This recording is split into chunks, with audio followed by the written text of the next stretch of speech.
much more now.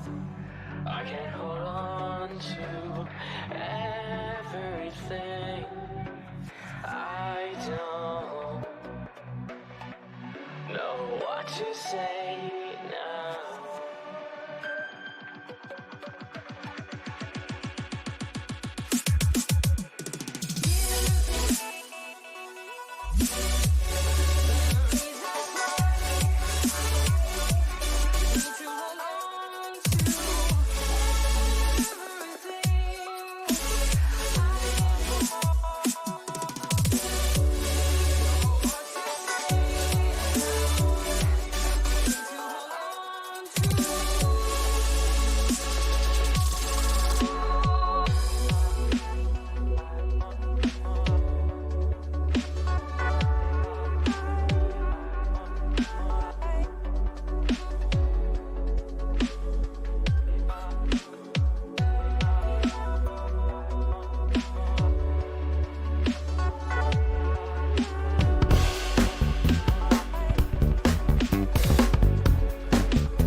Check 1 2.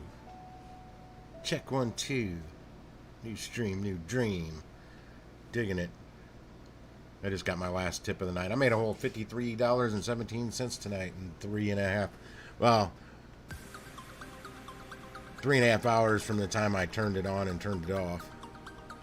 I didn't turn it off till I was already in my driveway for like 2 minutes.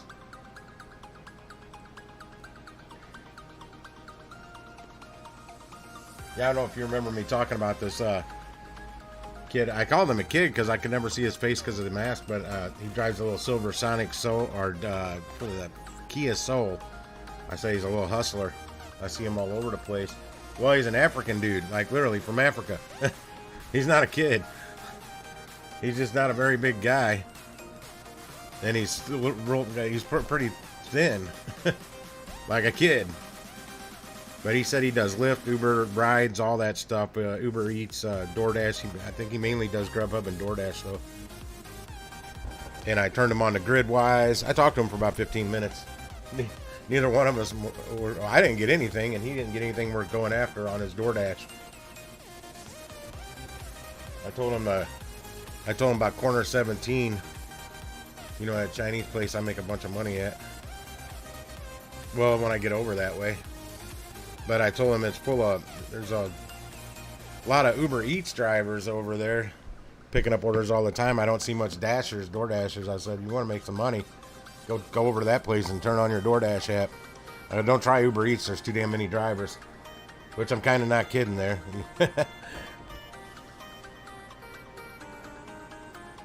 But I do see a lot more Uber Eats over there than I do DoorDashers. Yeah, man, I did that app, or the Amazon Flex thing, trying to set it up. I use my zip code here, and they'll go off that in like little surrounding areas. Man, there's a lot of different zip codes around, and a lot of zip codes around here I don't want to deliver in. So I'm gonna go back and do it again and put a zip code like deep South St. Louis County out that way, and check mark. I'll be using a truck, SUV, whatever. They got it all in one category. It's either you got a 4-door sedan or you got a truck or SUV or van. He didn't really have any tips to give. I know a lot more about this stuff than most of the people around here. I found, because I ran into a girl right at the gas station right when I got out tonight, and she kept looking at me. I was over there getting my soda, and she kept looking at me. And I'm like, and I kind of trying to look at her through my peripheral, and I'm like, I don't know this girl. She keeps staring at me. Finally, I'm wiping off my cup. I always do that because fountain soda, I always spill a little bit on my cup when I'm filling it up, and I don't want to have a case of sticky hand driving around. No one wants that, so I always wipe my cup off. And it was my hat. She saw my hat, my Uber Eats hat. Wanted to know if they gave it to me. I said no. I had to buy it on Amazon. Okay, but I feel it's helped me out. Wearing it, people know who I am. I don't get questioned as much. Like when you go to a condo or a big apartment high rise or whatever, a condo high rise, they got the doorman in there. It's got to buzz you in. It's a whole lot easier getting in when you just point at your hat, and then you just leave the food there. I've used the hat several times now to get buzzed in. But yeah, she doesn't know squat. She's been doing this longer than I have. But like you and I, we watch the shit out of these. I mean, a lot of people don't know about the YouTube University, how much you can learn off of watching YouTube videos. Yeah, I love the hat. I don't mind buying it myself. I mean, I'd rather them give me a hat, of course, but DoorDash, Grubhub, none of them gave me a hat either. She said Postmates. She used to deliver for Postmates. Like I said, she's been doing this a while, and she's got 2 kids that are always in the back seat when she's driving around doing her DoorDash, Uber Eats, whatever. She said she does Grubhub, but she doesn't like it as much. And I go, yeah, I hate that app. And she's like, yeah, I don't like the app either. But besides that, she didn't even like. She's like, where do you actually usually like hang out? Where like restaurants? I go, not really one in particular. I just cruise around to these certain areas and try and hover around it. That DoorDasher I saw at Chick-fil-A tonight, little Asian dude, he sticks right in that area, 3-mile radius. He doesn't go anywhere else. That's the only zone he works, is right the main one that I'm always in. That's not I saw him right when I first started in Noodles Inc. picking up, like probably my third or fourth day doing it. It was evening time. It was on my dinner time. Fuck yeah, we are. YouTube University is the shit. Well, it helps us not make a lot of mistakes that we probably would have. Granted, we're still going to make mistakes, but I mean, sometimes I'm a little hard-headed. I don't believe it's. Well, I say because I'm in Missouri, it's a show me state. I got to be shown before I believe it.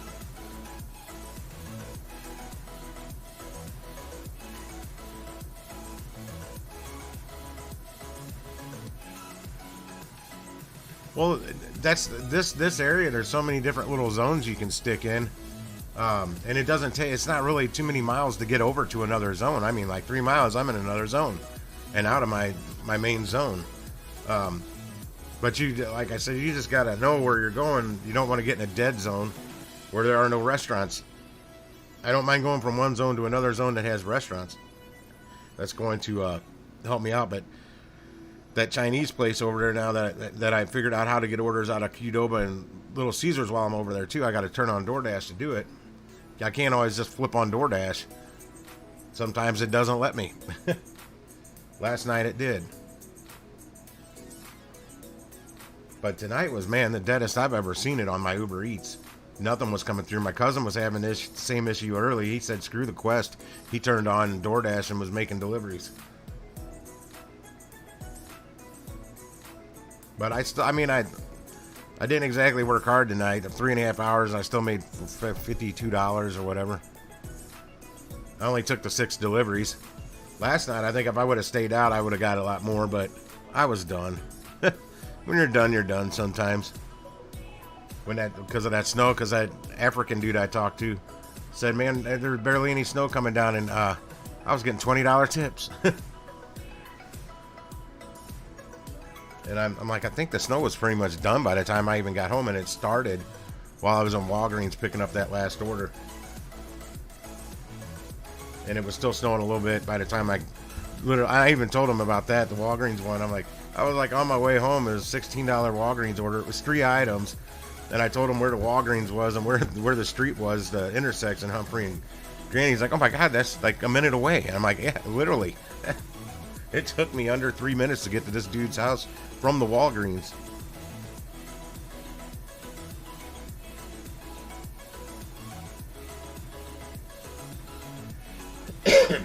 Yeah,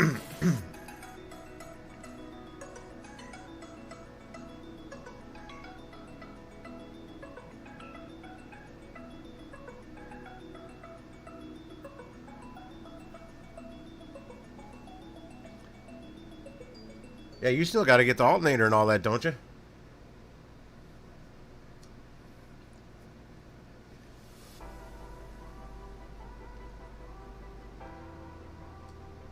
I know on that Nissan, I'm going to be going over that right away. The alternator, all kinds of little odds and ends.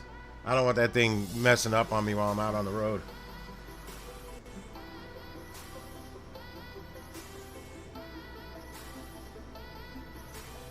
There you go. Yeah, if it's running, man, it's running.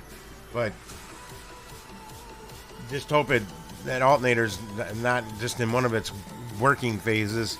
And then next week it's not working. I mean, it could very well have been that bad connection the whole time. I mean, at best, I'd upgrade. I'd put that new negative cable on there. You could do that yourself. Just watch the YouTube video. There's like only one that really shows you how to do it, though. Sorta. You could also check on Nissan Xterras because it seemed like that kept popping up when I was trying to find videos on your alternator.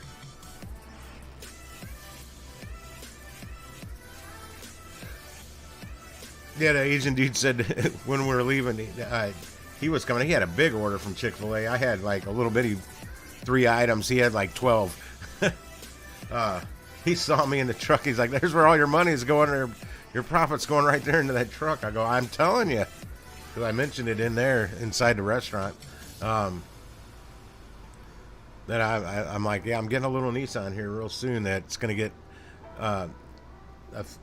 it uses a third of the fuel. I was like, I'm going to save $400 a month in gas just getting another car.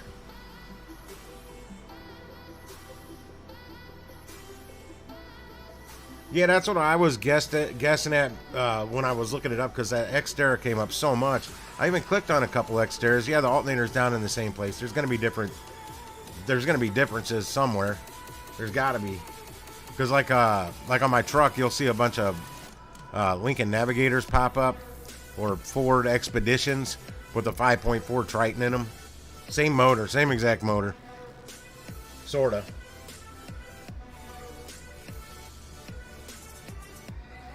Sunday swap finance. What is that, Joey?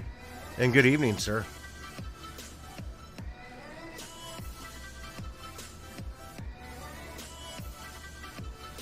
Oh, is that why ADA's been going up? I mean, on the 4-hour, ADA looks really good. If you haven't looked at the 4-hour chart, well, a few hours, 7 hours ago, it looked good. Still looks good. That's the 4-hour chart, guys, on ADA. It looks great. And the Bollinger Bands are still wide open, so I still think it's going up, just like I said 7 hours ago. I think it's going to go back up. It's going to keep going up. On the 4-hour, they're wide open. What are they on the 5-minute? They're coming down, tightening up on the 5-minute. 4-hour, they're still wide open, so we'll see. He's definitely made some ground the last couple days.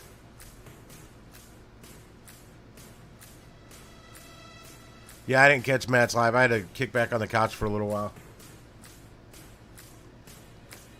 Unwind time after I've been driving around. Actually, I only drove 27 miles. 27. That's all I drove tonight.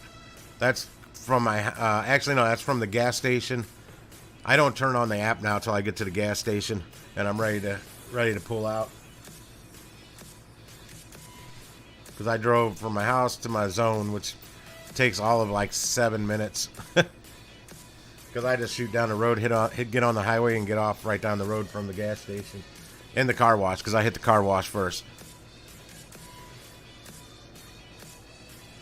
I'll be going to that car wash every freaking day. They're gonna recognize my truck. They probably already do. I've been through it 4 times in 3 days.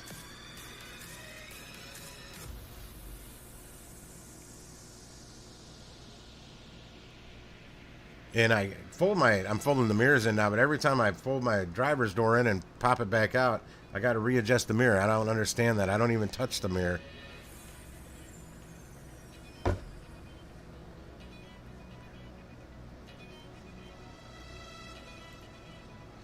Bitcoin look like on the 4 hour? I turd. Not too good. Daily. It doesn't look good on the day chart either. It's been in a downtrend since since November 21st. Bitcoin's been in a downtrend.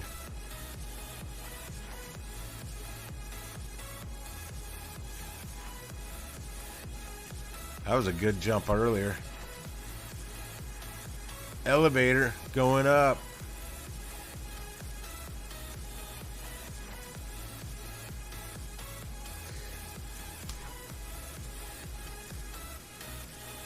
Oh, I do that all the time. When you get close, it'll start popping up orders, and it really pisses me off because I'm almost to the house. I need it in my nav mode because it shows me. I've kind of got it figured out when it tells me you've arrived or whatever. It's still like another 2 houses further, but I got to see it on the map. I got to see where my little red dot is. Because these addresses at night are really hard to see. Actually, my last one, the guy came out of the door. I'm like, oh, there it is. I wasn't sure which one. There's no porch light. I gotta turn the porch light on, man.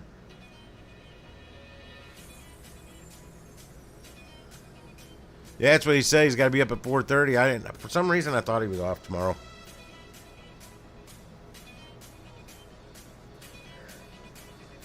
Man, it bums me out. I can't just get right on that Amazon Flex.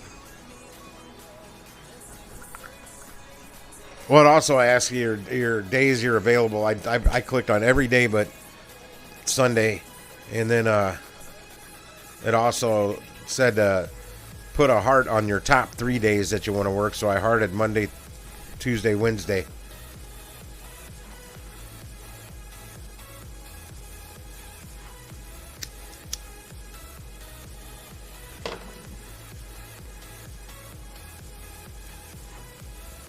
Oh, I got a spotlight, man.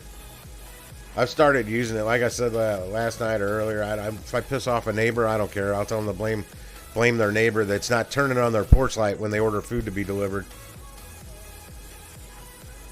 Or these they got these address plates and their numbers are in black, and the plate, the nameplate it's mounted on is also a dark color. You can't see that shit at night.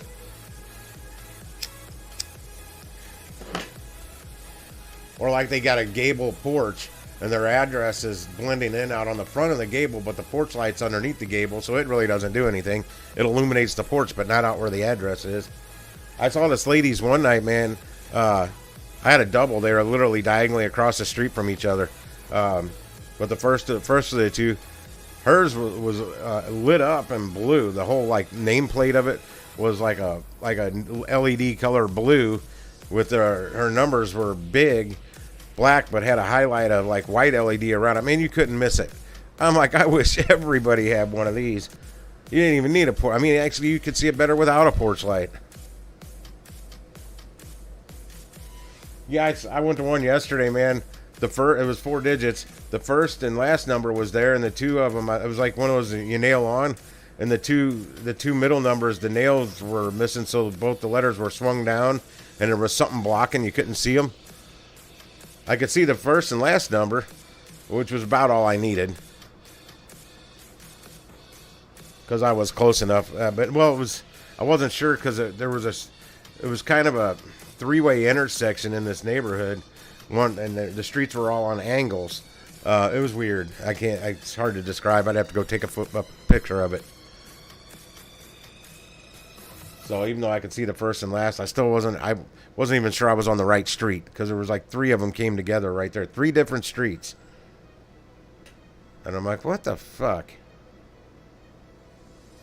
Can you hear my heartbeat calling? Can you feel the love we're falling? Yeah, I took a McDonald's order tonight. It took like 13 minutes in the drive-thru. The first one I took was a Panda Express. It was a double, but it wasn't a double. I added on one right afterwards. While I was talking, it was happening when I was talking to that girl at the gas station. forgot to turn my app on right after I used the bathroom or filled up my soda, and right after I flipped it on, I got a Qdoba order for I made like $15 off of it off the double, but it was real close by, and I had to wait 8 minutes in their drive-through. I almost canceled it as soon as I pulled in because there was way too many cars, but I said, all right, I set my clock, I looked at it, I'm like, all right, I'm going to watch it, and then the line started moving fairly quick. So I stuck it out. I'm glad I did because I got two quick deliveries right out of the gate.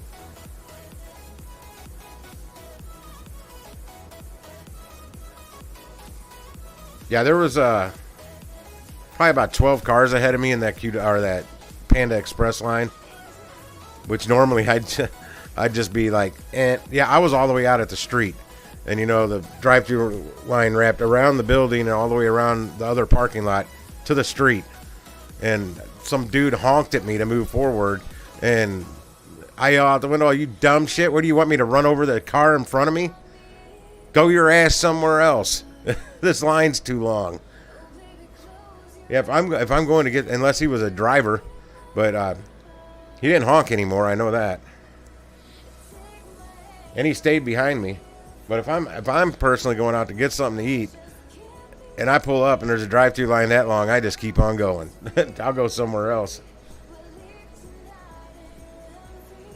Yeah, that's the one I mainly go to. Has that double line. A lot of times they're only using one lane of the double, but the lobby was closed. It was like 7:07 when I got that order, the McDonald's order. So yeah, I don't think I took my first delivery till after 6 o'clock. I think that's about when I turned on the app. Because I'm trying to remember my night. Since I had so many deliveries, all 6 of them. Yeah, I think I should have ran DoorDash instead, but I wanted to make that bonus.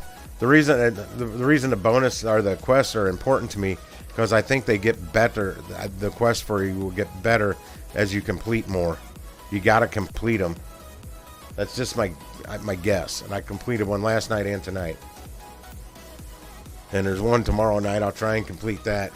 And then the rest of the week, I wasn't showing any quests. So I think Wednesdays are usually not very good for me with the Uber Eats. I may try DoorDash all day for lunch and for dinner on Wednesday. I just don't really like the way that app works. Once you use it someday, you'll figure out what I mean. I think it's too busy.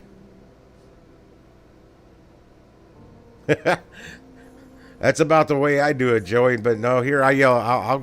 I'll yell out of the window or I'll even step 1 foot out of the vehicle, motherfucker. Come on, bring it. And it was a dude. I thought it was a soccer mom at first, or something like that. Oh, I get so aggravated at people honking at people. I mean, I'll pull out. I'll when I get cut off pretty bad, it was where I almost hit somebody. I will hit the horn, and half the times I miss the horn because I use it so little. I don't even know where the best place is to push on the steering wheel to make it go off fast. It's like I need a button over on the side. I know I'm gonna hit a secondary horn button, but I honestly don't. I hardly ever honk my horn. That's like that minivan. That minivan. Yeah, there's another example of me when somebody pisses me off. That minivan at the Chinese place when I was walking out yesterday with the food in my right hand, and I was walking down the sidewalk, so my left side was facing the parking. Somebody pulled up in that handicapped spot in the minivan and honked the horn, and my left hand just went up, and I flipped them off and said, "Fuck you, minivan." It's exactly what I said, and it was my old coworker Larry and his wife pulling up to order Chinese food. I told him about that tonight, that I let you guys know last night about, or today or something. I think that was today, about me flipping off a minivan and saying that before I even knew who it was. That's how I do.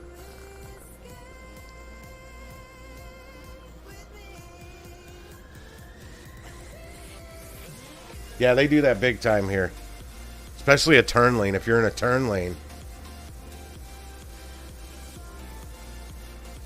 If you honk at me and I'm in a turn lane, unless I just know I'm just zoning out, doing something else. I'm like, oh shit, didn't even realize it turned green. But if I got a car ahead of me or something like that that's stopping me from going, and somebody honks at me, guess what I do? I'll sit there until that thing's about to turn red, and then and when it turns yellow, then I take off and leave them stuck at a red light. I'm a dick.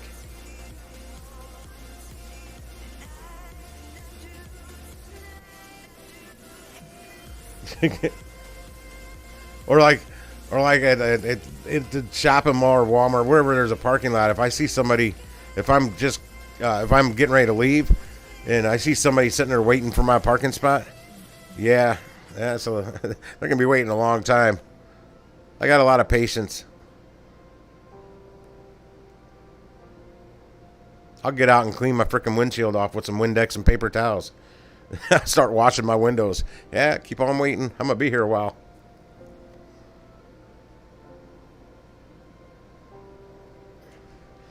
Yeah, that's one thing that a lot of people carry down here in St. Louis. A lot of people. In fact, my buddy Larry yesterday with the minivan, that my old coworker, he asked me if I was carrying yet, and I'm like, no. He's like, man, you need to get yourself a gun. I'm like, no, I don't. Honestly, I don't, because I'll shoot somebody. Yeah, same here, Jonathan. But my cousin he's got 3, and my buddy Larry yesterday, he said he carries 2, and his wife's got 1 in the purse. He's a gun guy. In fact, she got him a 6 hour 1910, 1911, whatever that damn gun is.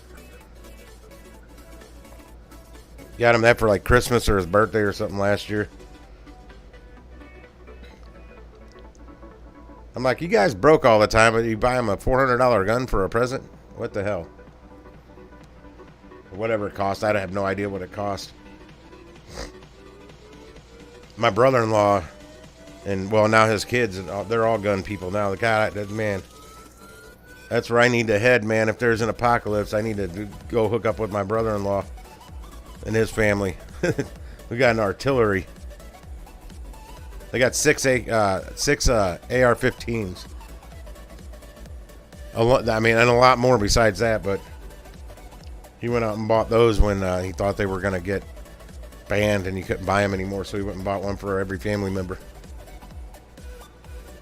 He bought my 2 Christmases ago, he got my sister a 6 hour 9mm for Christmas. That was her Christmas present. Well, at least one of them. I'm like, my sister has more guns than me. What the fuck?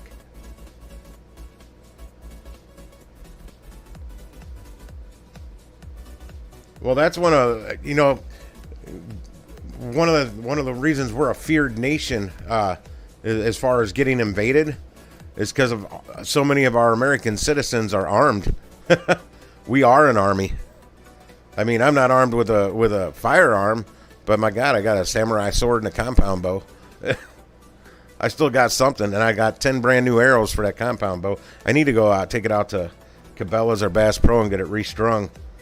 I don't know how to do that.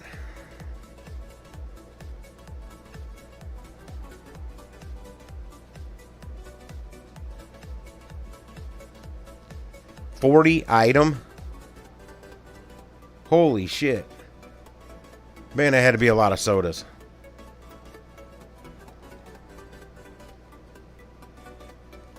And you guys got the Motor City Madman up there, Joey. Ted Nugent. Sweaty Teddy. He's a hunter. He likes his guns. He likes his bows. Compound, crossbows, guns, you name it. He's pretty cool dude. I like Ted Nugent.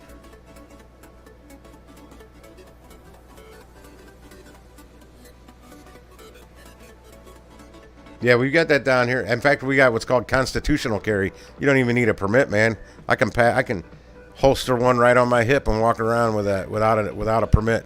It's called constitutional carry. I laugh at the people I see walking around with a gun sticking out of the back of their pants. I'm like, I could just walk up and take that and pistol whip you in the head with it. There's no way they could react fast enough. I'd have that gun.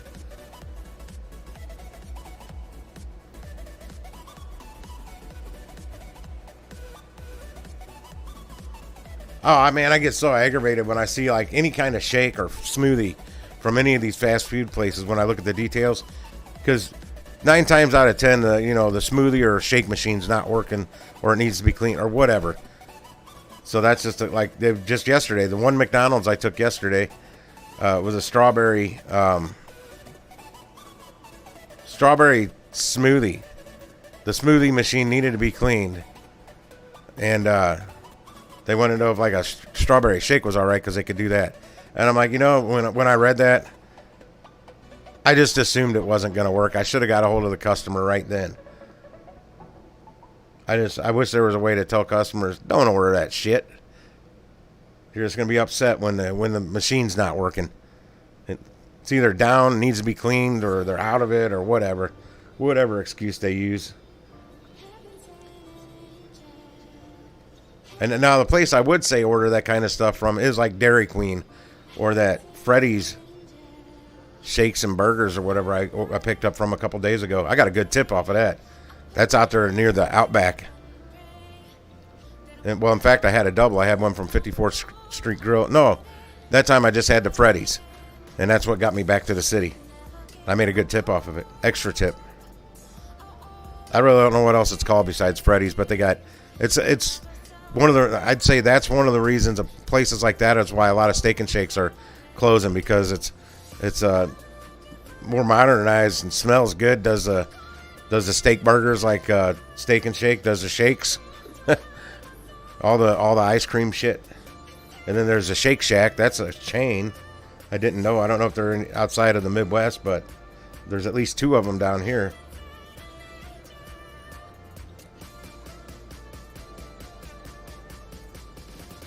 Yeah, growing up, where I grew up, anybody that drove a pickup truck had the gun rack in the back window, and most of the times there was a gun in it.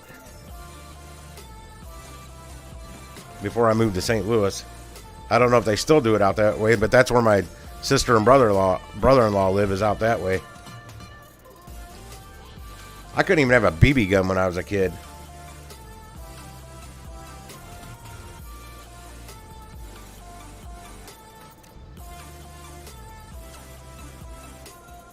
There's this place down here. There's several of them called Insomnia Cookies. Like, you can order cookies at like 2 o'clock in the morning. But I've never taken an order from them because there's never a good payout on them. And there's none really in the area I deliver in. But man, if I saw a good one pop up and I'm in one of those areas, I'd probably try it. But it's only like $3 or $4. I'm not going to do it. And a lot of times they're real close, so some bitches can get out and walk quicker than they can get something delivered, and it'd save them a whole bunch of money. But they're probably all hopped up on weed. Oh, hi. I didn't know crossbows weren't legal. So you can buy them at Walmart. Or at least the Walmart down here you can.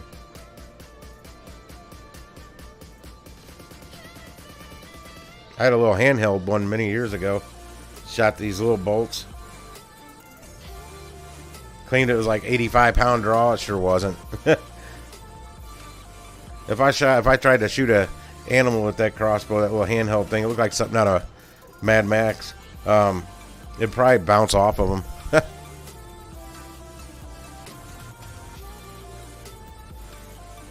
Yeah, it was advertised like 85-pound draw, and I could pull that thing back and click the string in place with like my pinky.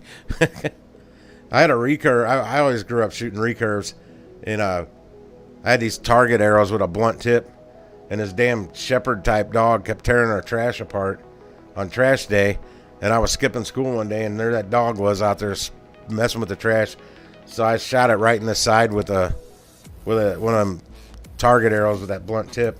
It bounced right off of him, but it scared the shit out of him, and we didn't see him back. I mean, I could have popped him in the head, but I aimed for the side. I was a crack shot with that. I had a good damn aim with my recurves. And I still, for the life of me, can't figure out where I had a really good wood recurve, and I don't know where it went. I have no idea where that went. I'm thinking my grandma snuck it in a yard sale, because that's where I had it, was at her house. I lived in the basement back then, but I didn't keep that out in the shed. We didn't have a garage. It was a duplex, but we had a big shed that me and my grandpa built, and I never kept it out there because of weather conditions. It was wood. It was a damn good recurve. But I go shooting in the park across the road from us. They had an archery range that you could walk through. And my neighbor up the street that I hung out with, his stepdad shot a compound bow. And him and his stepdad went over there in the archery range. And his stepdad was getting so mad because I was a lot more accurate with that recurve than he was with his compound bow. I'm like, dude, I can pop squirrels out of trees with this thing. With an arrow, and it's a squirrel.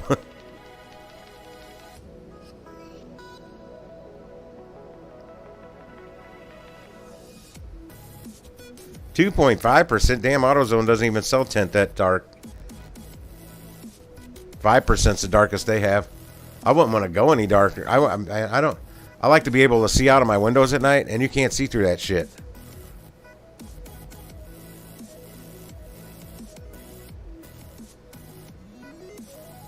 Now, it's still illegal to tint the front window, and a lot of people do that, and that drives me nuts. Because they can't see when they're driving at night. I don't care what they think or what they say. You can't see well when you're driving at night. Through that, and it's dark tint. It's like 5%. It's limo tint. That's what they call it. That's what 5% is limo tint. And that's what they've got on their front window. All their windows are tinted. They have all the windows up. And you can't see at night good, so that puts me in danger. Oh yeah, during the day it's great. Yeah, I've had that dark tint on my side windows before.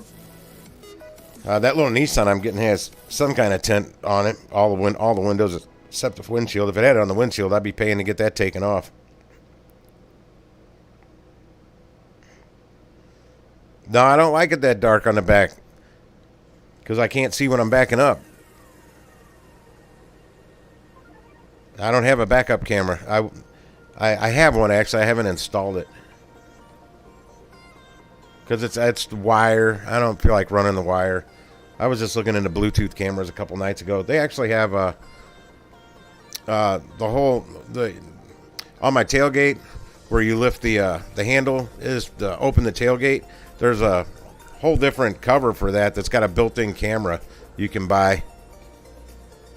That's still hardwired. You gotta hardwire that one in, but the camera angle's better from what I understand, because it's up higher and it aims down. You can see better or something like that. I use the mirrors, but man, I like looking out. I like to be able to see out my back window. Exactly, Jonathan. You got to be able to see, and it seems like, especially younger, when I was into that window tint stuff, I always had a delivery job at some point. I've always fallen back on delivery jobs for some reason. They've always done me well. And now this gig life, man, it's like deliveries on steroids. So much more money making potential. It's awesome.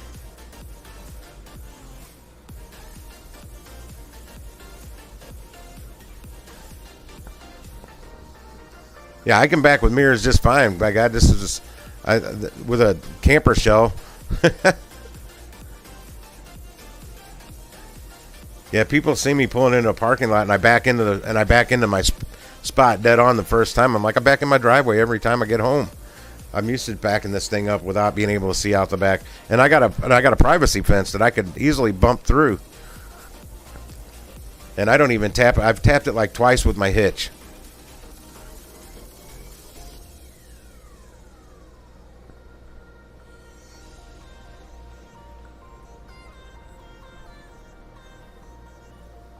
Oh, God, I remember pulling on somebody's icy driveway back probably like 90, it had to be around 92, 92-ish, because I was in my Volkswagen and my reverse gear had gone out, and I had to, anytime I pulled into something, I had to push backwards to get me out if it was that kind of thing. Well, their driveway was all ice.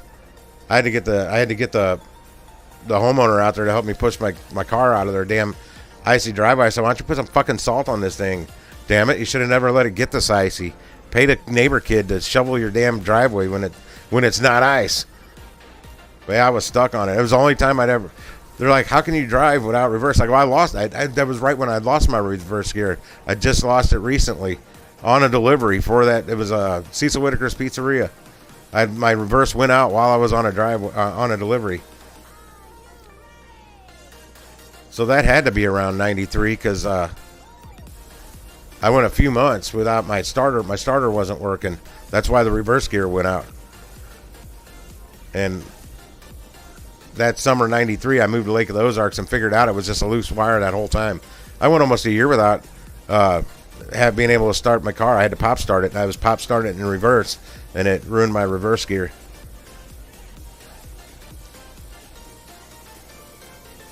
Yeah, I don't do that shit, man. I'm not good at backing trailers. Tandem axles aren't bad, but those little single axle, smaller trailers, boy, they get squirrely on you. I can back up a 16-foot car hauler with a tandem axle easier than I can do a little 8-foot refrigerated trailer with a single axle.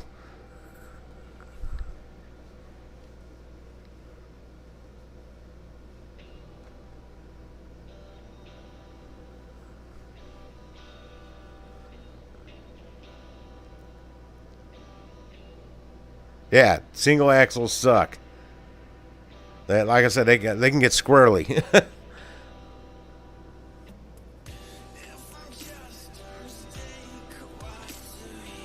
No, they're just retarded, Jonathan. I can afford that car if I want to pay $600 a month on a banknote for it. It's not that hard to get a really fancy, expensive car if you can afford the monthly payment, at least for a little while. But you got to keep that hustle up to pay it. But it's just stupid, man, because a car like that's going to lose so much value.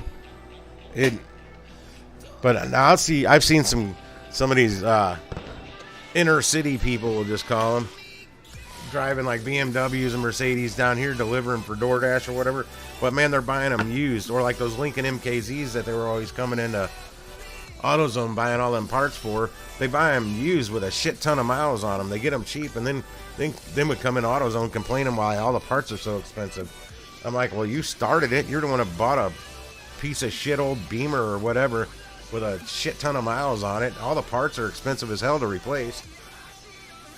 Like this like Mercedes alternator was $386, and this one for this I don't know what car was like $85. They looked identical. They were like identical, but the one, I guess because it was for Mercedes, was $386.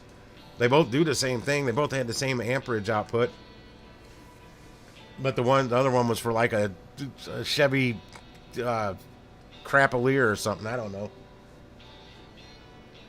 And that person was definitely complaining, and that was the cheapest one we had for it. That was the cheapest one we could get.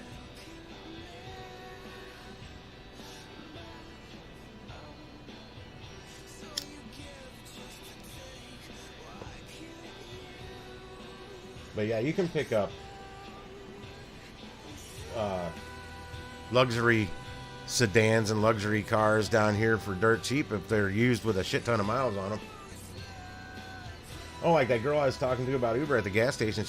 I actually like Honda Elements, and I think they'd be great for this kind of work. They don't get the greatest gas mileage, but they get a lot better than my truck, and they got a lot of space in the back. They're not the prettiest car out there, but hers is in really good shape. She paid like $800 for it. I'm like, what? How? And I mean, it was in really clean. I mean, it was a really clean looking car. She said, well, it didn't have a motor in it. I'm like, oh well, there you go. She's like, but my dad's a mechanic and has a shop, and we picked one up for $250 a pick and pull. They just had to go pull the motor out of the wrecked Element and drop it in hers. But she said it runs great. I'm like, yeah, well, I don't have that kind of connection, but because I see nice cars all the time on Marketplace or Craigslist or whatever that are in great shape, but the motor's shot. Look, I was talking about this when I was still working in produce at that last grocery store with my old produce, with my boss, the produce manager. I was his assistant. I'm like, because I was looking for a truck back then, a new truck. That was before I got the one I have now. And I'm like, man, I see so many good vehicles out there. It could be a good vehicle that the motor's just something's wrong with the motor or transmission. Like if you see a Volvo for like a really nice newer Volvo for dirt cheap, it's got transmission issues because it's going to run you $4,000 to $5,000 to get that transmission fixed. So if you got an inside hookup on transmissions, you can get some sweet deals on some cars out there with like those Volvos that are in great shape and low mileage. They just got bad transmissions.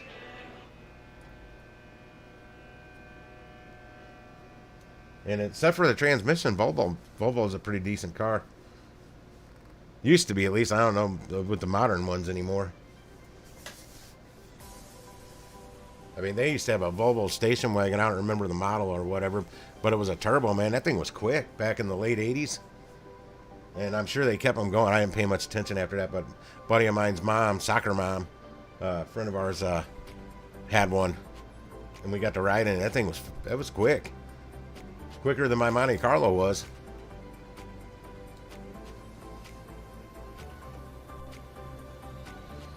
I wouldn't mind having a Tesla delivering. Sorta. It's kind of an expensive delivery car because you're going to still eventually run into some of the same issues with putting that kind of wear and tear on a vehicle. Except if you got to replace that battery, which you're going to go through that battery, you're going to ruin it quicker than just normal use. That battery is not cheap to replace. The main battery, the one that drives the powers the car. And there's no secondary battery that I know of. Like say the Prius has a battery that starts the gasoline motor and then the battery that runs the motors when the gasoline motor is not engaged. No, I'd rather get that hybrid, man, that Toyota Corolla hybrid at 2020 through a 2022 that gets 53 miles a gallon city.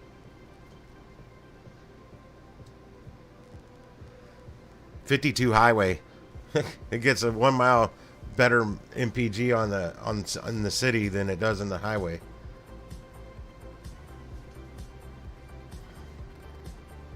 Yeah, I don't burn my tires off too much anymore. Okay, I never do it anymore.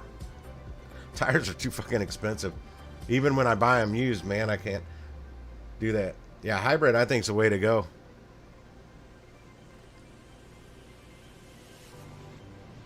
But there's still other things that are your wheel hub assemblies and shit like that that's going to go out. Your suspension, all that. Whether it's electric or not electric, you're still going to have some of those same issues. You're just going to have a whole lot of money saved up from not spending it on gas. Well, you should. Like it takes like $1.82 in electric cost to fill to charge up a dead battery in a Tesla or something like that. I was reading the other day, a couple weeks ago. I've only seen this one sushi place that's like a Bar Sushi or something like that. I don't remember the name of it. I've only picked up from there once. Really cool people in there, but they've got charging stations out in the front, like where you'd see handicap spots, but these are charging stations for electric vehicles. I thought that was pretty cool. And I don't think you'd have to pay to charge up there. If you're in there eating, you just park and plug it in while you're in there eating, I guess. I don't know.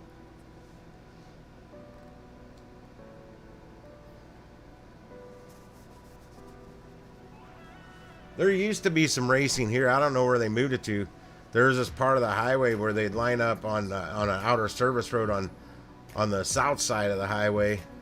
And this is a big highway. I was leaving the Elks Lodge one night, and the way I left the Elks Lodge, I went out the back way so I could get on the highway to get to where I needed to be without driving on the city roads too much because I'd been drinking. And I pulled up on the highway right behind these two cars stopped. They were getting ready to street race, and I looked over to my left. That was on the south side of the highway. I saw all these people lined up over like a big crowd. I mean, a huge crowd watching. I'm like, oh shit, this is a street race. So I was in my Firebird, and I hung with them. Then when they took off, I took off, and I hung with them. They were not leaving me, but I had to get off the next exit. And they just kept going. But I was pretty impressed with their souped up cars, and I'm in my factory Pontiac Formula with the with the vet motor in it, 6-speed. And I knew how to drive that really well too. But I hung right there with them. They weren't taking off from me, that's for sure. I'm just wondering what the people over on the side was thinking about this white Formula pulled up behind them. I didn't know what was going on at first. And I'm like, oh, hell, this is a street race. I thought that only happened on TV. Yeah, this one guy I worked with had a 85 Mustang GT that he'd put like close to $6 grand into the motor of that thing. And we raced down in the city, him and I, when we were leaving work, because he drove that to work that day. And I missed third. I missed slamming it in the third. Had I not done that, me and him were neck and neck. And he got better traction than I did, though. Well, he put money into getting better traction than I did. I didn't. But yeah, I missed third, and after I missed third, he took off from me. I'm like, I never miss gears. How in the hell did that happen? And he wouldn't rematch me either. He knew something happened. He didn't know till I told him exactly what, but I'm like, missed third, man.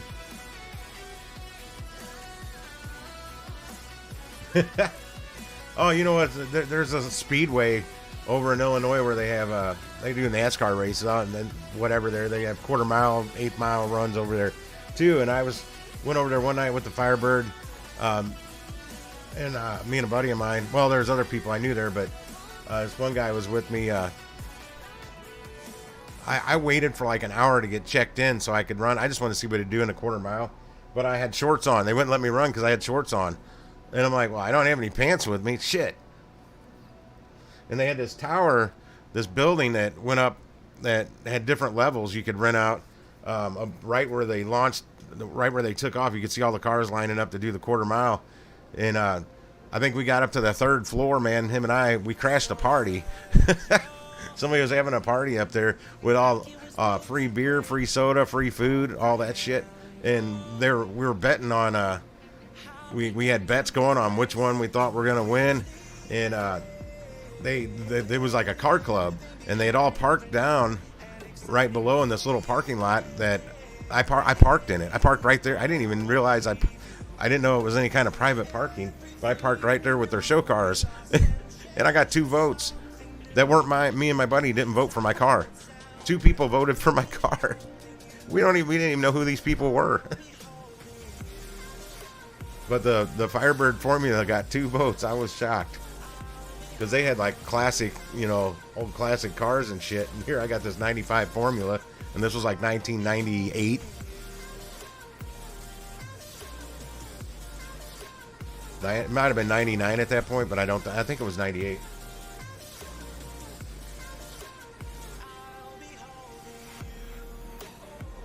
I can speed shift pretty fast, man.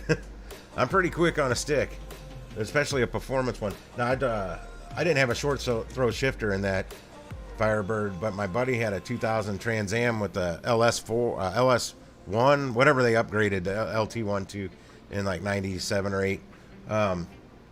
We swapped cars one night and see whose was faster, and I rode with him, he rode with me, vice versa.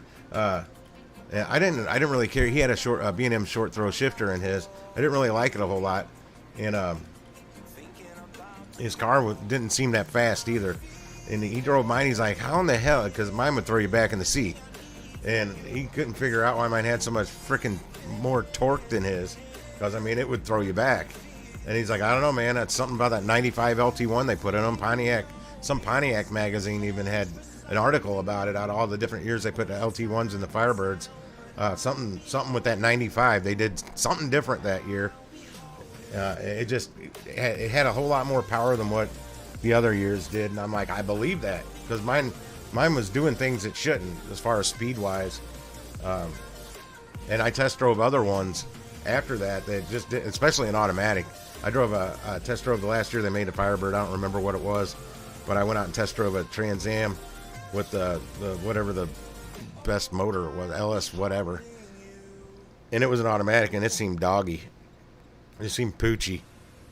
I'm like, I got back, and guys like, "What did you think?" He was a Bosnian guy, the salesman. I'm like, I'll stick with my 95. It's a lot faster than that thing. That thing's a pooch.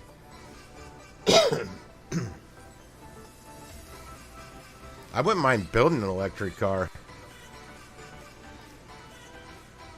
But I need a garage and shit to do a project like that. Because it's going to take some time pulling all the gasoline motor stuff out of there you don't need, including the motor.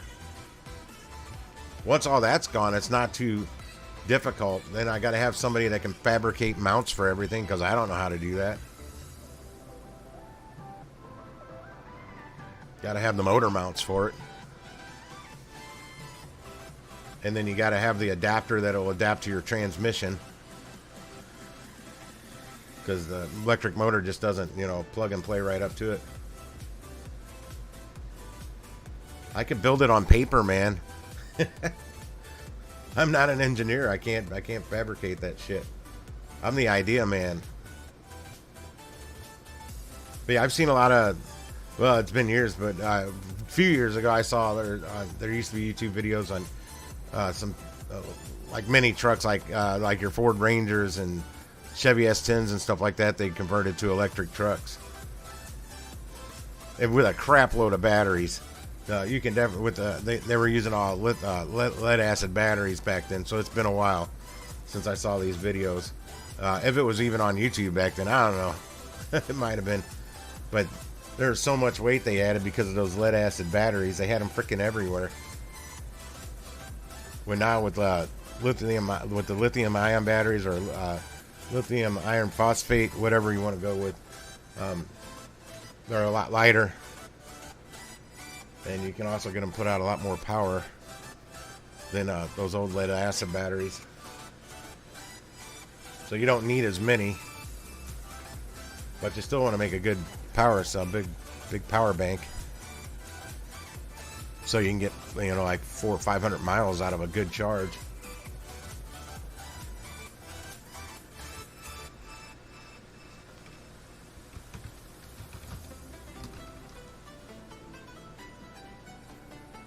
Oh, okay, that's what you call a sand rail. That's a dune buggy, man. There used to be a place down there called the Buggy Shop. I wonder if it's still around. It used to be right up the street from where I lived for years, and then they moved. They had like partners involved in that one, and the partners split apart. The one just, I guess, got out of it.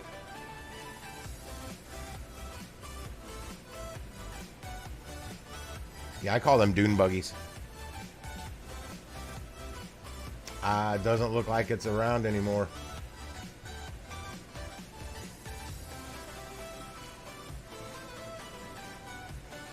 My grandpa... Hey, what up, Crypto Critter?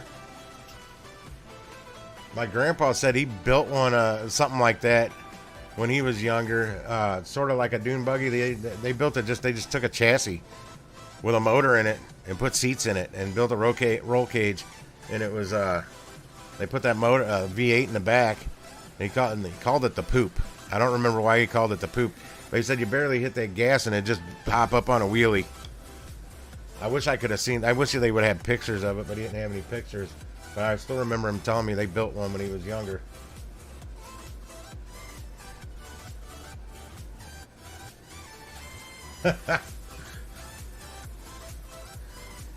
So we don't have to think you're talking in some kind of Iowa slang we've never heard of before.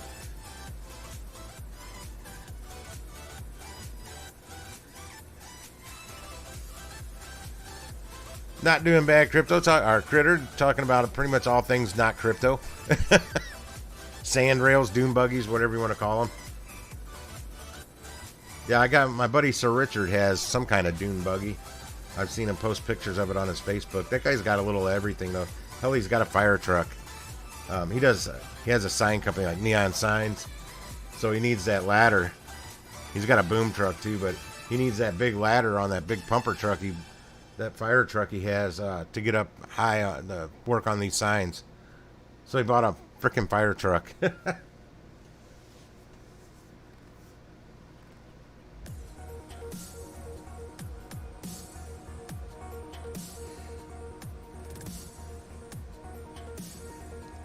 I know I'm yawning my head off. I'm not going to be on here too very much longer.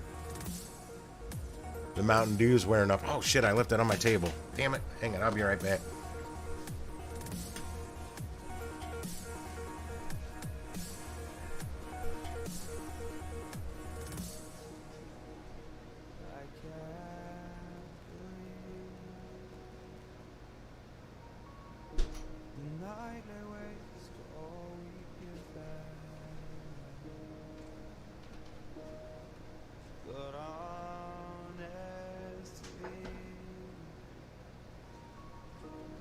Gotta know this ain't living,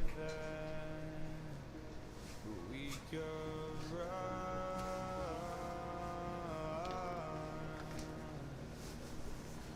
run. Okay, I left my soda out on the table. The coffee table. I didn't put it back in the fridge. And I left my big thing of soy sauce on the table. Yeah, I grabbed out some bread to make a sandwich after I got home. I opened the fridge to get the mayo out, and I'm like, oh shit, I forgot I had California rolls in there. I had some sushi. I bought 2 packs last night. Well, I bought spicy tuna rolls, which I ate last night because that's got the raw tuna in it, but the California rolls, it's got that fake crab shit in it. So, I can honestly say, day old sushi is not as good. Even if it's California rolls, it wasn't as good. The rice wasn't quite crunchy, but it wasn't too far off.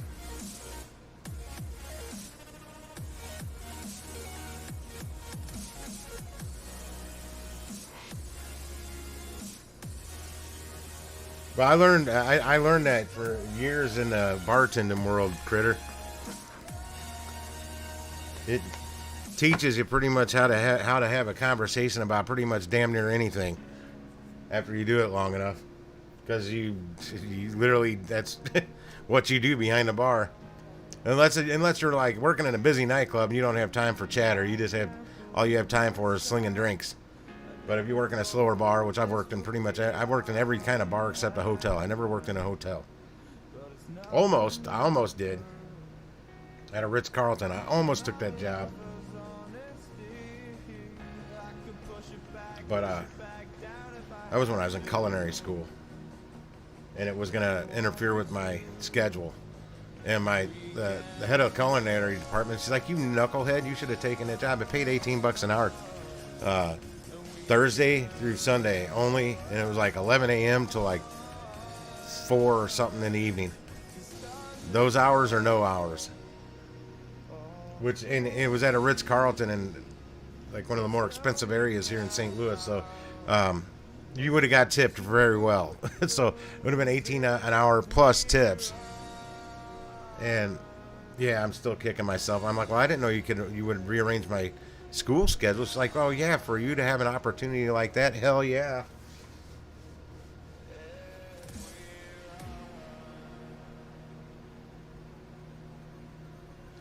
I didn't know. This was learned, man. I didn't always have the gift of gab like this. I was extremely, extremely shy when I was younger. I didn't really like to talk at all. That's what surprises me how I got into. I think one of the reasons I may have got into working in bars was to break out of that. I don't know. Yeah, anybody that knew me 30 plus years ago, like when I was a teenager, which there's not many people out there that you could ask. I didn't talk that much back then. I'd just rather go out and listen to music and do tricks on my bicycle. Learn. Practice, practice, practice.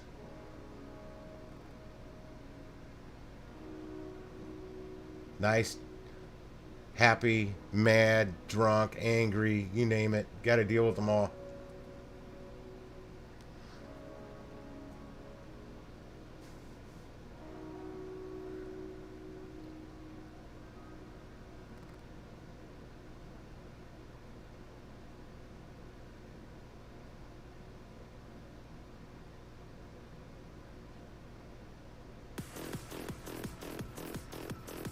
Plus, when I was much younger, I didn't have all the stories. I didn't have as much to talk about because I didn't have the life experiences yet. I still can't get over my cousin, man.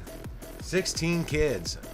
Yeah, Critter, I called my mom a couple nights ago, and she's like, you'll never believe who's here. And I'm like, tell me. I have no clue. I'm not going to guess. And she said, Demetrius. Well, this is a cousin from a second marriage her brother, my uncle had. And it was, she'd already had this kid, so there's no blood relation, but the dude hung around. The kid was like 8 years old, whatever. He hung around with me back then. He's 46, I'm 51, so we're five. He's the same age as my younger sister. But I haven't talked to him in like 37 years. Seen or talked to him. And dude has 16 kids. And the current, the second wife, he's only been married twice, and the second wife's had 10 of them. Would have been 12, but they lost 2 during pregnancy. So he should have 18 kids if they all would have came out. I can't believe that.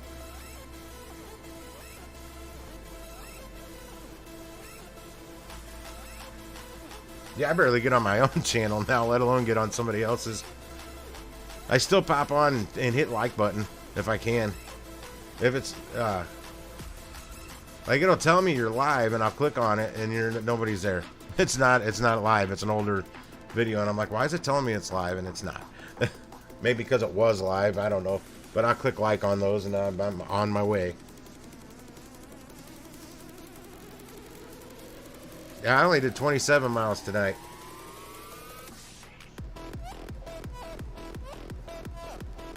But I think sitting idle in one place kind of hurts you. I think you need to move around. So next time I do that, I'm going to drive around in a circle on the parking lot and see what happens. That way I'm not like out in traffic worried about getting hit by some idiot.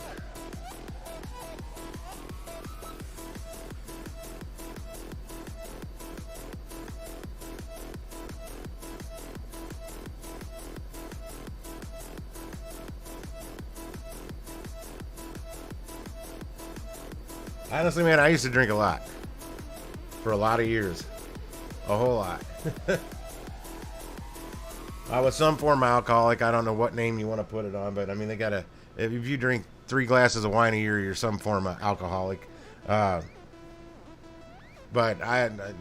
if I could have back all the money I spent and all the time I wasted doing it, I'd like to have it. But unfortunately, I can't. Because when I'm sober and doing things, experiencing things in life, I could have more stories if I could remember all the shit. But all those years that I was snookered up, piss ass drunk, all them years, there's so much of my life I don't remember because of that. And I figured out it was Jägermeister. Jägermeister makes me forget shit. Even if I don't even get drunk, I just go out and have a few drinks and a couple of Jägermeisters mixed in there. My memory's blotchy. I don't remember things. And it wasn't until the last few years I figured that out.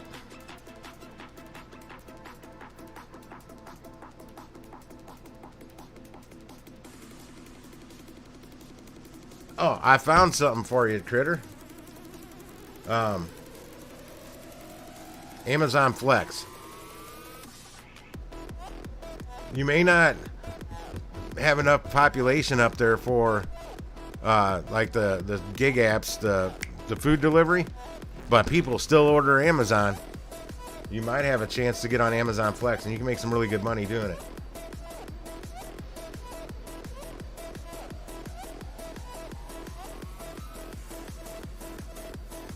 Yeah, you know, when you're sitting there that's why I'm so chatty on the text, Jonathan, when I'm out doing that, because I'm sitting in you know it as well as I do. You're sitting in that truck by yourself the whole time.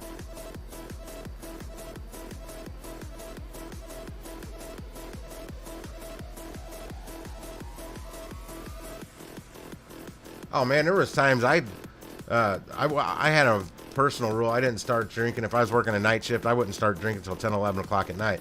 But I was a drinking bartender. I'd always drink when I was bartending, but I knew my limitations too.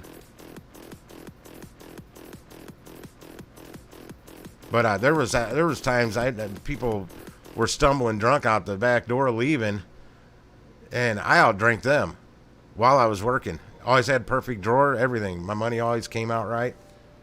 Now, I'd get out to a bar afterwards. I'd go over across the river in Illinois to a 24-hour bar. nightclub, and I'd have like 2 or 3 drinks, and I was like hammered because it would all catch up to me once I got over there. But while I was working, man, I could put them back. Shots, beers, whatever. Usually all the above. Like if I made shots for somebody, I'd usually make an extra one for myself to do with them.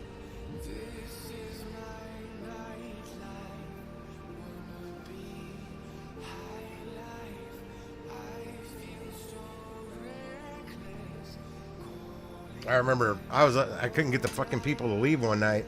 I was up on the bar swinging a bar stool around. Y'all need to get the hell out of here. It's my turn to go out and get drunk. Get the fuck out. My buddy JD Jim always pointing at his wrist, like his watch. He never wore a watch. He's like, but we still got... I'm like, no, we've been over this.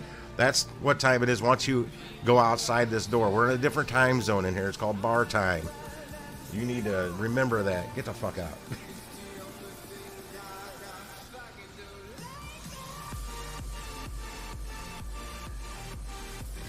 There's the 3 wise men and the dirty Mexican too, because you got Jack, Johnny, Jimmy, or wait, Jack, Johnny, Jim, yeah, Jimmy, and Jose. Yeah, the Jack Daniels, Johnny Walker, and Jim Beam. That's your 3 wise men. I say the heck with them all. Just do one shot of Turkey 101. It's much smoother. We used to have a bar here called The Office. I don't know if it's still around.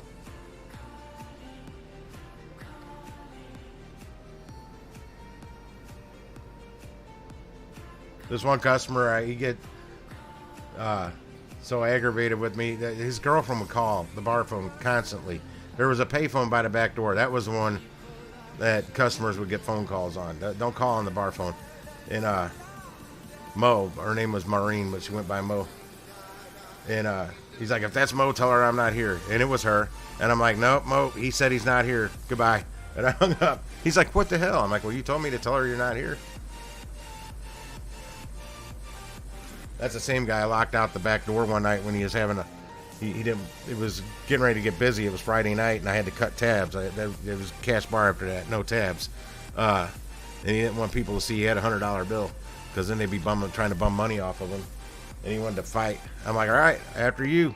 Well, first, I gave he threw the $100 bill at me, and I gave it to my other bartender, Wendy, and I was like, here, Bobby owes for this, and put the change in the tip jar for back tips that he owes us for being a cheap ass. And we're going to go outside now. So I let him lead the way. He walked out the door, and I shut it and locked it behind him. Left him stuck outside. It was like January and freezing outside. And people were coming in the front door and said, Bobby really wants to come in. He wants to unlock the door. He said he's really sorry. He said that was the funniest damn thing any bartender's ever done to him.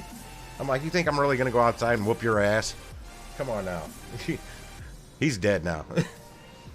No, he's much older than me. He had sons my age, older than me and younger than me.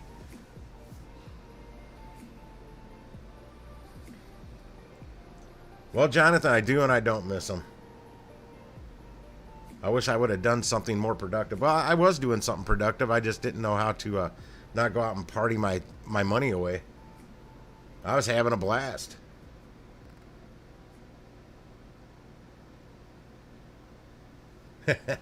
Man, if I had pictures from all the years, geez. There are some floating around out there. The people took pictures long before digital cameras.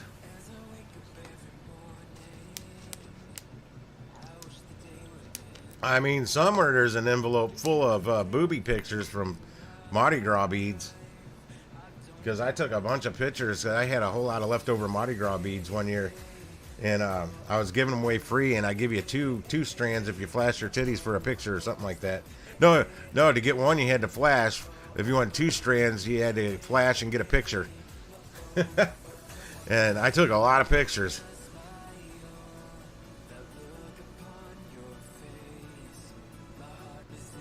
Yeah, even when I was helping my buddy Pat teach karate, like we'd let the parents stay in if they wanted to and watch the class. Well, the parents would get kind of rowdy, and you'd have to tell them to shut up. And he saw me. He saw it firsthand. He told me to go quiet the parents down. We were in this place called the Grant Shelter in the Jefferson Barracks Park. It's a huge, huge echo chamber. This space was huge. And concrete floors, no insulation on the walls to absorb any sound. So it was a big echo chamber. So when the parents got loud, it interfered with the class. And we had like 50 plus students in a class on some of these classes. I went back, stood up on a chair, nothing. I couldn't get anything to come out of my voice. no voice would come out. And then he saw it, and he had to intervene. He came back and he finished what I was, at least I'm not really started to say, because no sound came out. I couldn't talk. So he just told them they had to keep it quiet. But after class, he's like, I don't understand it, man. You're behind a bar. You can say anything to anyone and everyone at the same time. And I'm like, I don't know, man. I can't talk in front of crowds. I can do it a lot better now than I could back then. But that was like mid-90s, 95-ish when that happened. So even back then, I still had a big issue with it. And he's like, you talk to the students in the class. He's like, there's less parents than there are students here. And I'm like, I don't know, man. I had no voice. Nothing would come out. I tried. It's like, ah. And I said, yeah, I can talk to you in front of the class. I don't really address the entire class. That's your job. But you and I will talk in front of them. That's different. But when I got to go head to head with them, because he was out, he screwed up his hand at work, and he was out and wanted me to teach some of his class. Or no, I think that was when he screwed up his ankle. It got stuck, hit with a pallet jack, got wedged. I don't know if you ever get hit with one of those, you understand. But it was at a grocery store he worked. But he wanted me to teach his classes, and I'm like, I can't do that. I had to be an assistant instructor to a 10-year-old kid, because the 10-year-old kid had no problem talking in front of the class, but I did. And I knew more than the 10-year-old kid. Because he was like a freaking green belt or something. I don't know. I don't remember.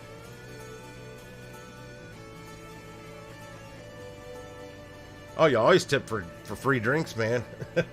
You better, else you're not going to get many more free drinks. I did bang them all. I was a man whore.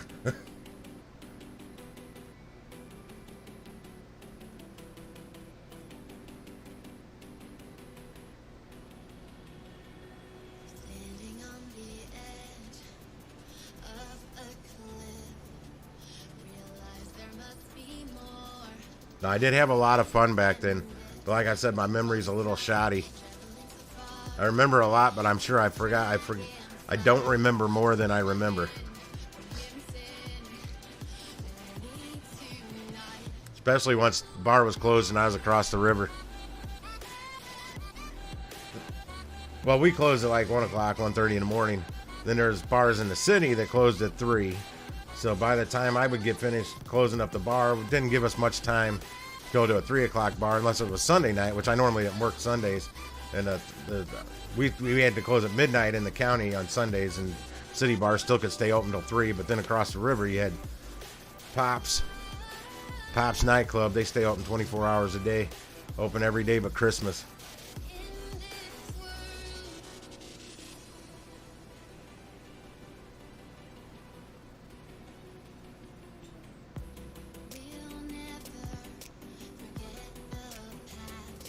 Yeah, bartending in nightclubs is it's a good place to make money, but as far as bartending, there's not like, it's just that you're just making drinks nonstop. That's all it is. Popping tops and making drinks. Go, go, go. It's kind of not as much fun as working in a smaller, not as busy bar.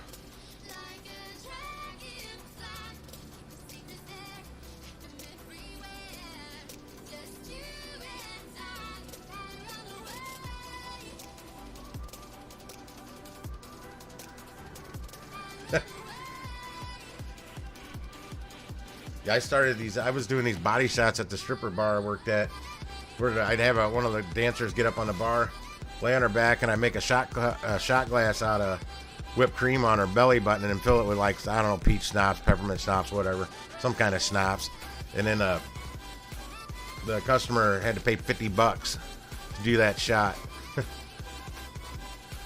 And it went straight to the dancer. I'll call them dancers. I don't want to get like the YouTube police on me. But yeah, I get them to buck up the money for a body shot. And I also got tipped out by the dancers, by the way.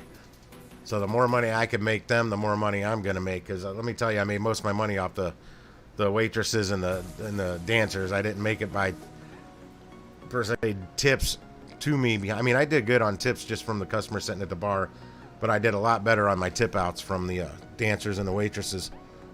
Because I mean, I was a guy in a strip club. I mean, there was no guy strippers there.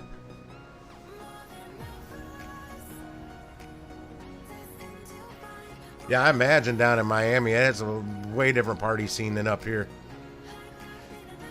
I mean, back in the, I'd say back in the early 90s, the mid 90s, we had a hell of a lot more nightclubs than we do now, or it seemed like it at least. Because I went to a lot of them. Like 93 was, let's say 92 to 94ish was my bigger clubbing. Actually from 91 up to about 93. I kind of, after 93, kind of didn't go to the clubs as much anymore. I mean, honestly, looking back, I don't know how I afforded it. I have no idea, because the nightclubs usually cost more than your corner bars.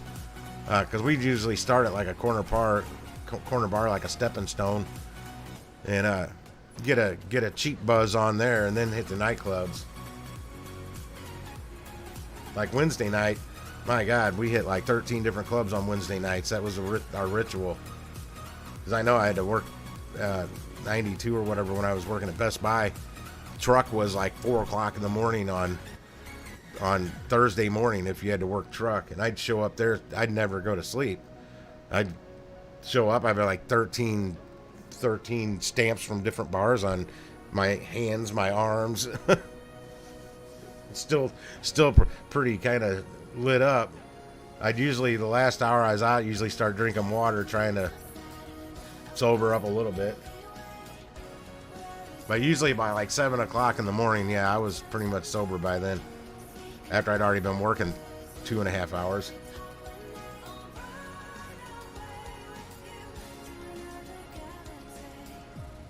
Yeah, Tuesday night, I think was, for the longest time, was like the only night of the week that I couldn't find a drink special for guys.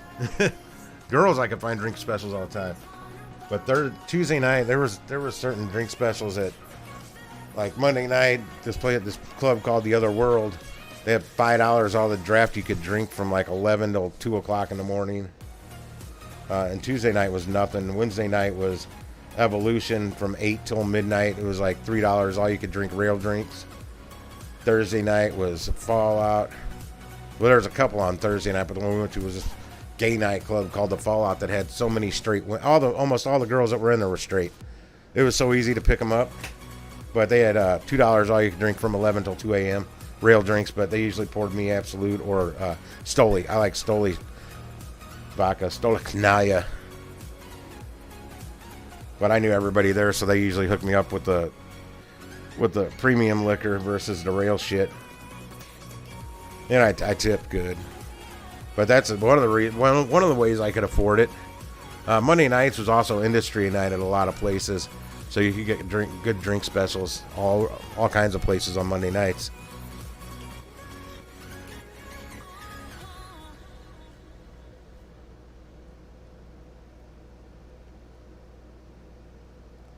Like if you came, that last bar I ran, if you came in later in the night, you were industry, or any time of the day for me. I'd hook up industry all day, all night long, every day of the week. It wasn't just one night. I'd have an industry night at any night, because there's so many bars in that area. That's where I mean, they bought a lot of shots. I could give them 50% off, which I did on any food they usually bought. They get 50% off. And a lot of times I'd knock 50% off their tab, a buck off, whatever. I give them sweet deals, but they bought a lot. So many shots. Shots add up.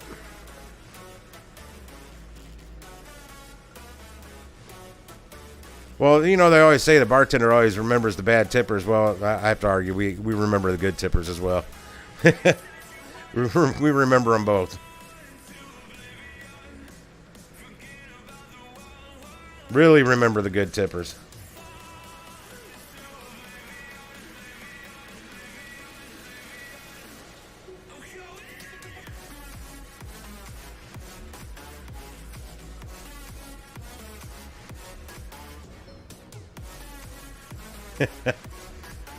Yeah, I had my dip outs.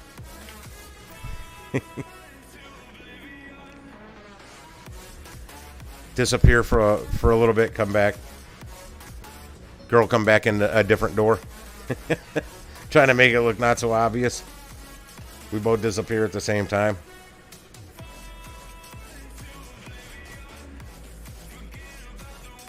Yeah, Critter, I came in this bar I ran back in the 90s. I went in there one night on a Sunday. I was off on Sundays. And I came in the back door, and you could walk straight to the main bar when you walked in or the only bar when you walk in. And my bartender, Diamond Dave, we called him, Big Dave, there was nobody in there, but I heard voices. I'm like, where the hell is everybody? And I peeked over on the game room side, and there's 5 girls sitting at a table. That was all that was in the whole bar, was just those 5 girls. And they didn't see me, so I came back over and said to Dave, I'm like, hey, you haven't seen me, you don't know where I am, nothing, and I ducked right back out the back door. I'd been with all 5 of those girls, every last one of them, and I got the hell out of there. And that's when I'm like, all right, I gotta cool it down. I'm you know, that's when I came to that conclusion. I need to cool it down. Well, the 3 of the girls had worked for me there at one point. The other 2 hadn't. They just hung out there. Like I said, I was a busy guy back in the 90s, and usually I was still pretty good friends with all of them too. You know, those girls had to be talking, but they never let me know that each one knew about it. So.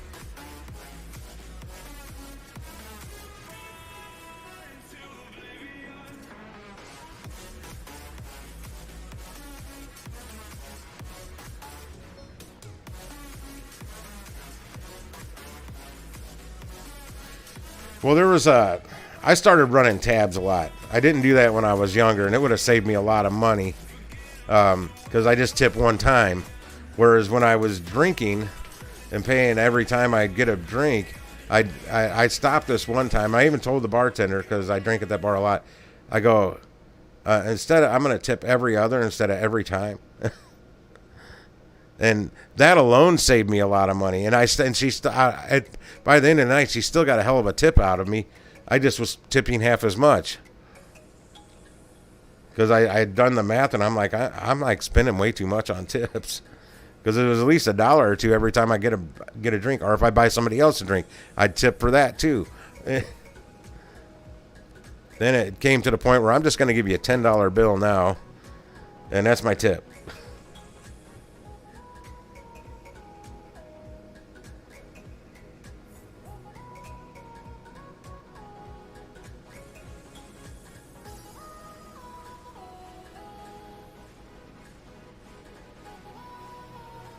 How did they not know? I don't know. They had to have known. Those girls.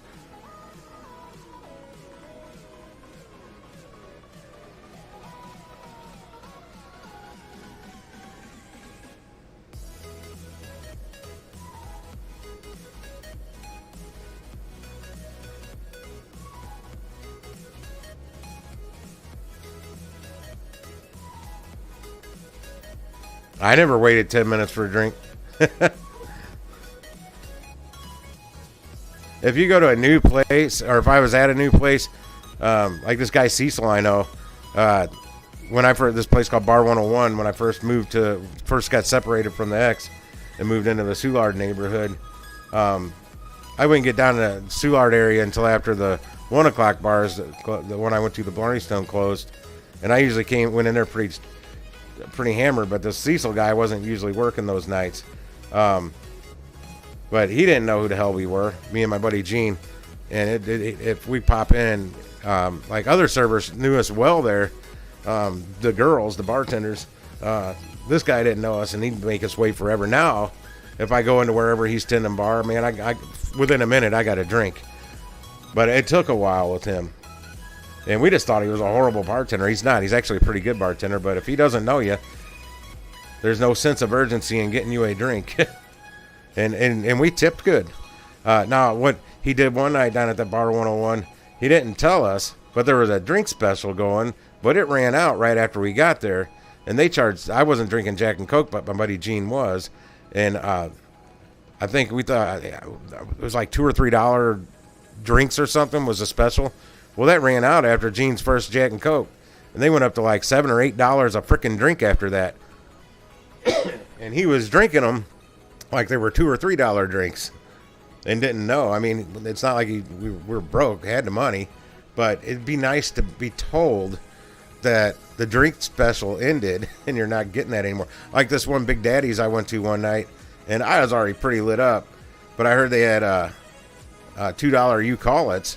So I walked from one bar up to that bar, and my buddy Becker was there, and I'm looking, and I'm like, yeah, I'll take a Johnny Walker Black Label on the rocks. and she knew I thought it was a $2 you call it. Well, apparently not everything there's $2 you call it, and those were $8 a piece. Luckily, I only had 2 because I was already pretty drunk, and I was on foot. But it just ticked me off because she knew, the bartender knew, and that was like one of the first times I've been in that bar too, but she knew I thought it was a $2 drink, and it wasn't, and she didn't tell me, so that always left a bitter taste in my mouth about that place. And I got to know one of some of the staff up there pretty good, not from being in there, but from running that other bar down in Soulard.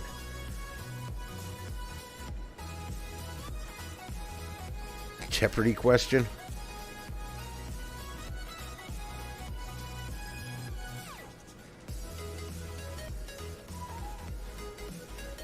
Really?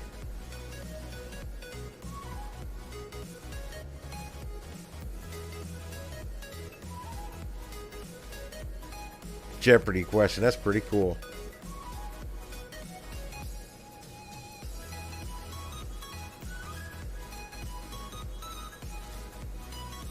Yeah, the problem is there, Jonathan, sometimes there's only one bartender. You're stuck with them.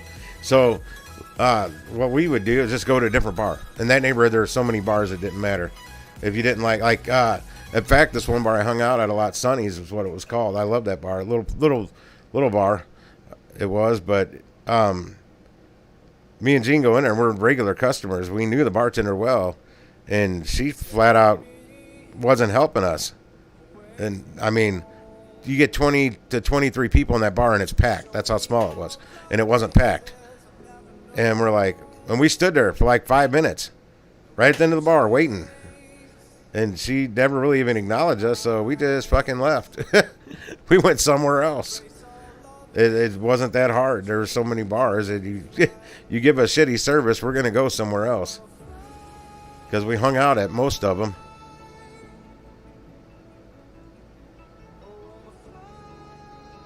I always like the people that slap a $100 bill on their forehead or flagging it out there so you to see it. Then you go make them a drink. They pay with like a $10 bill.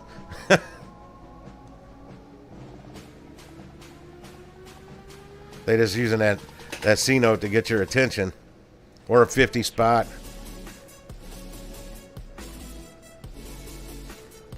Yeah, a lot of them, once you're a good regular, and if you drink the same thing every time, the bartender will just automatically make it. Doesn't even ask you.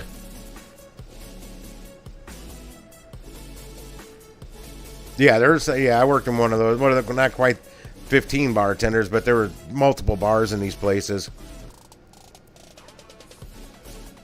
But I didn't. As far as me hanging out, those got old real fast. Too many people. I don't like that many people. I like a smaller corner dive bar. I like dive bars. Do whatever you want in them. especially if you're a regular. Regulars is what keeps the lights on, keeps the bills paid. They're your bread and butter. The people that are there every single day of the week.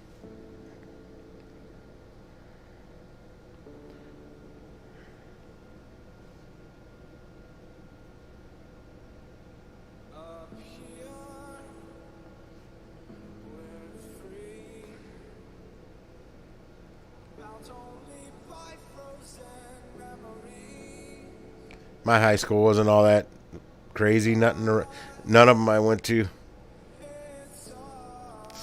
4 different high schools.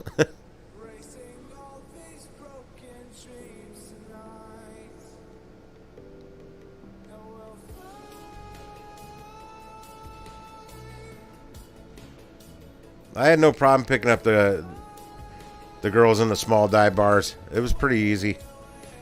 I mean, there was more of a selection at the nightclubs, but it was sometimes more difficult too. It's hard to explain. I know this place called the what is the name of it? The Piccadilly Lounge or something like that. I shot pool there one night for my pool team against their pool team, and there was a girl rooting for the other team that was a regular at that bar. Super cute girl. I think her name was Chrissy. I can't remember. That was, I don't know, 97, something like that. I told her I attended bar. I was a bar manager at this other one. I don't know if I was general manager at the time. I might have been GM. Yeah, I was general manager. I had my Firebird. I told her I was bartending that Friday night. This was like a Wednesday night, I think, when we were over there. If she wants to come hang out. And she showed up wearing these little overalls. I kind of dig girls that wear those little overalls. Yeah, her and I hooked up. I met her. She was from the other team. She was a cheerleader basically for the other team that we were shooting against, and I picked her up.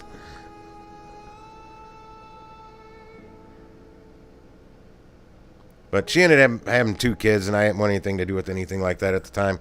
She was so cool, though. I should have stuck with her. Yeah, that was 98. Yeah, I was 98. Yeah, I was a GM at that time. I had to think. I'm trying to think where I remember where I lived at the time.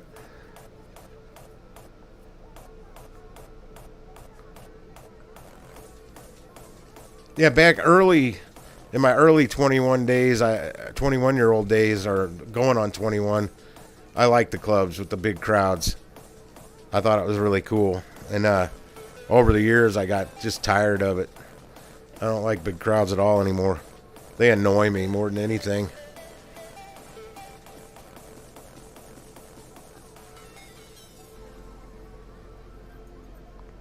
I don't like being annoyed.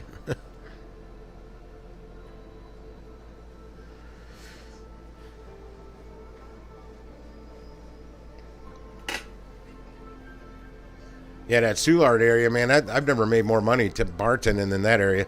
I've never seen people tip like that. It's crazy how much people tip in that neighborhood. To where I could work a Saturday afternoon shift bartending because I couldn't find a good person to fill that spot. And my ring would be higher than anybody I'd have in there working. If I hired a bartender, I'd always ring more. I'd only have maybe 12 customers throughout the whole day. And I'd make like $240.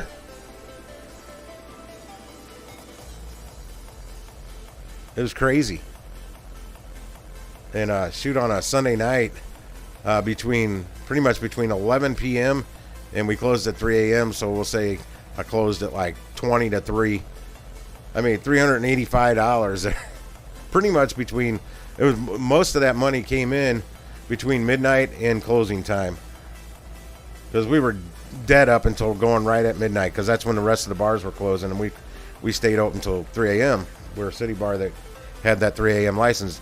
Pretty much all those bars around there are eligible for it, but they just don't push for it. A lot of bars don't want to stay open until 3 a.m.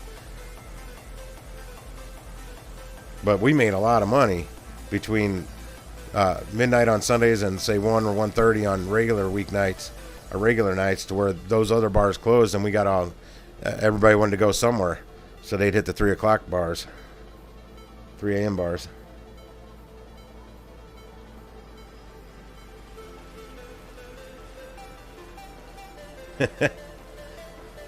Hey, I'm telling you that Soulard neighborhood, the girls don't mind the older guys one bit. Not like back when I was in my early 20s, the girls wanted nothing to do with older guys. At least not many of them did. Now I was quite shocked. I was surprised, and what a great neighborhood to go through a divorce in, to where there's girls barely 21 that like older guys. Have no problem with them. It's a great place to go through a divorce. Just don't stick around there too long. I shouldn't have got a job down there. But I did. But I had a lot of fun because I had a job down there. I got to know most of the bar owners down there, and there's a lot of bars. Most are staff.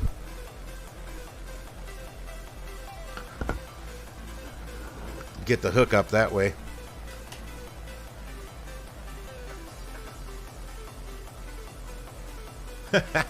Yeah, this place called the Oz nightclub I used to go to over on the Illinois side.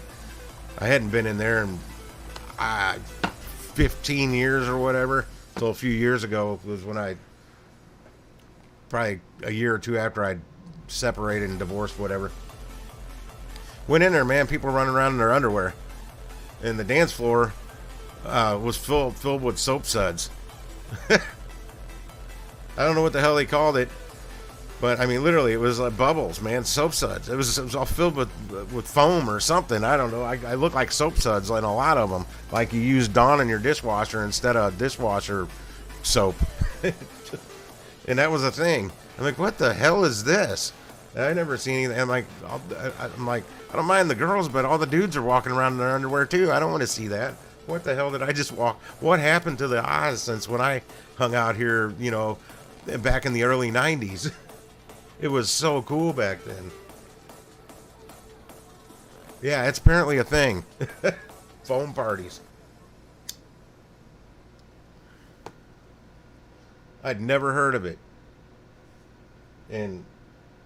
But I mean, I was so out of that club scene for so many years. Oh, and then Pops, I hadn't been there in like over a decade, which is right next to the Oz. I go in there with my buddy Mike Becker. He's like, you want to go to Pops? I'm like, man, I haven't been there in like a decade or more. And granted, I'm not very racist, but it was really dark inside of Pops. I'm like, what the hell happened? So I found out when I was at work the next day, Snoop Dogg had played at Pops that night before I got there. So that it was like a, yeah, African American party, basically. All I smelled was weed and shit. I'm like, what the hell happened to Pops? It used to be a pretty mixed crowd there back in the day when I went there and hung out.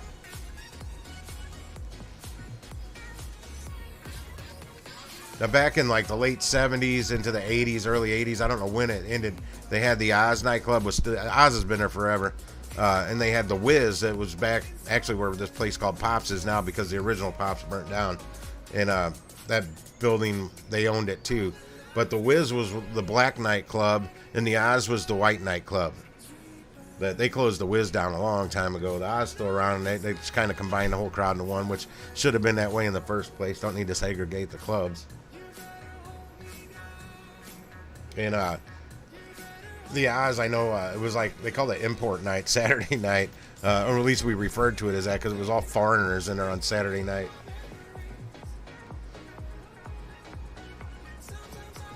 Which I didn't have a problem with. I like them accents and foreign girls and stuff, but there was a lot of Asians in there. Those Asians are hard. When they're all together, it's hard to pick up an Asian woman. Well, when they're like truly Asian, they're not like born and raised here. They're barely speak English foreign. It's hard to pick them up because we're not in their culture or whatever you want to call it. Yeah, about to lose me too. I'm having one more smoke on here and I'm done. But tomorrow's Tuesday. I don't really do lunch on Tuesday. I should, but I don't. I can't. I mean, I just can't go do it every day like that. Lunch and dinner, and it's not really worth it. That's why, like last Monday, Tuesday, and Wednesday, I only worked like maybe 7 hours, I think, between the 3 days.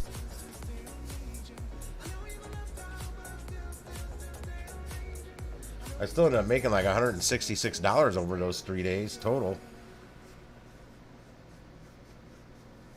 But I didn't work much. I mean, you get out of it what you put into it, and I didn't put much into it those 3 days, so I didn't get much out of it. But you can't hit it hard all 7. Well, you can, but I just don't have that drive anymore.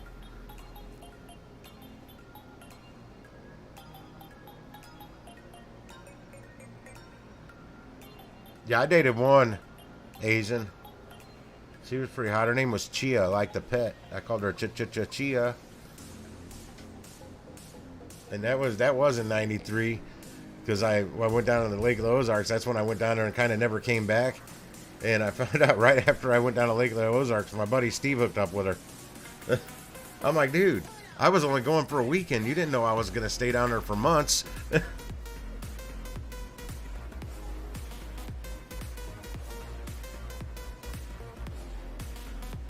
Yeah, I can't with Chia. I don't remember if she had. I don't remember if she had an accent or not. That was so damn long ago. That was a long time ago. That was almost 30 years ago. Like 28 or 29 years ago.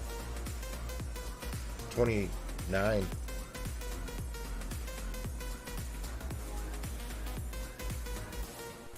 Yeah, did I have my bag? No, she had a bag phone. That's right. I remember a bag phone. That was I didn't have my bag. My cellular phone, my bag phone. She had one of those back in '93. I had mine back in 1990, 91ish, something like that.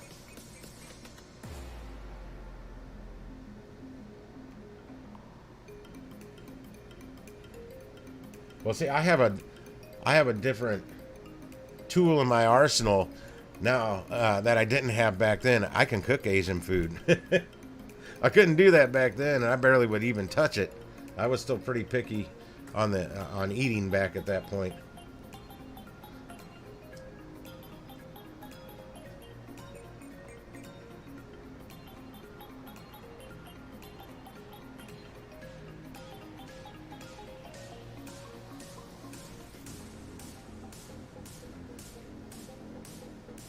But I don't think that Chia was too taken by me, since it only took her like 3 days to switch over to my buddy Steve while I was out of town. And I yelled at him. I'm like, dude, you knew I was hooked up with her. Why would you even do that? Well, she made advances. I couldn't stop. She was hot. I'm like, yeah, whatever. And she gave a good back rub.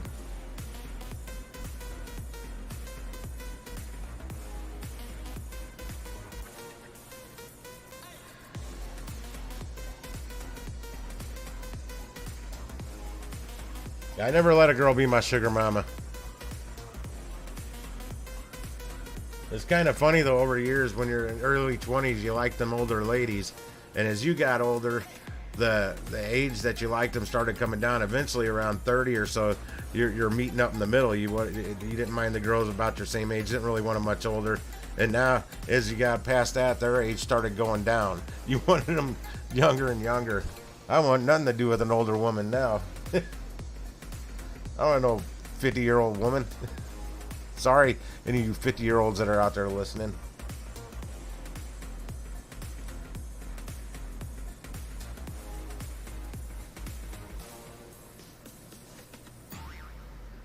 Yeah, man, I learned how to cook, Critter. That is a hell of a tool to have in the arsenal. Become a chef. Like my friend Michelle, she's a lawyer or attorney, whatever you want to call it. We were out at this Blarney Stone bar a few years ago, and I was straight from work. I was in a chef jacket, and somehow the conversation at the table of what people were wearing, their attire, came up, and who was a sharper dresser or whatever, not just at our table, but in the whole establishment at the time. And she's looking around. She's like, actually, the person's outfit that turns me on the most in this whole place is Tim's, because he can cook me dinner.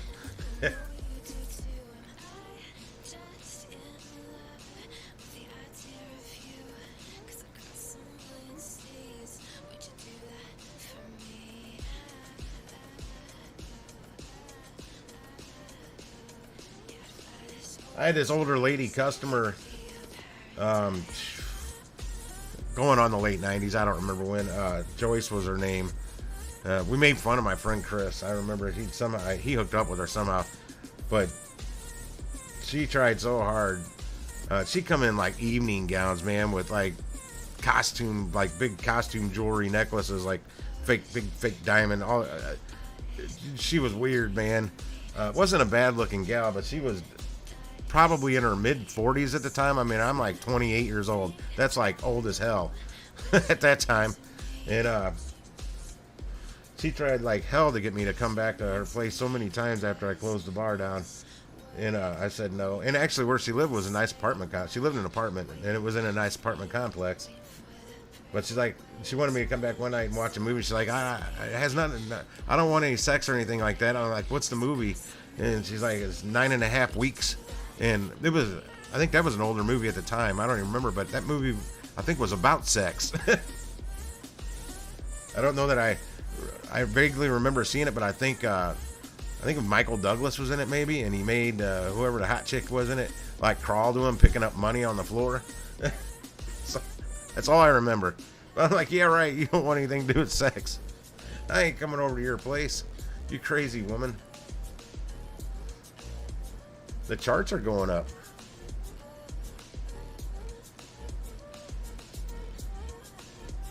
Yeah, see, I wasn't down with that shit. I didn't like people buying me shit. You can cook me something, yeah. Bring it to me in a go box at the bar.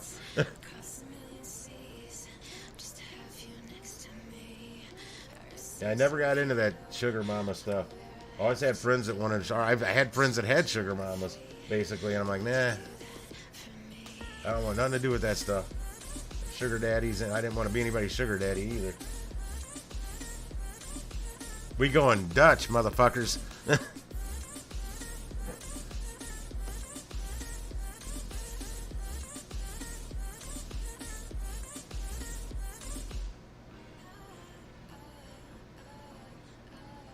I got it on in an elevator, but never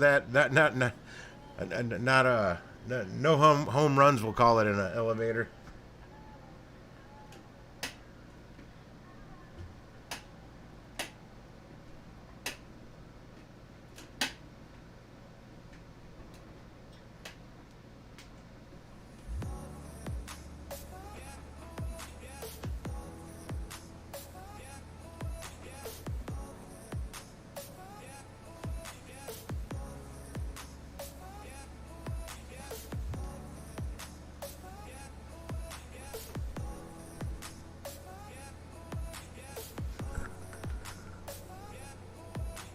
This, the Pardella Lounge, another bar we played pool at. I picked up a girl over there. Had to be around 99. It was before I was with the ex. So, had to be around 98, 99. This girl was cute. She had a great body. Do just about anything in the bedroom, or everything, whatever. But she ended up being really weird. I couldn't believe she was single, no kids, nothing. And she lived in the same apartment complex as me at the time. That was what was even crazier. And I met her in this bar way down where it's not close to where we lived. And she came over a few times to the apartment. And that's how I know she did just about anything. So she was like a nympho. But she was weird. I had to cut it off. I had to stop it. She was just too weird for me. I knew there had to be a catch why she was single, no kids. She was 1 year older than me. I think she was 30 and I was 29. But she was super cute. Real blonde hair, not fake blonde hair.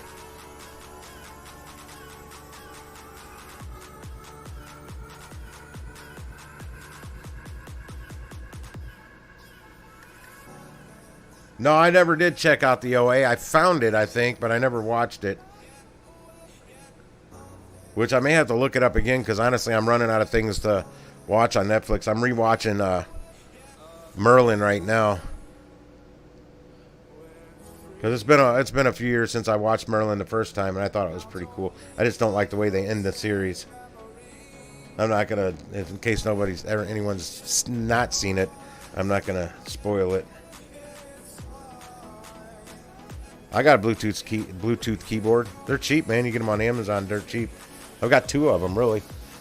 The other one's full of dust. It's filthy. It's been sitting over on the table by the end table by my window air conditioner for like 3 years. It hasn't moved in like 3 years, so it's filthy. And somewhere, oh, there it is. I'm like, somewhere I've got a mouse with this keyboard too, but I don't use it. I got a corded mouse with some weight to it. It's a gaming mouse with like LEDs. Oh, Chain Benny. How you doing, Chain Benny? I got some spam for you. Bend over. Why don't you Benny over? Spammer.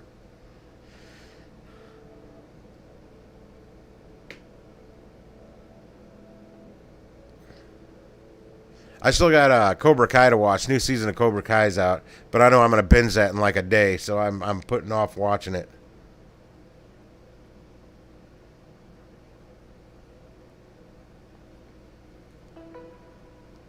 Well, I'm thinking about this is all after I get the car. The car is my focus. I got to buy that new car first.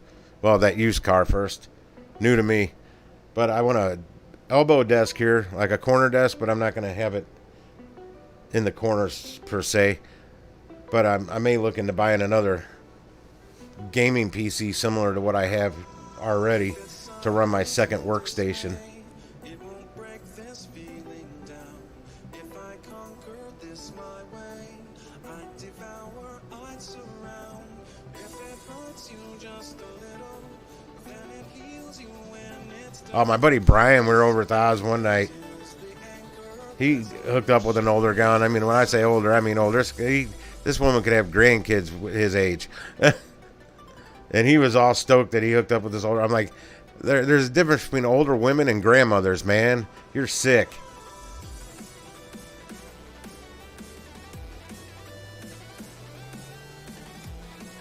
What, did you just wake up, Robert? Oh, yeah, never mind. I just seen it.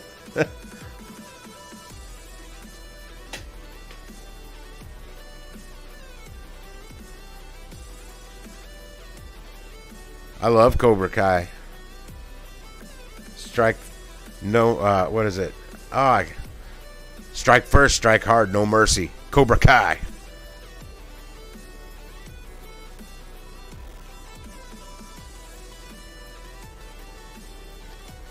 Yeah, but the 35-year-olds were just one-nighters, man. I didn't want them more than that.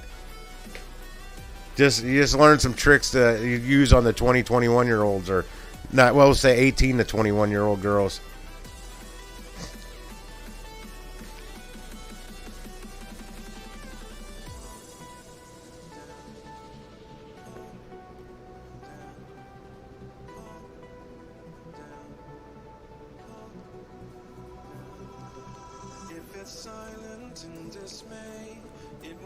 Yeah, this redhead I worked with at this Bevo Mill place, I had a big crush on her. She flat out, one of my friends asked during Mardi Gras, my first Mardi Gras in Soulard, or was it the second? I don't remember. Ask her thoughts about me, and she's like, he's too old. Well, her roommate was the same age as her, and yeah, her roommate had no problems with me. In fact, they became not roommates. They split up, and they each got their own place because of her roommate not having a problem with me. Because her roommate got me over there one night. Well, the one I liked was crashed out. She never knew I was there until it was one Sunday. I'm working, and she's just giving me the cold shoulder. I'm like, what the hell is going on? She is not being her friendly self. And I'm like, oh no. Her roommate told her. Yeah, her roommate ended up getting drunk and letting her know that she got me over there one night. And I'm like, damn you, I told you never to tell her that. I'm like, she cannot know. I got to work with her. You cannot tell her. And she didn't for a couple months.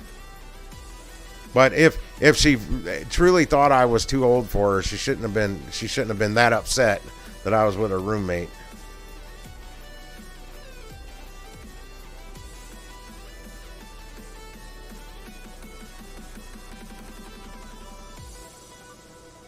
Oh, TC, Trees Company.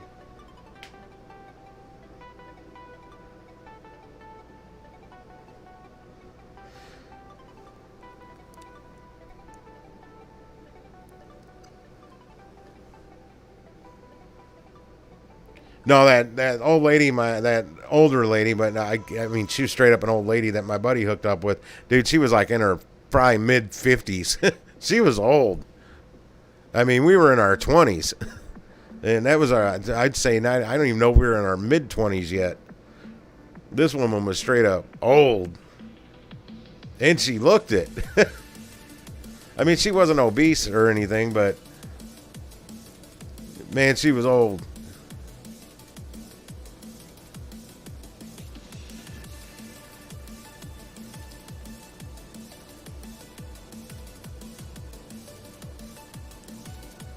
No, 35's not old anymore. I don't really want them over that. I'll stick with the 28-year-olds. Mid-20s to late 20s. That's a good age. As long as I can still pick them up, which I don't think I have a problem with that.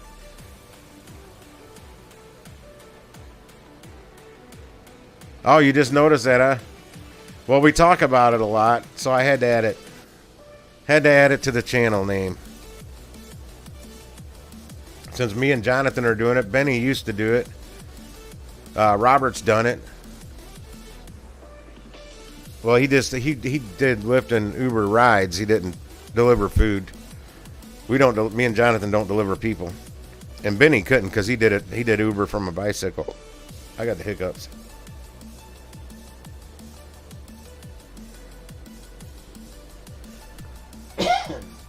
I don't like that, man. I don't like that mile high plane thing. It just takes the fun out of it. I'd rather go on a normal American Airlines and bang a girl in the bathroom. There's more thrill involved, I think. If it's, I mean, that the mile high flights. That's you know it's gonna happen.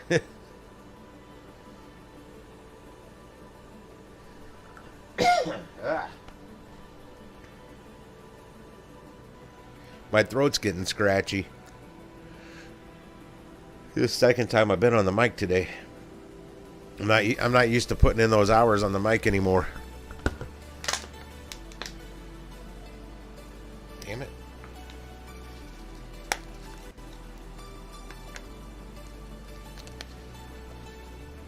I am not doing that. No way, man. Not with my truck.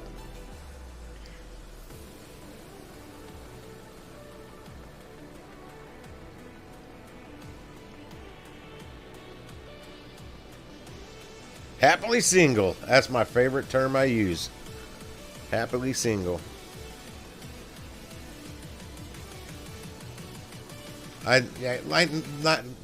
too long after I split up from the ex-wife, I had so many friends. We need to find you a girl. I'm like, no, you don't. I am gonna love being happily single. And they said, yeah, but not for very long. Well, it's been years now, and I'm still happily single. I love being able to do whatever I want, whenever I want, with whoever I want. Nobody can take that from me.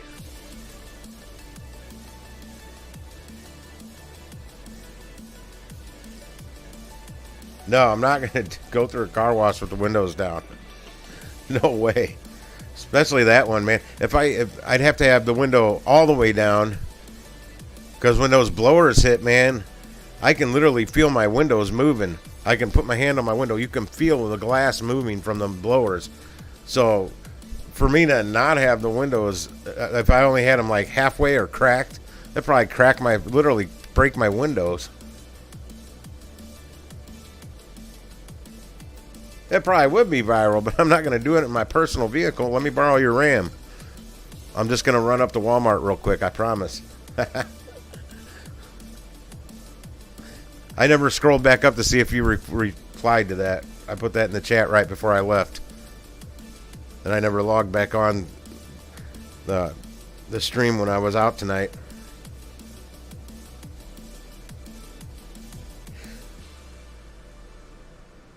Yeah, I was reading the thing trying to figure out what I have, and I've either got the Shiner or the Works. I think I've got the Works, which is their best car wash, because it seems like I'm getting stuff that shit's getting sprayed on my truck that The Shiner's the next level down, they call it. I think I'm getting stuff that's not on the Shiner, so I got to have the works. Pretty sure I got the works. If I don't have the works, I'm going to have the works next month. I'll pay an extra $5. I just hope they still have it on sale. Because it said the works is $30. And the Shiner's $24.99. And I know I got the $24.99 because I got it on sale for $19.99. But I think he may have programmed it wrong, and I think I'm getting the works. But I paid for the Shiner.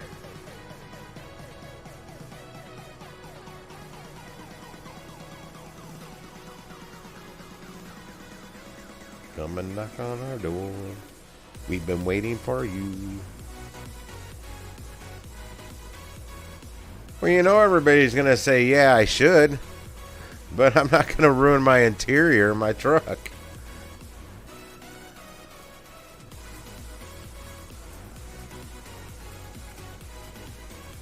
I mean, I'm not afraid of the shit coming in the window. I've had to walk cars through a car wash holding onto the antenna back when I worked at a car wash in 1990. I think that was 90. It's where I learned how to detail cars. So I can't remember if it was before I worked at Radio Shack or after I worked at Radio Shack. It was before. So yeah, it could have been 1990. I may not have been 21 yet. Because I turned 21 when I was working at Radio Shack. And yeah, we got tips there too, Critter. I've worked a lot of tip jobs over my life. But we had to split all the tips. Now, that was on the car wash side. The detail shop side, you didn't get tips because you weren't part of the car wash crew anymore. But when you pulled up to the car wash, before you pulled up to the vacuum, actually you're kind of pulling up to the vacuum, the person that was there selling you the car wash, that I was that person. I was made crew chief and I became that person, which I didn't really like it as much because I didn't get to split a cut of the tips because I made commission, because there was different tiers of car washes and you had to the better car wash you sold, the better commission you made. And I like tips better than that. But I wasn't in that position long, and I went over to the detail shop side. Yeah, it sucked, man. They made me the crew chief, but really didn't give me a pay increase. They gave me a title, and most of the staff was friends of mine. None of them listened to me. They're like, oh, you better do it, the crew chief said. So they made so much fun of that title, crew chief. And I'm like, hey, I didn't ask for it. It was offered to me. I took it. Now I'm your boss. Yeah, I learned right then it was hard to be your friend's boss because they don't like to listen.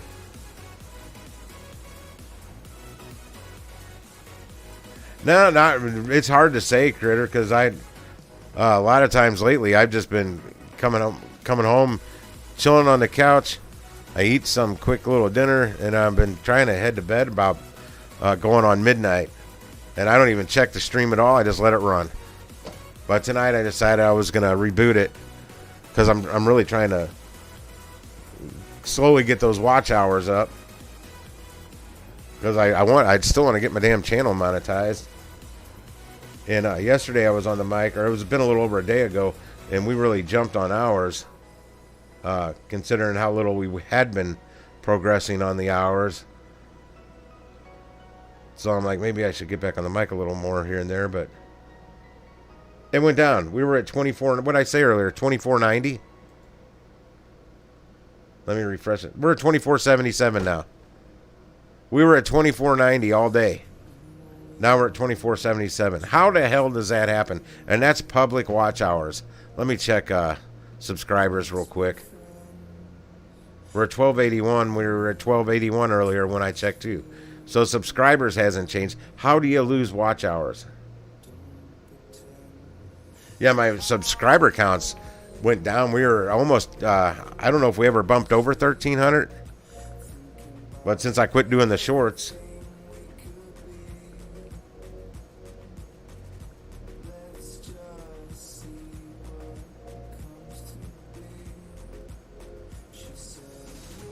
on Discord? I'd never been on the mic on Discord.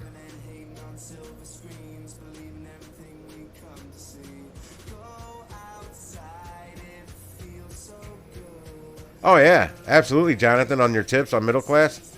Yeah, I was talking about that earlier out in this area where I used to deliver back for a pizza place in like 2006. I made more money off the trailer parks than I did off the big houses and the expensive subdivisions. Well, I figured it out, Critter, on watch hours. If you let your stream go over 12 hours, I was under the assumption at first, because I'm over 5,000 watch hours. Just most of them don't count for public watch hours because it's the hours that were accumulated after the stream passes 12 hours. But you still get credit for that first 12 hours, at least I think. You have to, else my hours wouldn't be going up. Because I don't think my old shorts are still getting that many views to pump up watch hours.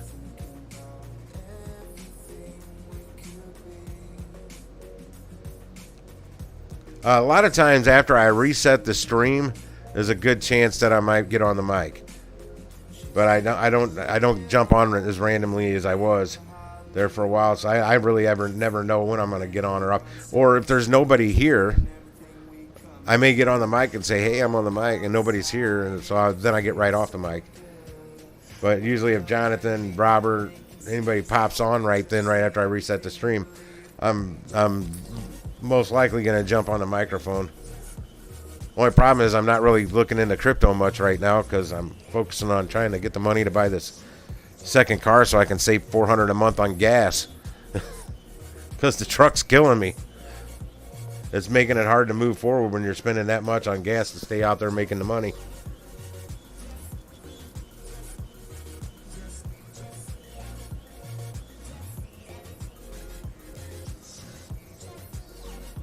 Round the outside. Two trailer park whores go round the outside. Or girls go out round. I always say two trailer park whores. Wait, does he say whores or girls? Because I always sing it in my head, two trailer park whores go round the outside, round the outside, round the outside. Guess who's back? Back in town. JD's back. What is that? Tell a friend or something like that.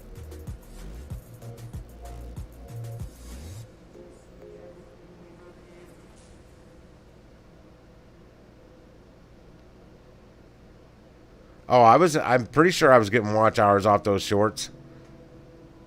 But they quit putting my shorts into the shorts feed.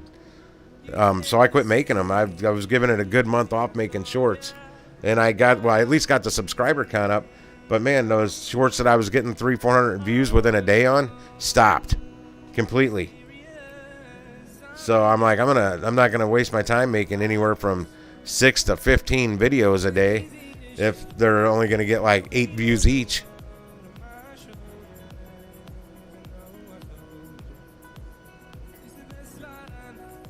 But I'm starting to put up these little videos of me out in my truck. I mean, they're not getting hit a lot, but that one in the car wash yesterday had like 24 views or something like that. And if they watch the whole thing, let me see here. Oh, shit. How is it easier to look at this? Hang on. I actually go to my channel and look at that video. It's got 31 views now.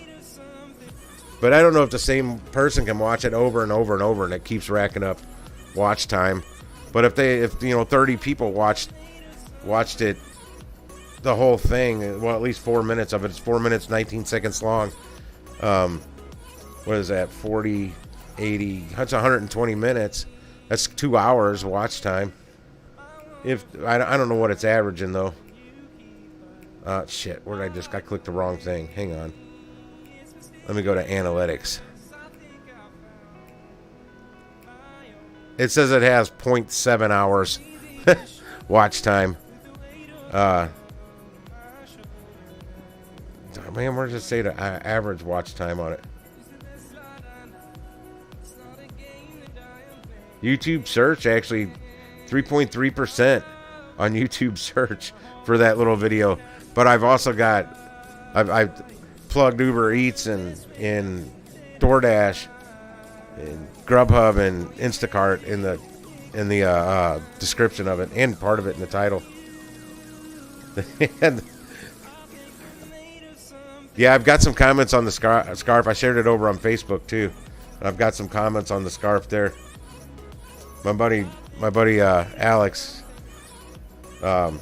said, "I'm just digging that scarf, yo." It's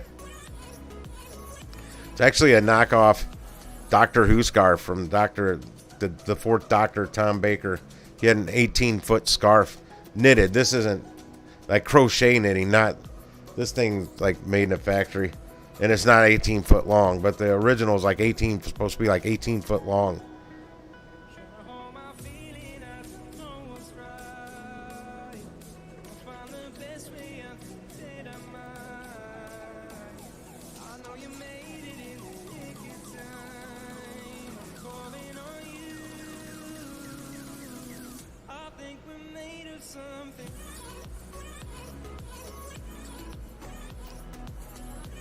Yeah, the shorts were a good 80% of my subscribers, and probably still are, if not higher. Those shorts were working big time to pump up the subscribers, but not so much the watch hours, because I'd get on the microphone and I'd have the same like 10 to 12 people popping on. That was about it. I wasn't getting new people on it, but hey, it was getting subscribers, which is part of the game, so you got to get them.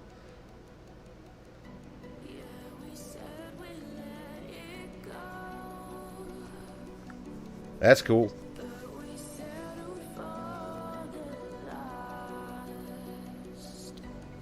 That's kind of a filtered version of me, but it's still pretty much me on those shorts when I'm in my truck.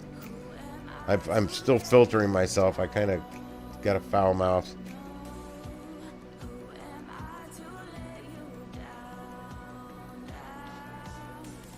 Yeah, well, I started getting those big views like right out the gate from the first batch I put out.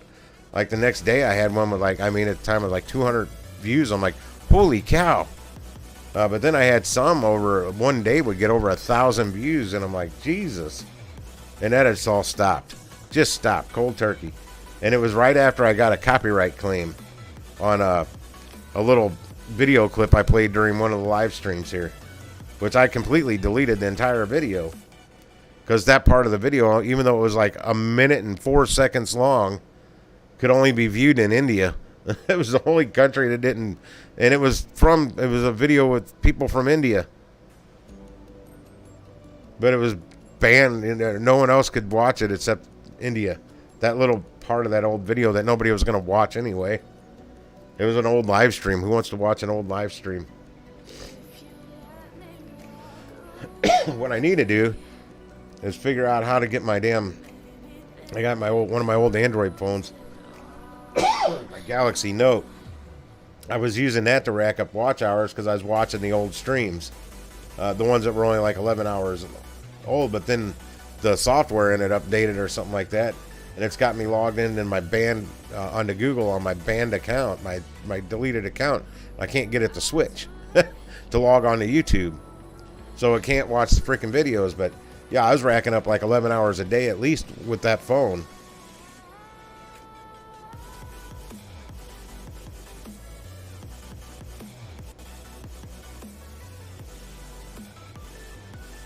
I'm still kind of butthurt over the first one getting terminated for the reason it got terminated, which was so BS. It was so far from the truth. I mean, it had to be somebody complaining. That's the only. I mean, what they accused me of, there was no. Well, unless it was because of that Reagan video I played. I'm sorry, the former president from 1984 about Danny Thomas getting a Congressional Medal of Honor or something like that. Or they called it just a Congressional Medal for his great humanitarian acts creating St. Jude's Children's Cancer Research Hospital. Which was like a 9-minute video that I played.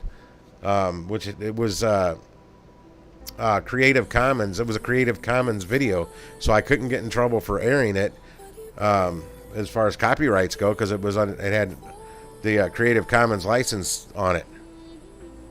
And I was trying to end the stream when they terminated it. That's when I came over to this workstation to see what was going on, see if I could figure out what was going on from over here. And then this one was gone. The stream was just gone. It wouldn't work. I was like, what the hell just happened?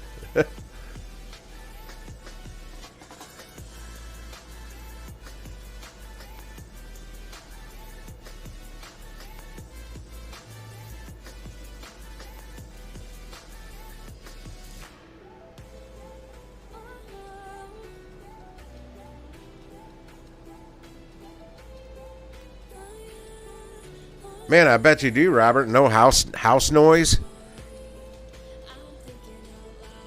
Man, it's your own little private Idaho out there.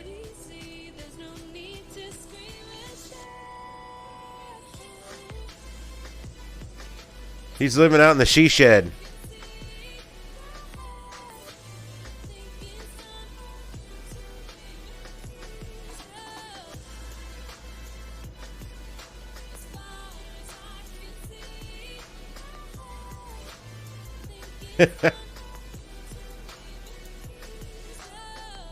Pro USD, what are you talking about, Robert?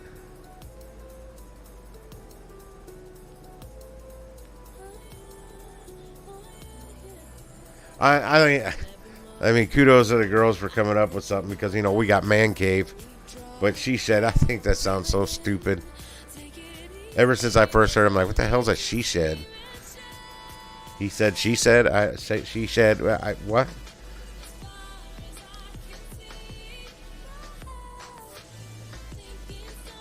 Yeah, I called the number I saw on this. I thought it was a house for rent yesterday.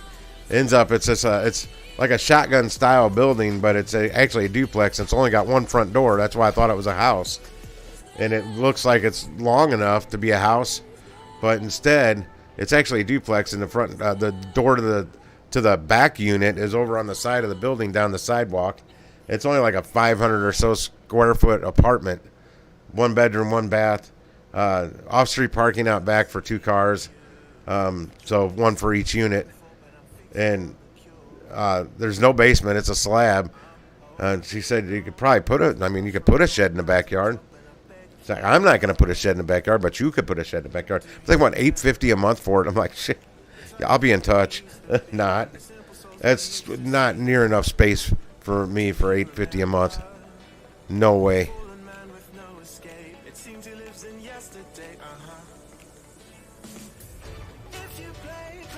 Yeah, I think I may look into buying a place. There's some FHA things out there, like an FHA loan, but it's an FHA / something. I can't remember what it's called. I've got some, I think Facebook Messenger. It might be text. I don't know. If these are on text or Facebook Messenger with an old coworker of mine. He's a real estate agent now. I was chatting with him about this place I was looking at that was in this category, this FHA / something loan you had to get. And what it does is the place needs work. The FHA loan will actually cover you more than what the value or what the sale price of the home is, but that extra is going to cover contractors that they have to approve of that comes in and gets that thing livable and able to get a permit, I guess occupancy permit, or if you even need one when you own it, I don't know. But it's a way, like, say this house I was looking at, $29,000 is what they wanted for it. Needed $25,000 worth of work. Well, they give you a loan for the house and to cover that extra construction cost that would actually, and you had to use contractors. You couldn't do the work yourself. So they would pay you to get the thing. They wouldn't pay you. You'd have to pay it off, but it'd be lumped into your mortgage payment. It'd be one loan, all through FHA. So I might look into doing something like that again, finding a house on the cheap that needs work, and then use that special loan to get the building money, basically the construction money. But that house I looked at, I kind of liked it. It was like 1.4 acres, but the land the house was on, and just a little in front of the house was fairly kind of level, but the rest of it all dropped down like damn near a bluff, man. It was so steep, and I had to drive like up a freaking mountain to get to it. I'm like, there's no way, even with my four-wheel drive, that if there's snow on the street, I can't leave. I'll slide down the freaking hill. It was so steep, and I saw 16 by 80 mobile homes way up at the top of this hill. It was like way up there. I'm like, how did they get those up there? Because those they got to deliver. They can't build that on site, or they don't build them on site. A house I can see, because you just bring the lumber up a little at a time. But as a freaking mobile home, that means a semi had to get up there. And I don't know how in the hell they did it. And there's more than one I saw up there. But this was actually a house. It was like one of them cedar houses that had cedar plank siding that woodpeckers had got a hold of. There's a whole lot of woodpecker holes, a lot of them. That house needed a lot more work than I wanted to even have anything to do with. And that steep drop off. I mean, what good's the acreage if you can't use it? I mean, I could use it to practice rappelling. That was the only thing I could think of. I could rappel down it. But then I'd have to climb back up. That would suck. Well, it was going up until, 35 minutes ago, 40 minutes ago. Started dropping. At least Shiba's not following it as much. Shiba's struggling to stay up above in the green. But these tickers are just from 11 o'clock or midnight. I don't know. I think because of daylight saving times, the Webull tickers reset at midnight right now, my time, which would have been an hour and a half ago.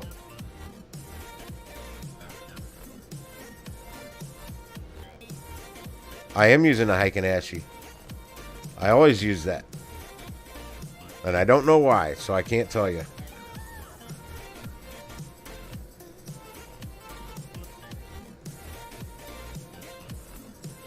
Oh, I have no idea there, Robert. I don't pay attention right now. I'll start paying attention when I can start investing again. I can't start investing yet. Well, if I didn't want to buy another car, I could. I'm still debating buying that Nissan or buying a newer car from a dealer that I have to finance. I think I'm going to buy. I think I've settled my mind up today of buying that Nissan for $1,000 and just banking money. I think that's the plan. But I need to get an alignment on that Nissan right away and that motor mount fixed that the mechanic thinks it needs. Well, the mechanic is the guy that owns the car. And probably get all the motor mounts swapped out, transmission mount, anything, any mount. I just want to do some preventative maintenance.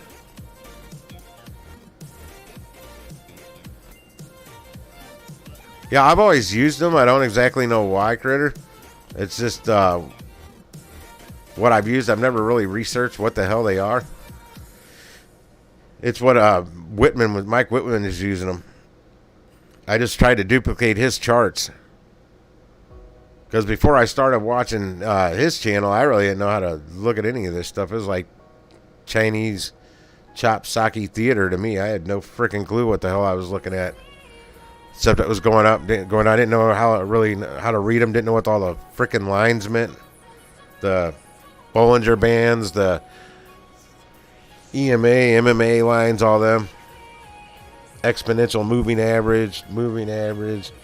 All that. Didn't know any of it.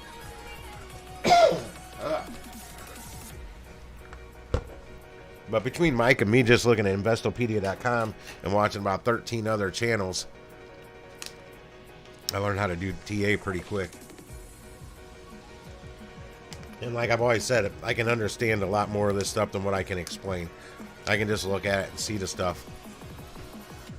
Like Robert charts all his out. He puts the trend lines and all in it, and there's still, I don't do that. Because, I'm watching a 5-minute chart. And I see the lines, and I'm not doing TA enough anymore to worry about it.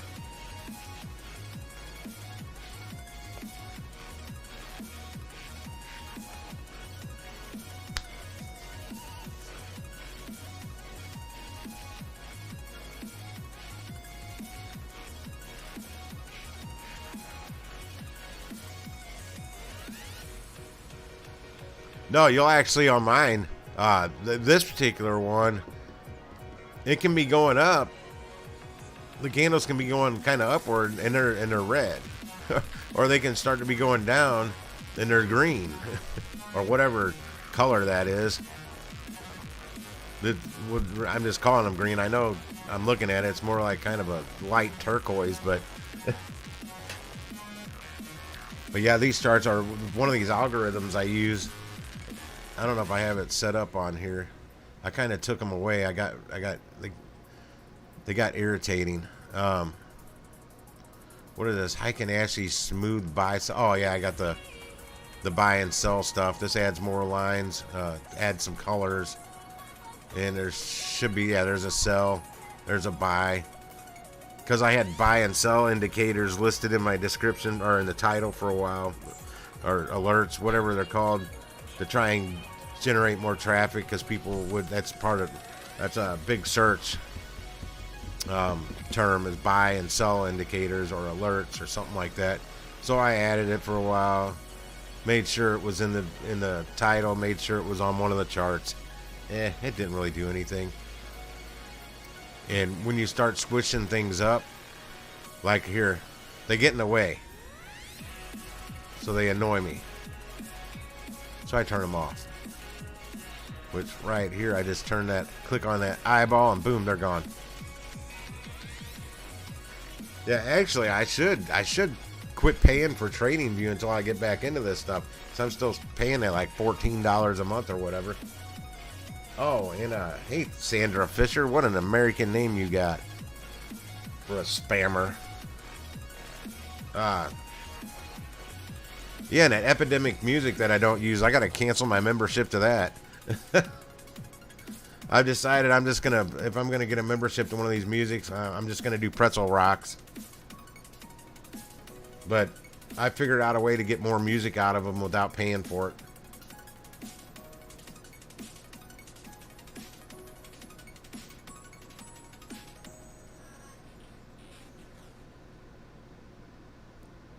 Oh yeah, man, when you're scalping, you want, yeah, I mean, you can almost go down to a second chart on scalping. I can't stand second charts. They drive me nuts. I like them for about 10 seconds and I'm over it.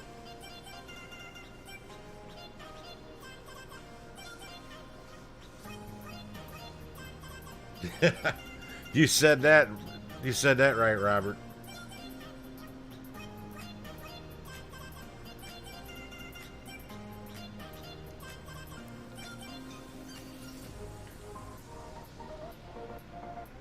Now, most of the people that pop on here anymore pretty much are well aware. They got their own charts up.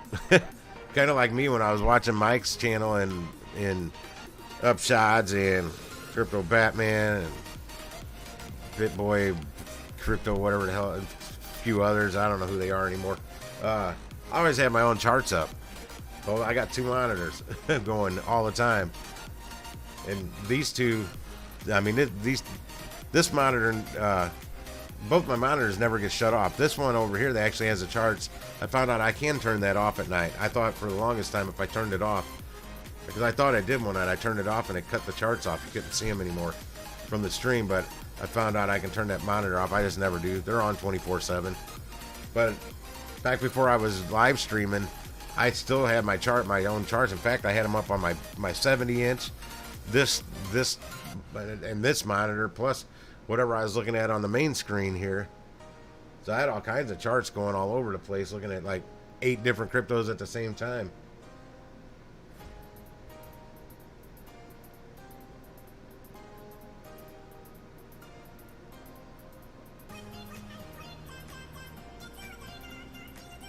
Really? YouTube safe? You still got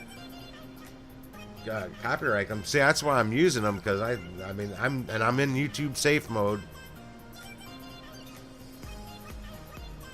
I mean, eventually I want to get the premium music, whatever, Pretzel, or figure out a way to have good music that's not going to get me in trouble, but get the premium Streamlabs so I can do both. Or I watched this guy on YouTube, I can't think of his name, I have to look him up, that teaches you how to stream better and make better videos and stuff. And I think he primarily uses OBS Studios. He does not use Streamlabs, because most of his stuff that he does is for OBS Studio, which is completely free.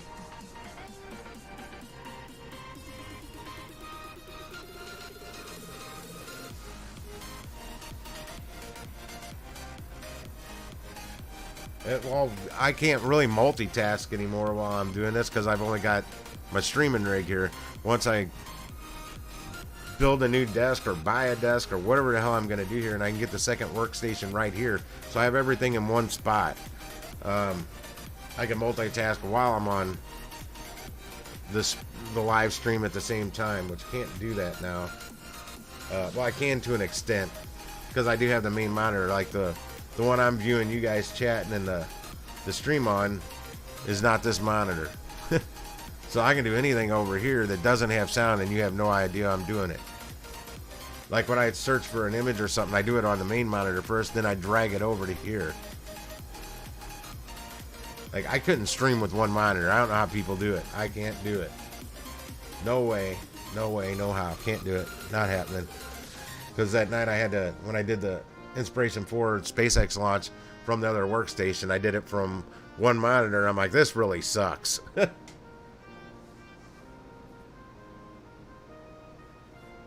Well, Jonathan, I'm out around stores. I'm never around.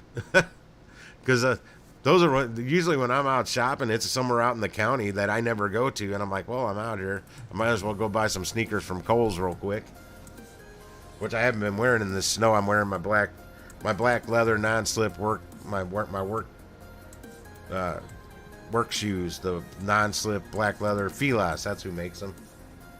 Which are actually more comfortable than the new shoes. Even though I bought the same brand.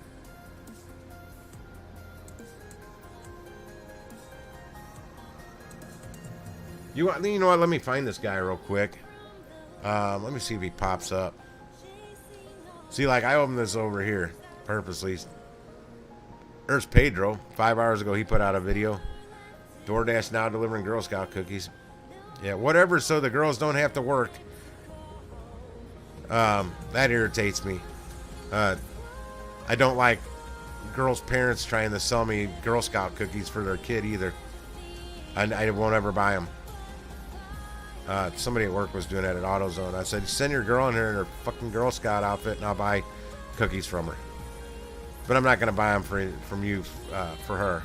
I'm trying to find, I know I'm not going to find it in history. I've watched way too many videos since the last time I watched one of his. Yeah, right along with Bree. Check her out, Jonathan. I don't know if she's the... There's a pretty cute one out there that does some videos. I watched her sitting waiting at Walmart for over 30 minutes for a couple orders.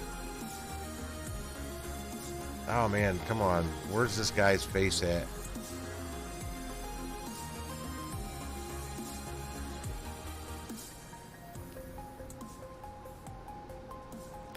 Canva. I think Canva.com must have some good royalties they give or good incentives for people, YouTubers, to promote them. Some kind of affiliate something.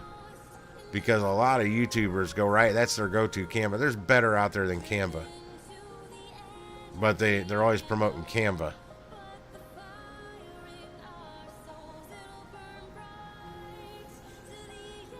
Yeah, you were telling me the other day that it's still working. I'm not sure, though, how that works. Hey, Charles McCormick, I like that you're using American names now, not some Russian character crap we can't understand. At least we can say your name now, Charles, for spamming. I mean, how do you set your bot spammer up to do this on so many different chats at the same time? I think that it might be right along with Bree. I think she's cuter than your Sarah girl. And for some reason, I don't think Bree's married. I'm going to find this dude.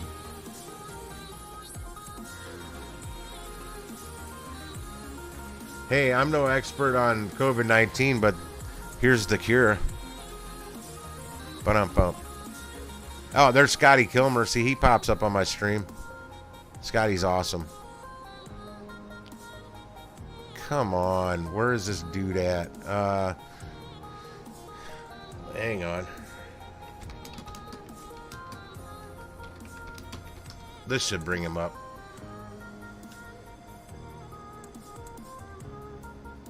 Of course he's not up there top. He's got the best freaking tutorials, and he's not at the top.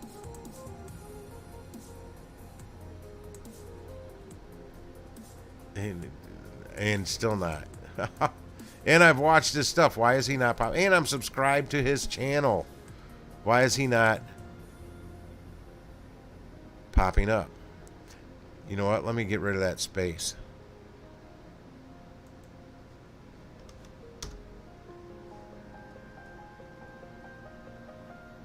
That didn't work. I can't remember. I think his name's Brian something, but I'm not 100% sure.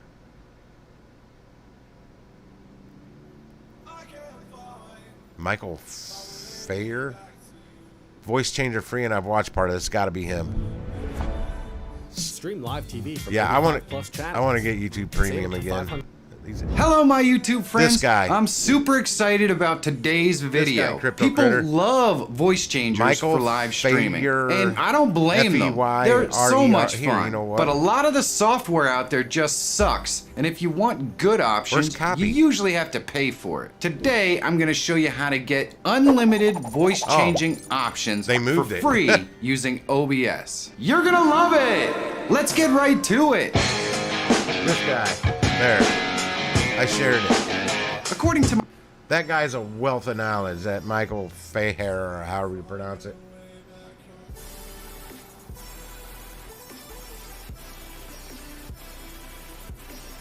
Well, and she's also got a husband, Jonathan.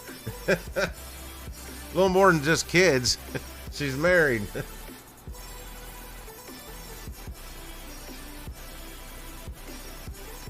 But yeah, that guy turned me on to a voice mod.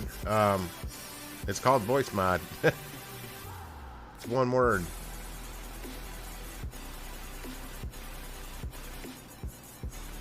Yeah, he's very knowledgeable. I can't knowledgeable about using OBS.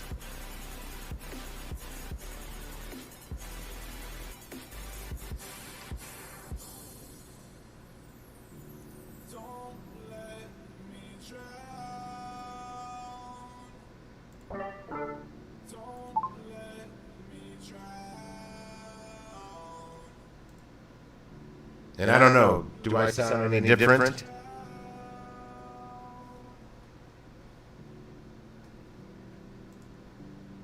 Why won't this minimize? There it goes.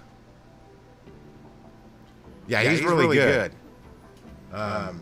Breaks things down really good, goes over it and over and over it.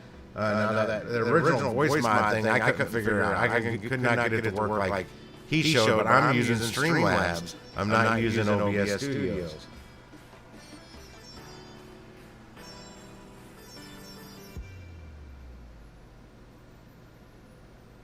But when I get back into it, hitting it hard, I'm going to change some things. I also want to have a camera too that works. Using the cell phone was working. I got to find different software because the software kept blocking up. My face would freeze, and it would quit working. What echo? I don't know what you're talking about. What else we got here? Hold on. Because magical chords, I've heard that. What's funny, Mike? Hang on. I don't know what this sounds like. Check, check. Hang on, I gotta turn the volume up a little bit. Check, check, check. That doesn't sound funny. Why does it say it's called funny mic? I'm getting feedback. If I turn the mic up, I get feedback. Wait, I sound like Jessica. What? I can't see this. I can't see the screen, the chat. You sound like Jessica Simpson or Pamela Anderson. I don't want to sound like either of them. What's custom pitch sound like? This is a different one. Does it sound like my voice is on helium?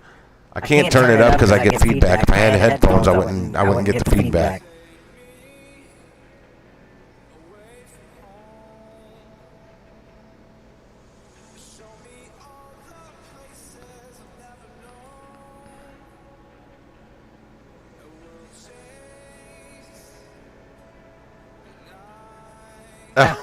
But he's just got over COVID. I don't think he's going to catch it right away.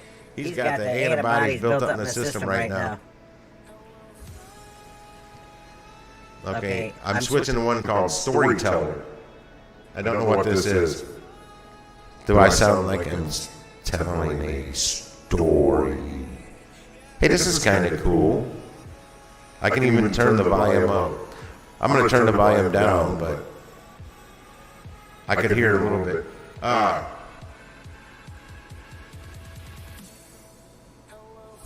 Yeah, he just got over the seed. He just got over it. He's got them C antibodies running rampant in his system right now. Yeah, but this is voice mod. Let me see if I can. Critter, this is voice mod. It's free. Now you can pay. Actually, that guy, he said it's like $50, but I think they got it on sale for 30 something right now. That's all. You can pay monthly. You can get a subscription of it, or you can pay for it one time for like, I don't know, we'll say $40, whatever it is. But it gives you these free ones. You can work with it. It changes like every day, so you never know what you're gonna have to work with. But if you pay for it, you get all of these voices down here I'm scrolling through. And you can also make your own up. I think you can make your own up with the free version too. But I didn't get that involved with it. I'm just using the freebies right now, playing around with it. Yeah, gas pumps never get clean. That's when you hit the hand sanitizer when you get back in your car.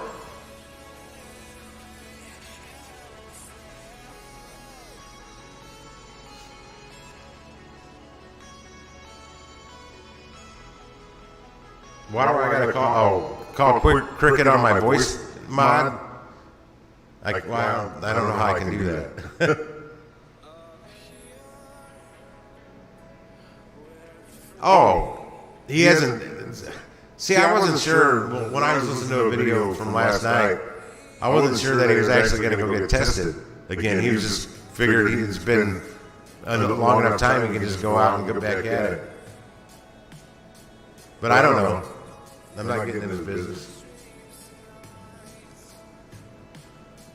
I got my hand sanitizer. I haven't tried this one that says fear yet. I'm on Storyteller. The Storyteller sounded kind of cool. It doesn't change my voice too much. I kind of like a little reverb, a little bit in the background or something. Let me turn it up so I can hear.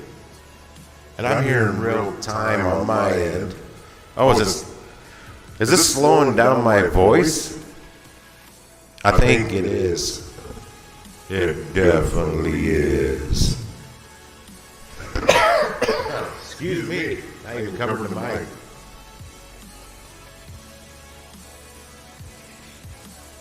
I can't merge the phones, not for 2 months. 2 whole months. This is weird. Come on. Let's see what fear sounds like. Is it in? Oh, I'm getting the feedback. I gotta turn the mic down. I want my voice to be altered a little bit, but not that much. Just something. This is on fear. The only one I haven't done yet is orbital. But voice mod, one word, it's free. Unless you want to buy it and get access to more voices all the time. And you can set them up on hotkeys on your 10 key so you don't have to go through like I was just doing and click on stuff.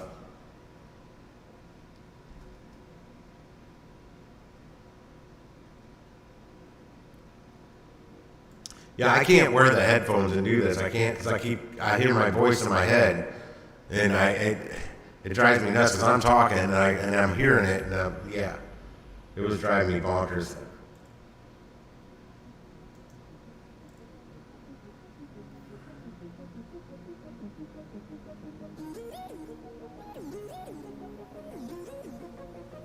Okay, can you guys still hear me? I turned that voice mod off, but it's set as my default microphone or something.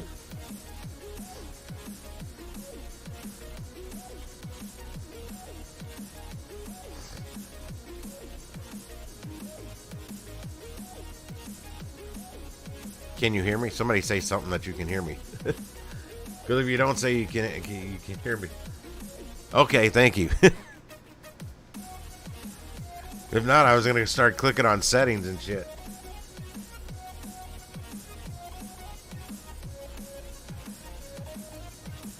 Yeah, I don't like hearing myself as I'm talking. It really throws me off. Even trying just one ear. I was using earbuds just to test it out, and I'm like, I don't like this at all. Yeah, I killed the voice mod. I turned it off. But I had something pop up. about it being my default microphone.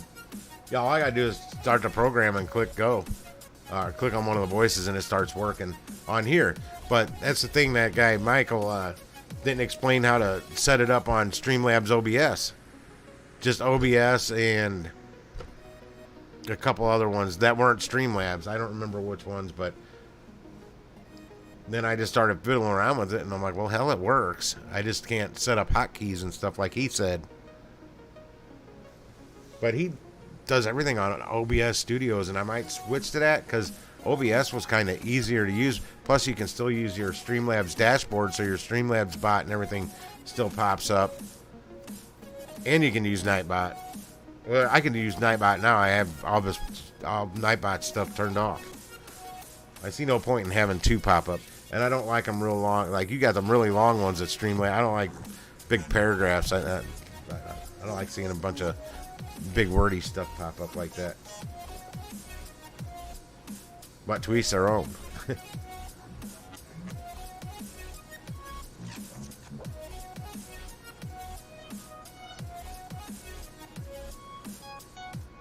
Now, if your kid's got it, you shouldn't be going anywhere. You got to be in quarantine if you're in contact with people with COVID. Especially if they live with you. I mean, there's people that's got to go in quarantine just because they're in contact with somebody that tests positive and they don't even live in the same house.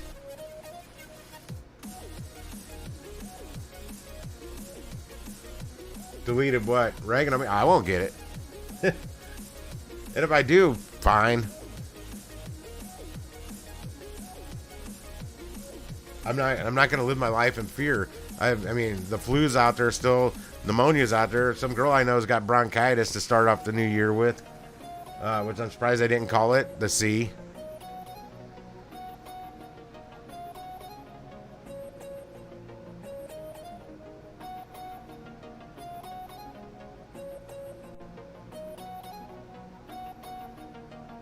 That Michael, whatever his name is, the guy I just had up. No, I do. I boost my immune system so much. In fact, that's why I'm trying to find the elderberry syrup vitamin extract shit that Walmart's out of, because Walmart has the best price on it. I'm not going to go pay 3 times more somewhere else for the same exact thing. I'll just have to go to a different Walmart.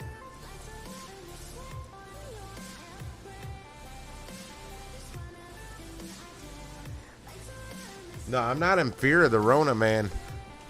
We all got to get it, like the flu. I've had the flu. I've had pneumonia. I've had pneumonia more times than most people. I've never had shots for them either.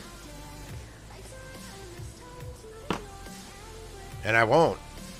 Your body needs to naturally build that stuff up, man, those antibodies. And the only way to do it is to get it, to contract it, to build up a resistance to it. That's why I don't understand why I've had pneumonia so many times.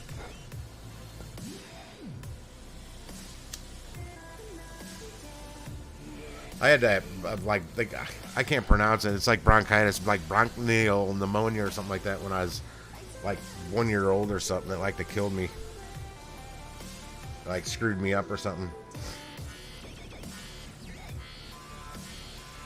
Yeah, I haven't heard of them closing any Walmarts up here for anything like that.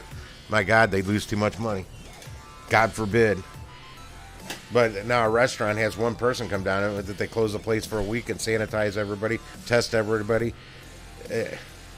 It's crazy the difference between what and closing a restaurant down for a week can almost close it down for good.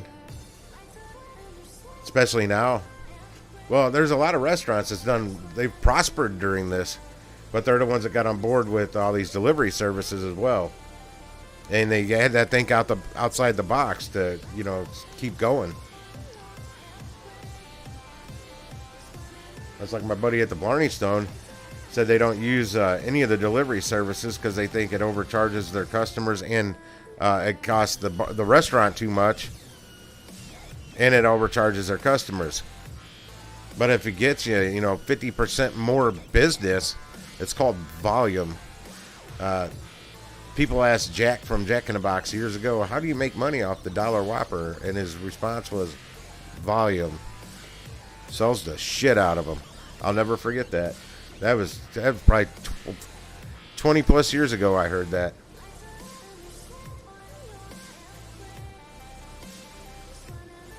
No, I haven't seen anything on South Park in years. I didn't even know they still had new episodes coming out. I haven't had Comedy Central in years. Hell, the last time I did, I really didn't watch it much.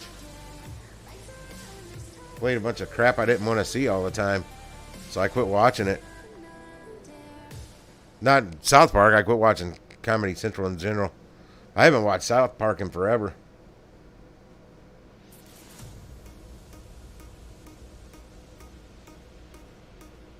It's hard to find good Beavis and Butthead stuff too on YouTube because they'll, even if you go buy the DVD set or whatever box set of Beavis and Butthead, they cut out all the videos. That's part of it, man. Watching them jam out to the videos, but for copyright reasons, they don't. So once in a while, you can find somebody that uploads some of the originals with the videos still aired, and they don't stay up for long because they get shut down. But I like watching some vintage Beavis and Butthead.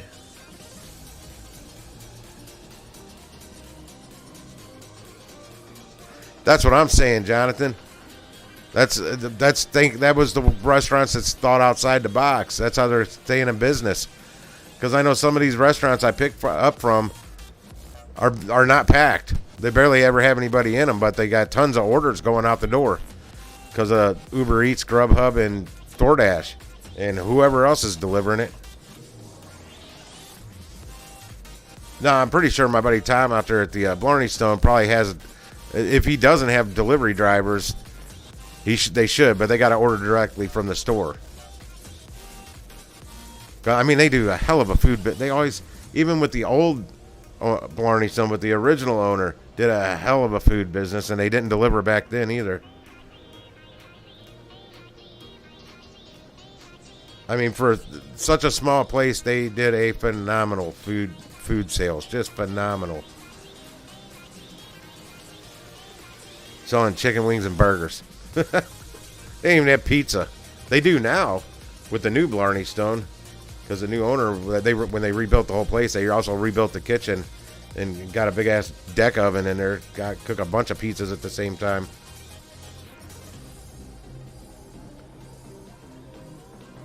See, the only place I've seen with even close to 10 drivers waiting is Corner 17, that Chinese restaurant, man. They'll line up in front where they can, but everybody tries to get as close to that building as possible. But they're also lined up on the other side of the street going the opposite direction, further down the road. They're all over the place. I can't see them all, but I start to recognize some of the same cars there all the time that I figured must be drivers from somewhere.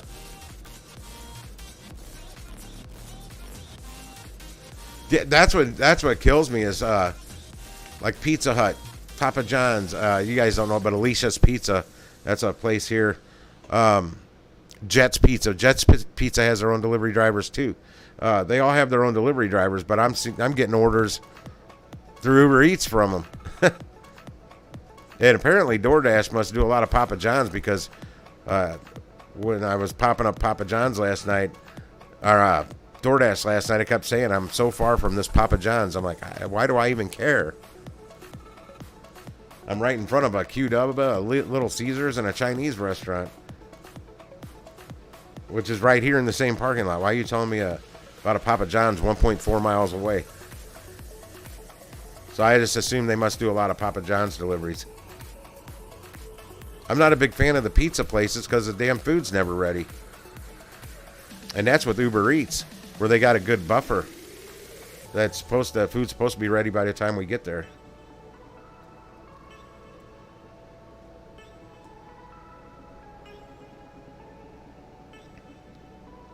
But that Alicia's Pizza I went to, man, I had to wait way too long for it. I only went in there one time, and I had to wait way too long. And I even remember when I was laid up sick at home, I ordered from Alicia's Pizza a lot, because they had a really cool driver, and I tipped well, but he picked me up smokes and stuff on the way. And I mean, I paid him for that when he got here cash.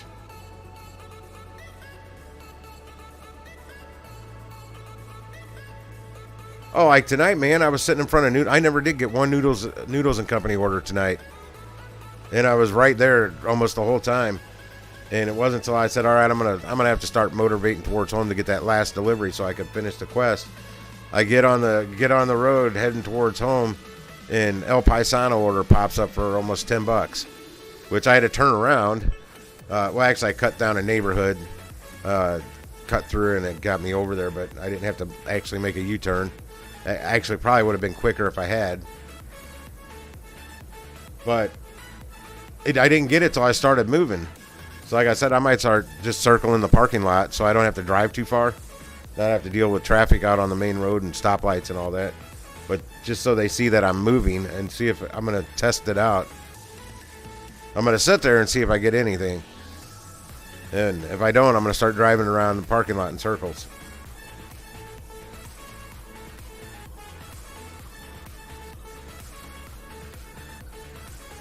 It usually works with that corner 17 though, but then again, I've been down the road go around the block to try and better position myself, and I'm like on a road behind buildings across the street from it. And I get the order back there when I'm sitting right up like 40 feet from the building. I don't get an order.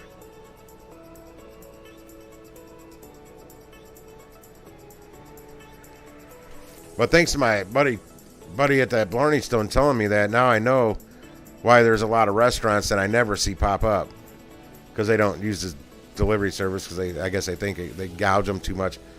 But honestly, the customers don't. I mean, they may mind it, but they don't seem to mind it because they keep ordering. Like that dude ordering that Chipotle one burrito. I delivered that one burrito to him 2 days in a row, and I know I delivered to him about a month ago, because I remembered the building next to it having that for sale sign in the front yard. It's one burrito. That's all he orders. And I get $7 off of it every time. Exactly $7 on the money. $7. $3 and then a $4 tip.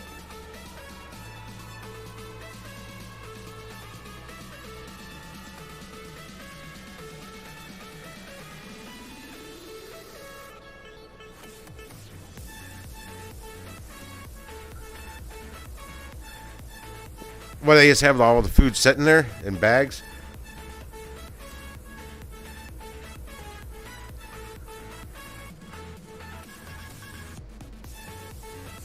Yeah, people just be taking whatever, then steal some free sushi.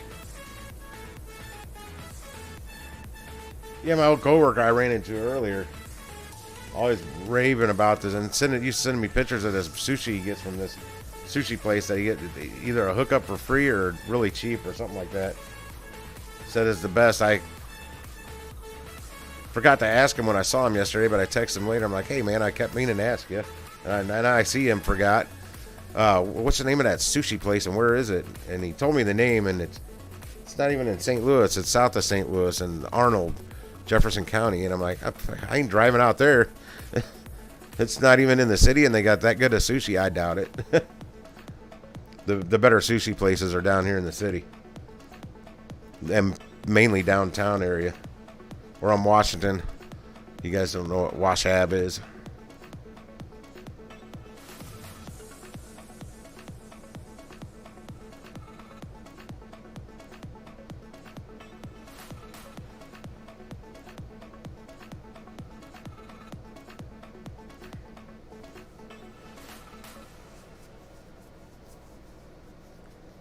I know once I get that new car, man, my whole strategy is going to be changing quite a bit. I'll be taking orders that I normally wouldn't in the truck. I'll be going out to different areas as well. That's going to be the big change, is checking out different areas. Like that Outback Steakhouse area. Now that I know that Freddy's place, that steak and shakes and steaks, burgers, or whatever the hell. It's Freddy's something. I don't know what it's called. I made good money off that. Plus that 54th Street Grill's right there. And TGI Fridays is right there too in that whole little mix. And Red Lobster is just right down the road.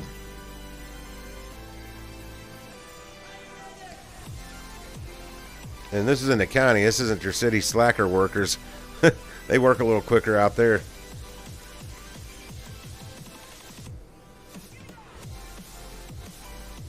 But I need to get like a big cooler to put them those Outback Steakhouse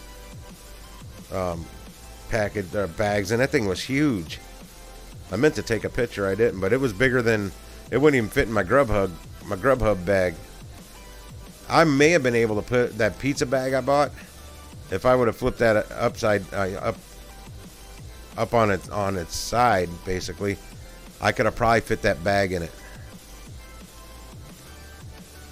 Because that thing's the biggest one I got, but it's made for pizzas. I mean, you could put other things in it, but it's primarily made for carrying pizza boxes. Big pizza boxes, 20-inch wide pizza box.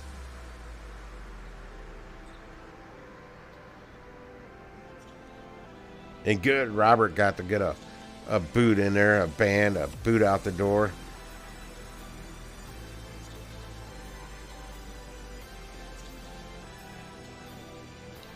Yeah, I see a lot of places that I pick up from that says delivery. Like they do their own delivery, and we're still picking up from them. But hey, it's just another route for that place to make money. Another avenue. Because their drivers can't keep up with everything.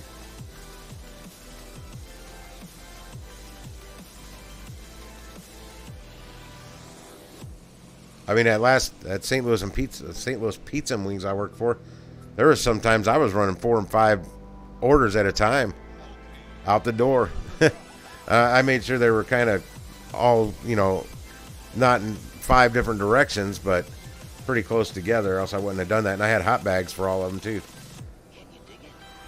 They provided me with hot bags. Plus they had they had warmers made for keeping the pizza warm when it was, before it went into a hot bag.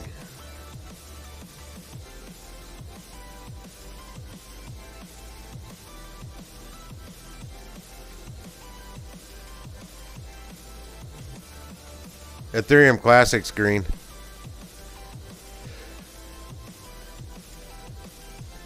Yeah, I don't know what it is. It's $30-something. That's all I can tell you, because there's a subscribe button right in the way of the ticker on my screen. I can't ever see Ethereum Classic's price. It's got the subscribe button right on top of it. On my iPad I can see it, and on my phone I can see it, but right here on a regular PC I can't see it. It's covered by the subscribe button.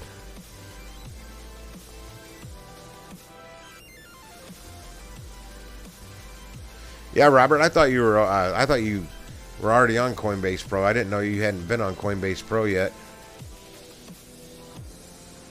That's why I always tell people join Coinbase Pro versus Coinbase, because the fees are cheaper. And as you notice, they don't pad the price because you pay a fee. And if you buy a lot, that fee's lower. But I mean, I don't have pockets deep enough to buy enough to make it cheaper, really. I mean, they're talking a lot. When you buy a lot, like, spend a lot of money.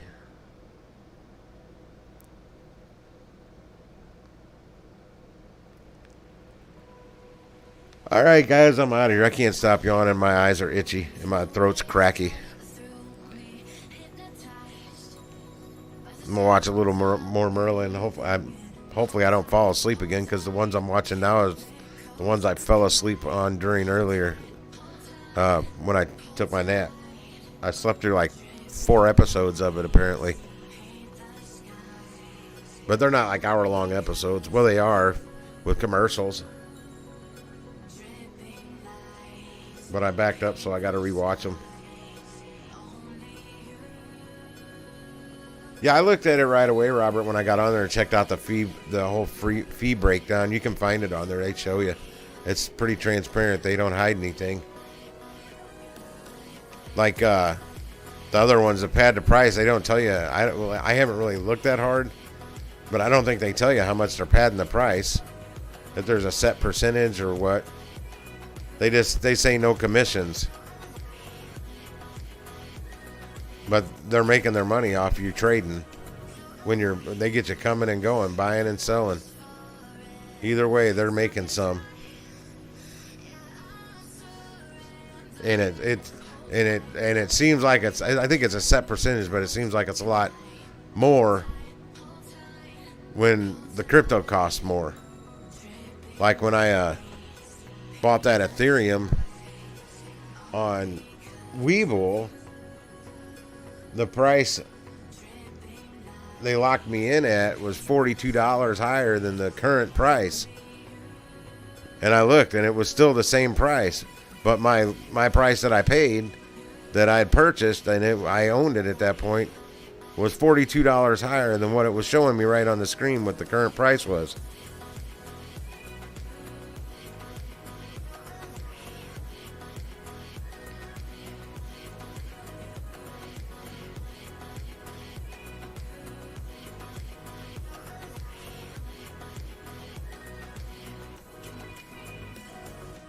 But eToro also pads it. Voyager pads it. I'm not sure what Binance US does. I never paid attention. Damn. I didn't buy enough on Binance US to pay attention. But yeah, I'm out of here, man. I need to get some ice cold water and some chloroseptic. Get this crack out of my voice.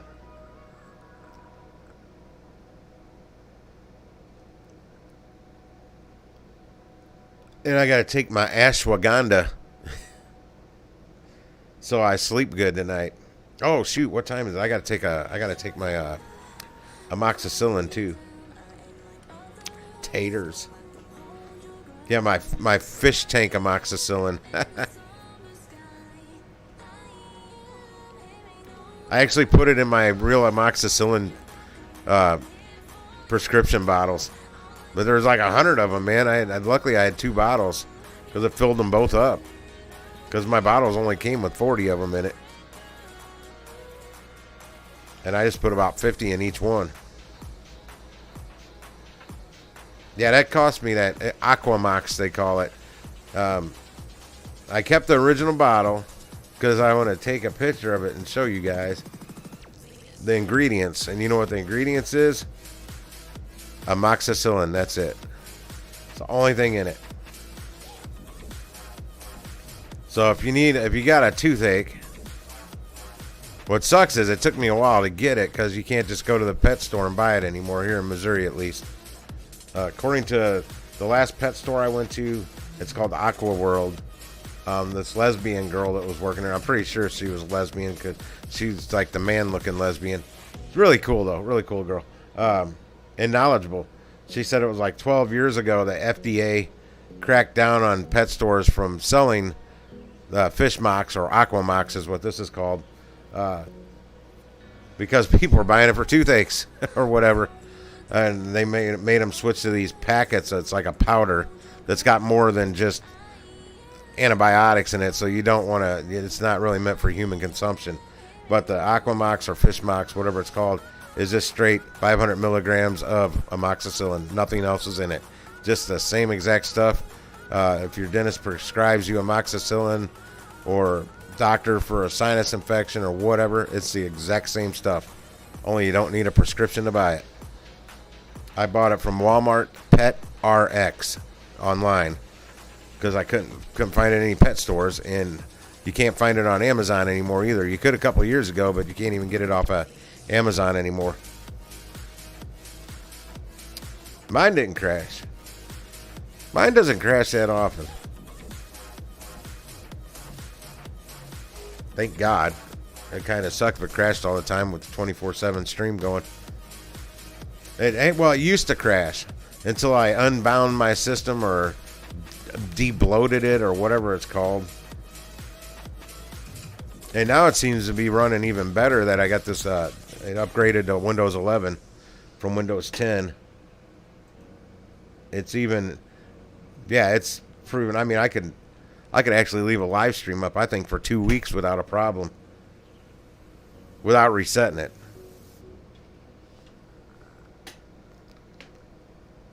And eventually once it's monetized, I'll let this baby run all the time. I won't be resetting it hardly ever. Because I won't need the watch hours anymore. I mean, I don't know if that helps me get pushed up the search algo or anything, but I think likes help out with the search algo more than the watch hour. I think it's a combination. It's a part of that metadata stuff.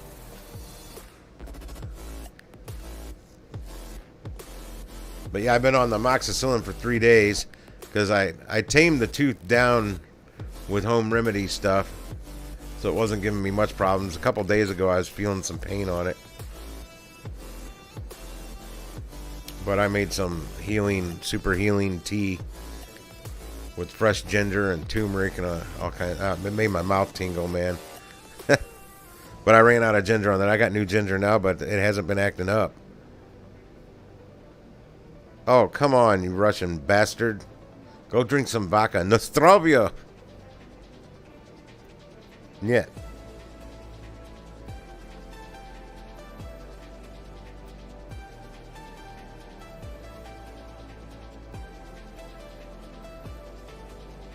Oh, he was saying goodnight to me, Jonathan, because I guess your computer has crashed. I said I'm out of here.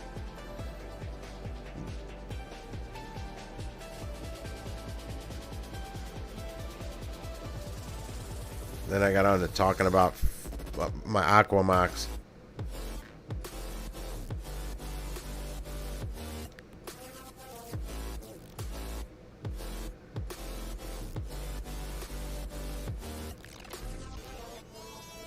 Well, it should be taking off. What's that news about Bezos buying $7.4 billion worth of Shiba?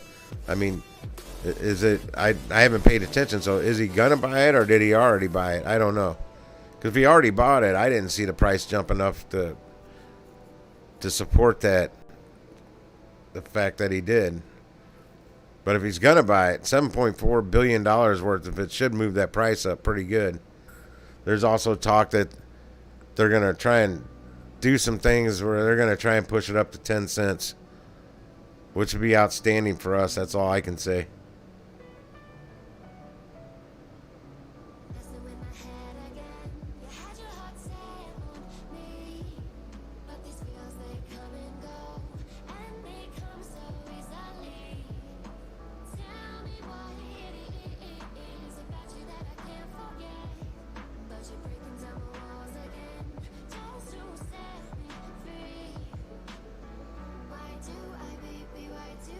Bag hiding, I don't know anything about that, if they are or not. I'm not hiding my bags. I don't have big enough bags to hide. I do think I want to push even though it's going to mess up my average buy-in a little bit. I think I want to buy more Shiba on Voyager to push it up over 15 million.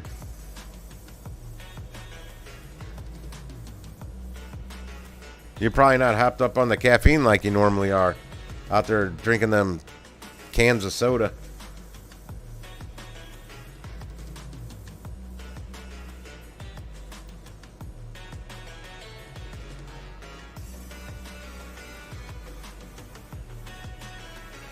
Well, I'm not going to sell my Shiba yet. Because I need to make a lot more money off of it before I sell. Hell, I was up $1,100 on my Shiba and didn't sell. Right now, I might be up around $300. I'd have to look. I haven't looked at Voyager in a while.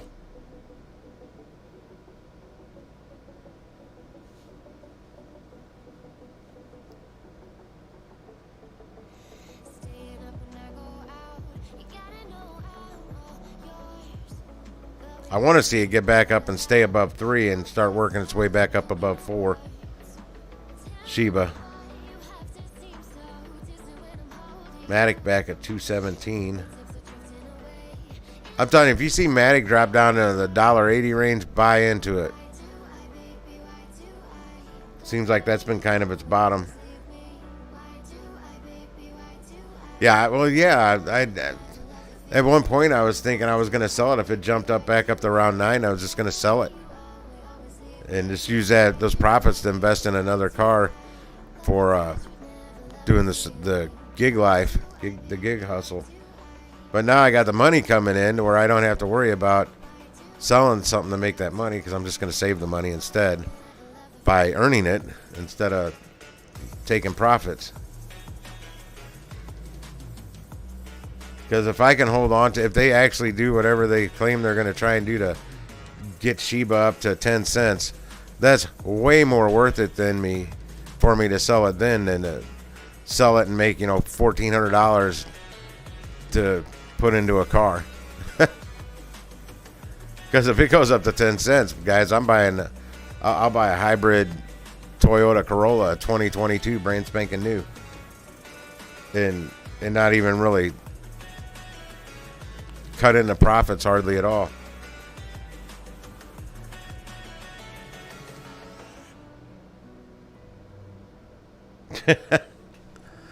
Let me see if I can pull it up. It should come up on here since it's listed on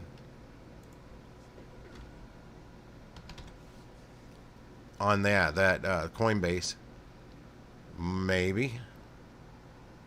Yep. That's it right there. I'll leave it. Oh shit, $4.58. You know that's too pricey for my tightwad ass.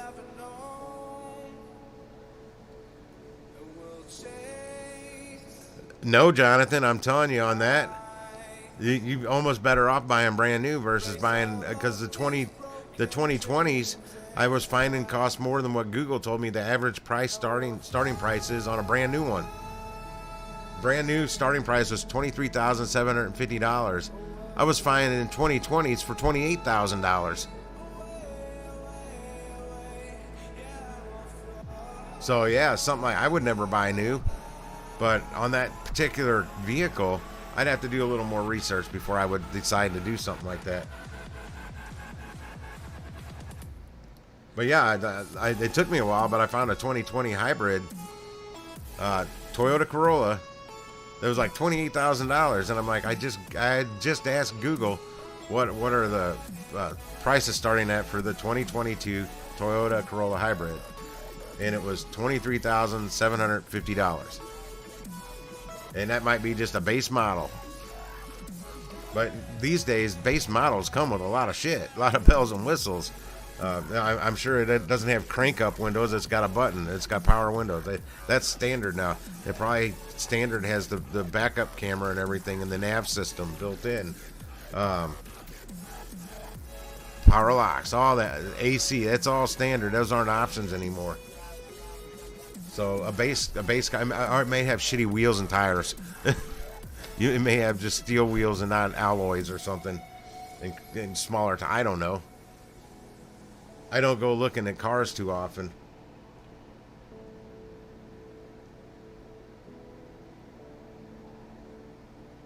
Oh no, it's on the right, man. It can stay up. It looks better than the Shiba chart. I'll leave it up. It's on the right side as long as I got Shiba up. I don't care. The one on the right always changes. I mean, I've had stuff on there I didn't even realize I had on there until 2 days later. I'm like, oh my god! I had the hour chart on Shiba for about a day and didn't know it, or over a day. It was you that commented saying I never really looked at the hour chart much, but that's what you have up, and I'm like, oh shit, I didn't know that. I think I was in bed when I figured when I saw you telling me that.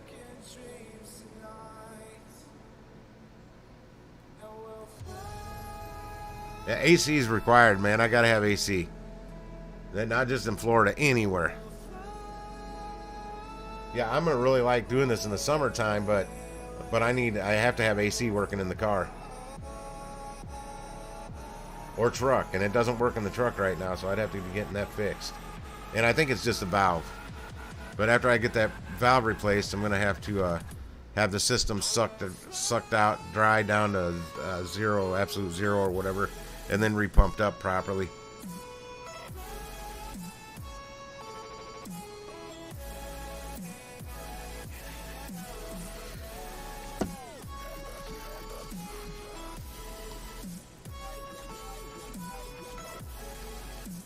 But yeah, I don't even know how many miles were on that 2020 I looked at that was $28,000.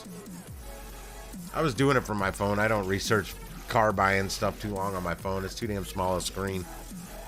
And my screens aren't too small on my phones. In fact, the new phone looks smaller than my old phone, so I put a case on it. Now it's bigger than my old phone. And I'm like, the screen size said it was like 0.2 inches bigger than this phone. It's like 6.7 inch screen on it.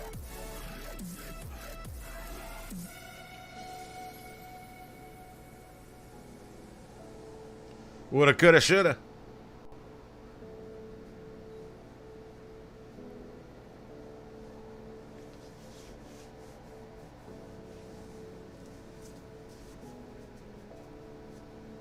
Yeah, to do all that driving though, man, if I was you, I'd be looking at finding a little beater import car. I don't know, a Nissan, Toyota, Honda. Just no Nissan between 2009 and 2017. Don't get in any Nissan. Maybe the Frontier. Scotty Kilmer said that was about the only thing that was still worth a shit was the Frontier. It's the only one that stayed good through that whole time.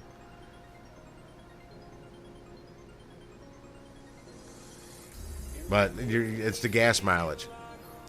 Because you can, I mean, if you're getting, you're brand new, got 15 miles at a gallon or something like that.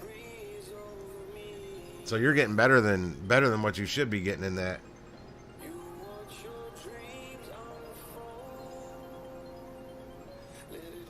But like that little Nissan I'm looking at, it's going to get 28 city, 36 highway. And now I jump on and off the highways a lot too. Because there's all kinds of highways around here. That's how I can get to some places so quick. That's 4 or 5 miles away. Because most of I'm gonna be on a highway doing 60, 70 miles per hour.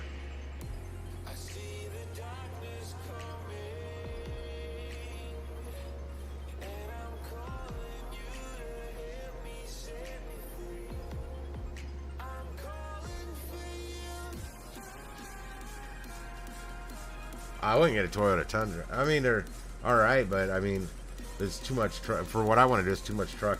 And if I'm gonna buy another truck, my God, I want the Ford Raptor, man. I love those.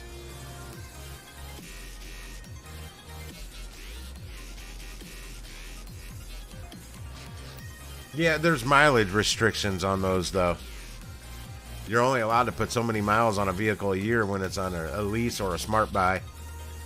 With smart buy is kind of I wouldn't. If you ever see a smart buy, just ignore it. If you're going to put any amount of miles on a vehicle, you're going to get butt raped in the end on a smart buy. Same with a lease. If you're leasing a vehicle, you're going to be restricted on mileage. There's still mileage, man. There's still an odometer on an electric vehicle. That's wear and tear on the vehicle. I mean, suspension's all the same as a normal vehicle. That stuff, your wheel hub assemblies, all the suspension links together, your sway bar links, your inner outer tie rod, all that stuff's still there.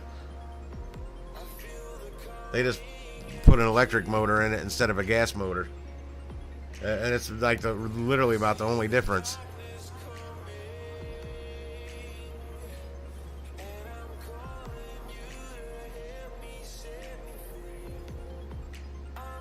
I even thought about looking into one of those little like Connect bands, I think they call them. That's kind of like a, I don't know what the hell they call them. They're like a miniature version of, I can't think of the names of them right now.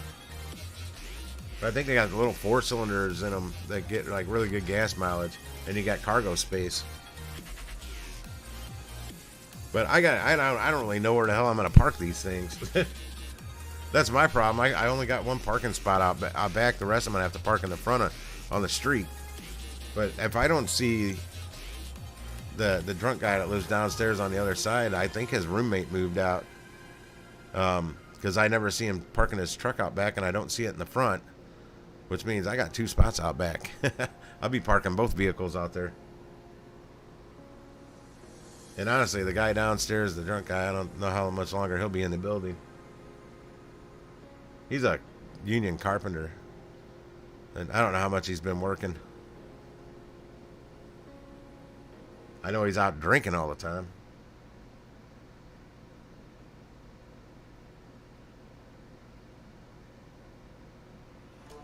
Oh, you're Amazon Flex guy?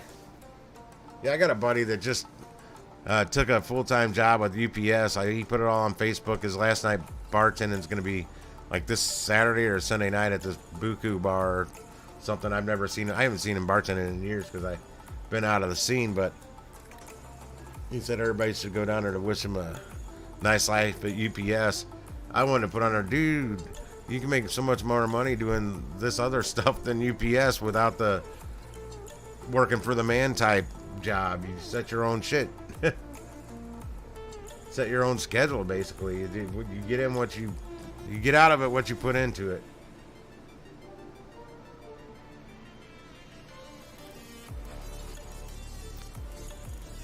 But if he wants to work, I mean, UPS, you work there long enough, you know, you can do okay. He's not gonna make what we're gonna make, Jonathan, though. And you can start out immediately making good money doing what we're doing, where you got to work your way up through raises over the years and blah blah blah blah blah. The old grind.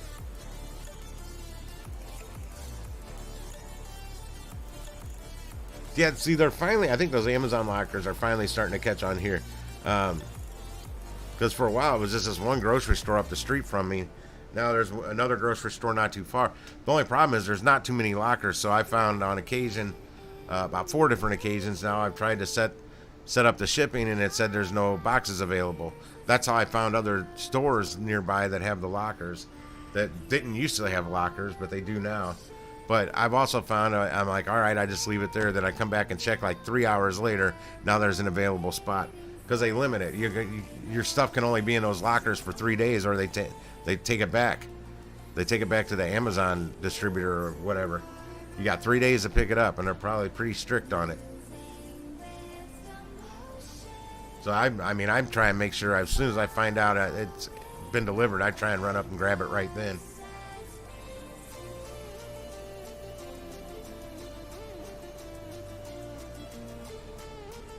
You have a good night, Robert, man. Good seeing you on here. Get you some sleep and get back to work. Hopefully you get some coworkers coming back to work with you this week.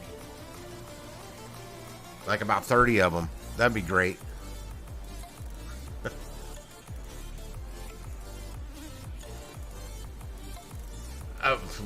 You're trying what? Toasty Napalm what? What did you just say, Jonathan? I don't even know what that word is. Toastayanupumlate. Is that a name of a town? Or did you just really typo the hell out of something? I'm trying to stay up late.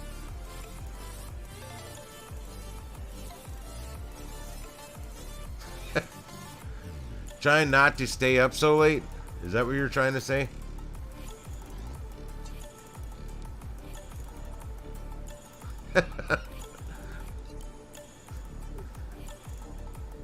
Oh man, if I don't understand it, I'll tell you right away. I have not a clue what the fuck you're trying to say here. What the hell? He said how I'm thinking right now. My brain's not working right now.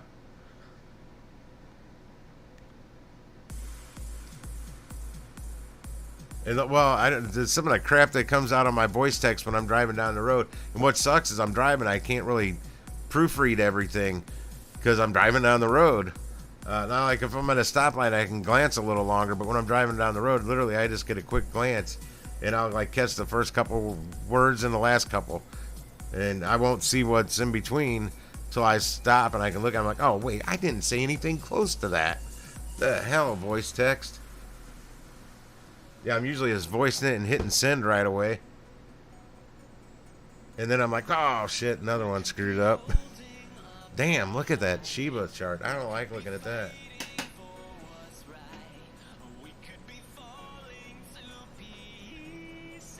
I am really glad though somebody complained to the property manager about that dog shit in the backyard. And I noticed some of it's missed.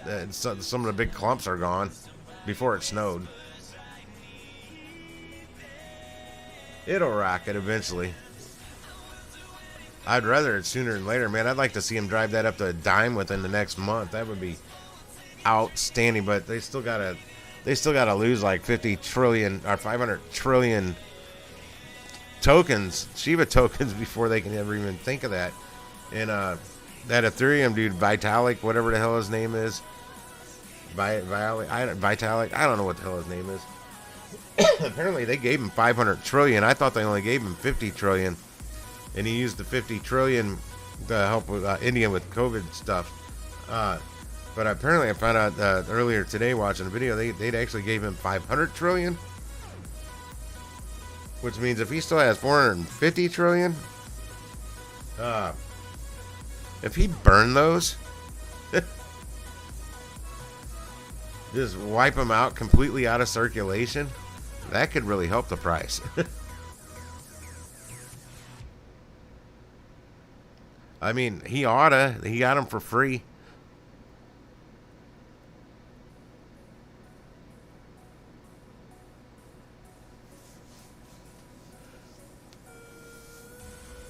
And it's not like he needs the money.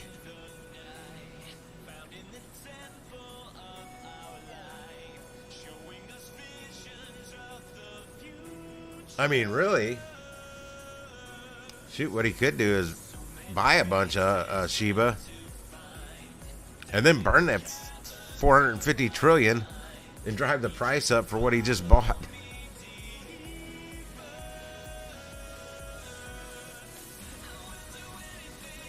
Yeah, I don't know much about it. I just thought he'd only got like 50 trillion. I didn't know he got 500 trillion. And there's only 589 trillion in circulation, and all the other millions or whatever to follow that 589 trillion. But they need to get that 589 right off the front of that total.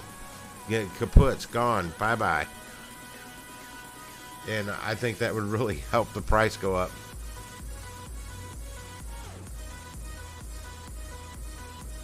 Shiba Inu, a Vitalik guy, the guy that like created Binance or Ethereum or whatever. I don't know. My brain's not working too well right now. Vitalik something. I don't know his last name. I'm just reaching right now. I'm grabbing. I don't know what.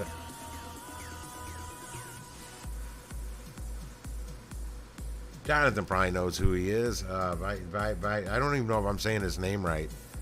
Vitalik something. The creator of Ethereum or Binance or something.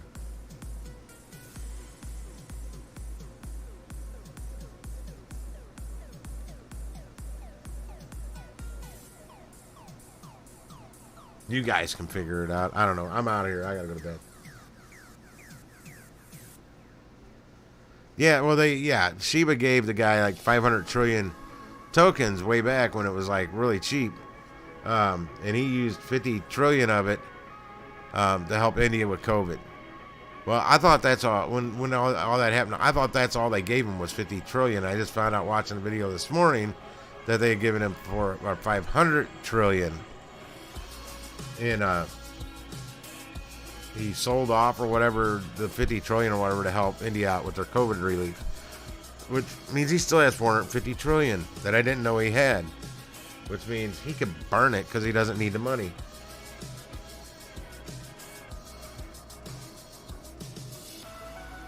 Yeah, a lot of them do, man. They need, especially if they paid like nothing for it, and they got a lot of money if they're already rich, to help us little guys out. So burn it all. Burn it all. Help us out. Get it to a dime so we can be millionaires.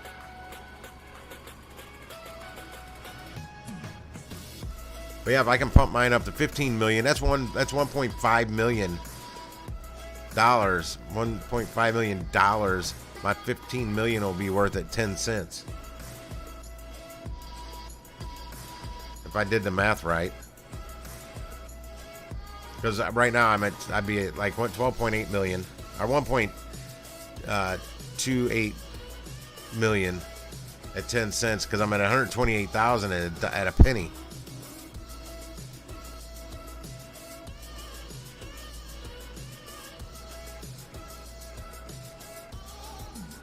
I don't know if he's that skinny, but he's white. I don't know that he's American either. I don't have no clue.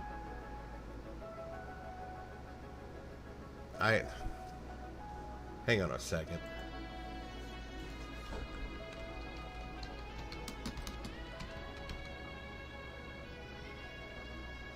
Vitalik Buterin. He created Ethereum.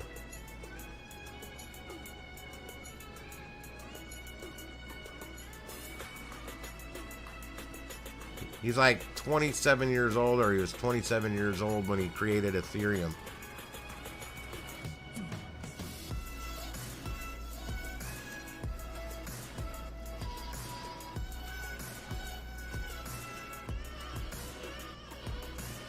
He's worth like $14 billion.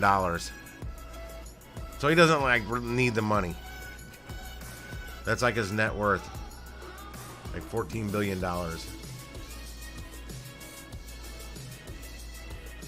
Oh no, I'm sorry.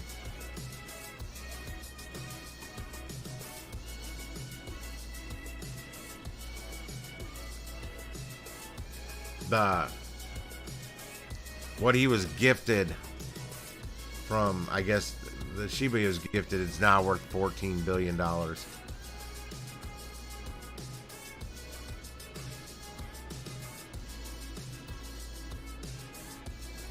He's the Ethereum founder, Vitalik Buterin.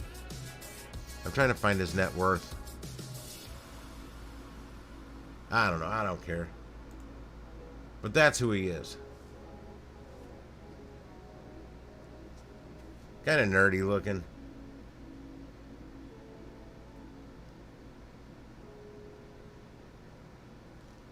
Yeah, he's a creator. Yeah, I knew it was Ethereum, Binance, one of those. I think it's some Chinese guy that started Binance, though.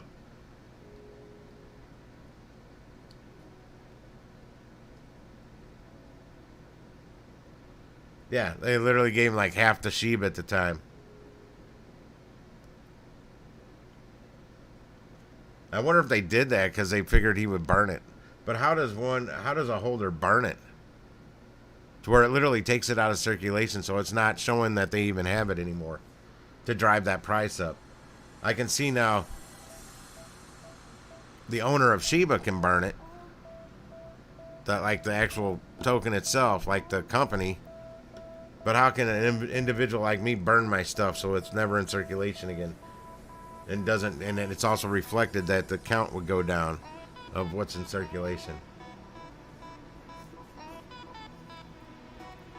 Penny be real nice too, but if it's got the momentum and there's reasonable doubt that it's not going to go back down, or that it's going to go back down, it's going to continue to go up, I'll hang on to it. Even though I know I got $100,000+ sitting there in my Shiba right now. If I think it's going to go up to 10 cents or even halfway there, I mean, every penny it goes up above 100,000. I mean, above a penny, it'll be adding 128,000 to my profit. Every penny. I mean, yeah, that stuff's burning a little. Over years, it'll add up to a lot, but it's going to take years. But if Vitalik would just burn 450 trillion right now, that'd be awesome.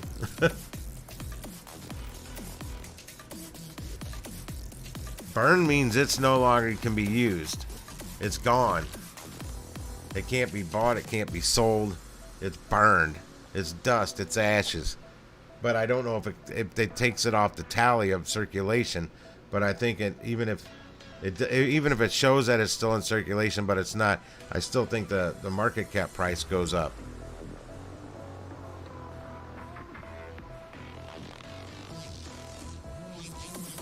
Yeah, $1 billion's not even close to what they need to burn, though. But, I mean, hey, every little bit helps. It will all add up eventually. I just don't want it to take years. I want it to take like a couple months. Come on now.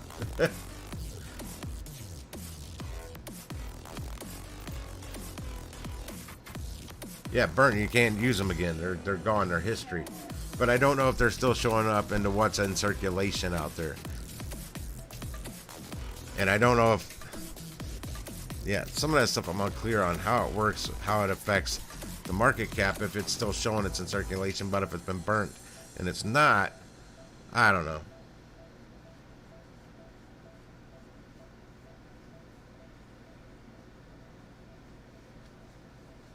As is life, absolutely. All right, I'm out of here for good this time. I gotta go. I'll be back on maybe tomorrow. But I am muting the mic right now and turning the music up, so I will see you both later. You have a good night. Sleep well. Take some ashwagandha and you sleep smooth. They sell it at Walmart for $7.88 a bottle right now.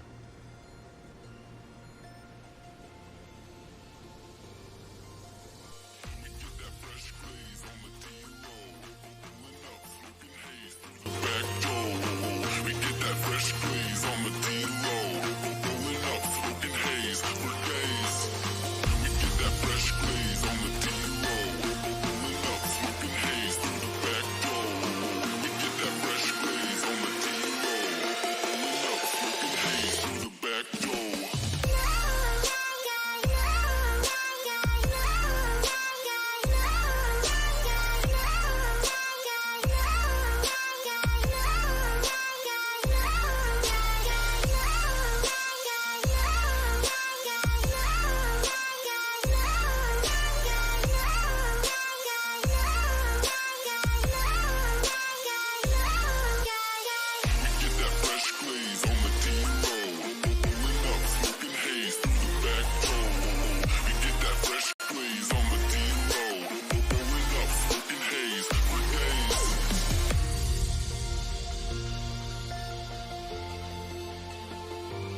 nights are getting shorter, like a energy I'll conquer. In my soul, this is real. These nights are getting shorter. In my soul, this is real.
We fell out of love like shooting stars, came crashing down, and we're building back up again now. I see your heart, see your mind, see all you hide. I won't let you go, can't let this die. When you lose yourself, I'll be right beside you. I see your heart, see your mind, see all you hide. I won't let you go, can't let this die. yourself, I'll be right beside you.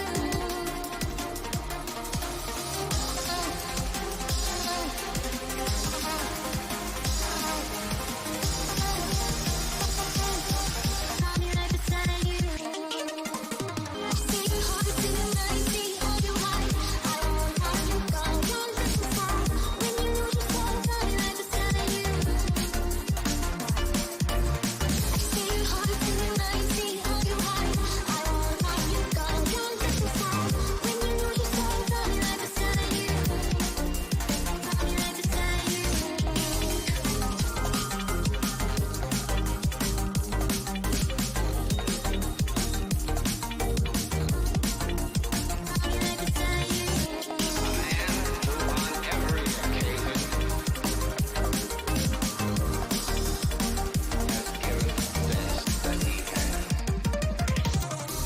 We fall out of love like shooting stars, came crashing down, and we're building back up again now.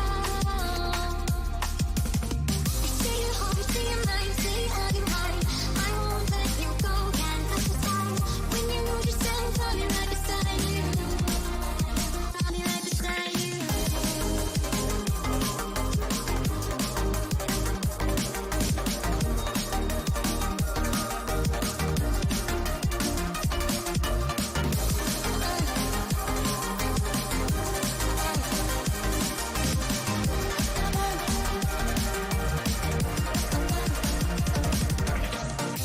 We fall out of love like shooting stars, came crashing down, and we're building back up again now. See your heart, see your mind, see all you hide. I won't let you go, can't let this die. When you lose yourself, I'll be right beside you. I'll be right beside you.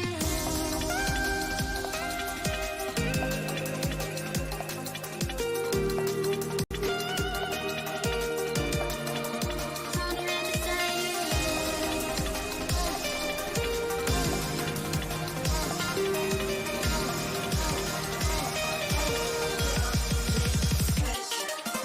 I see your heart, see your mind, see all you hide. I won't let you go, don't let me fall. When you lose yourself, I'll be right beside you. I see your heart, see your mind, see all you hide. I won't let you go, don't let me fall. When you lose yourself, I'll be right beside you. I'll be right beside you.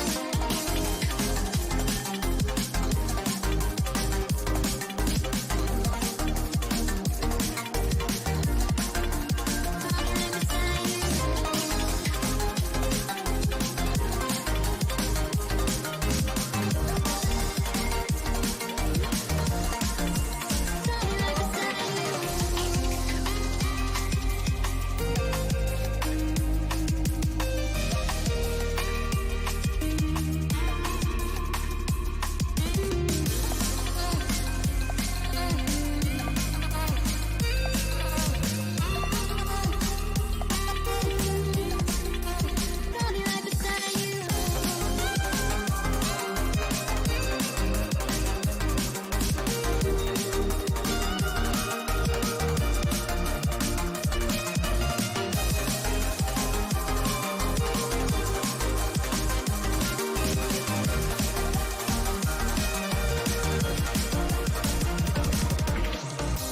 We fall out of love like shooting stars, came crashing down, and we're building back up again now. A man who on every occasion has given the best that he has. I'll be right beside you.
Can we ride in this moment? Can we ride?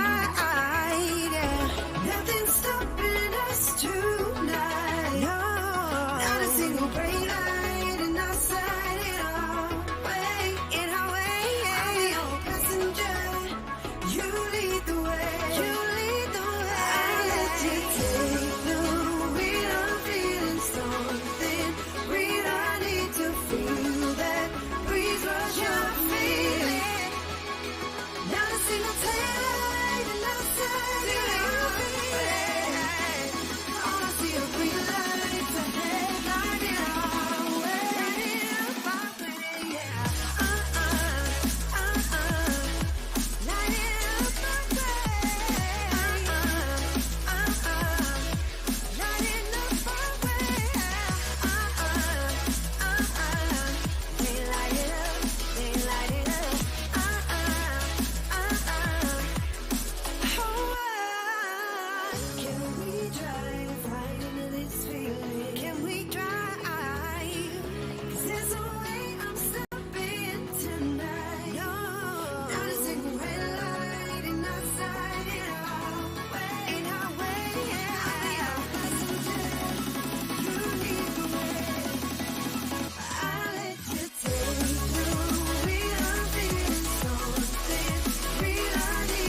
think about the moments we were hoping wouldn't end, because I never knew it was my imagination. I never wanted to say what I said, I just wanted an explanation.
When I close my eyes before going into the universe again, I think about the moments we were hoping wouldn't end, because I never knew it was my imagination. I never wanted to say what I said, I just wanted an explanation. Never wanted.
I dream too much.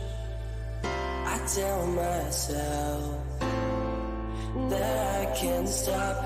We could see clearly now. We could see clearly now. That I can't stop. We could see clearly now. We could see clearly now.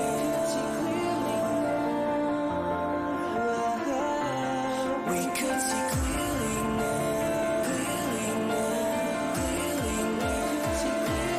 We could see clearly now. We could see clearly now.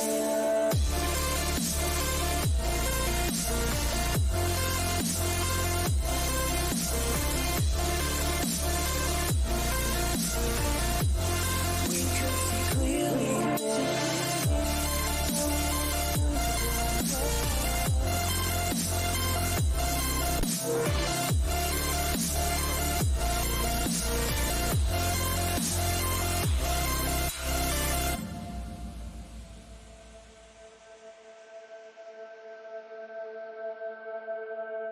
I smoke too much. I drink too much. I tell myself that I can't stop. We could see clearly now. We could see clearly now.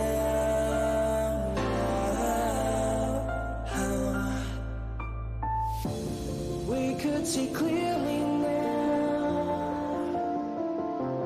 We could see clearly now.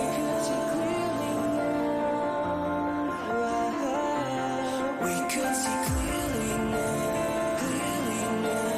Clearly now. We could see clearly now.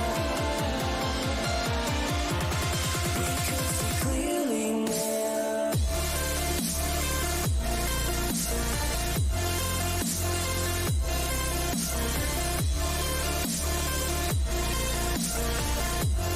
We could see clearly now.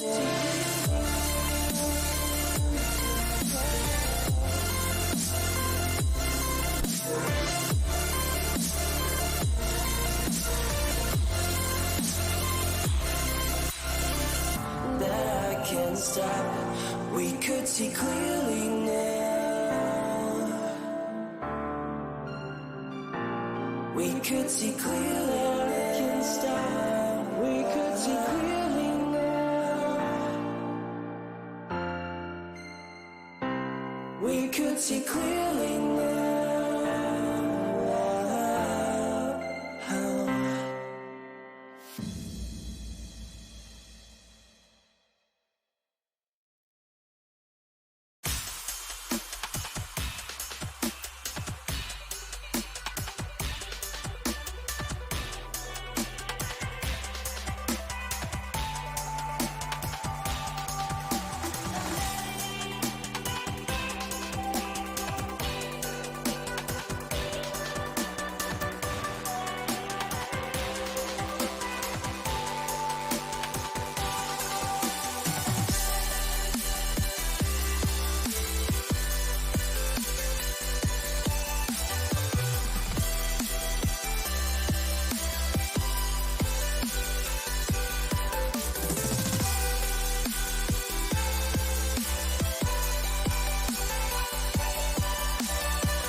worst of it all that I can't keep my heart straight.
feel like I linger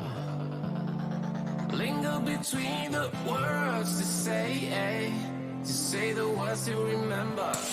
Now we're here to take control over your body and over your soul. We're gonna take back everything and lose it all, lose it all, lose it all. Feel it in your arms, feel it in your legs, feel it on your fingertips and feel it in your head. Just let your body go, just let your body go, just let your body go and move to the rhythm.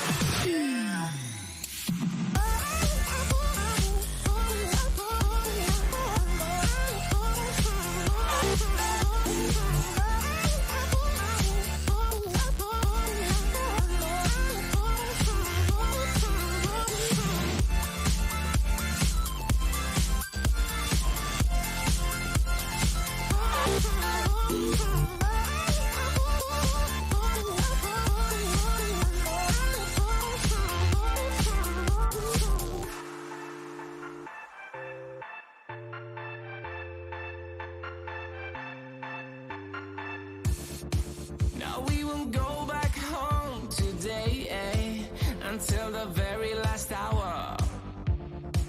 We still got a few more days to slay, it's gonna get so much louder.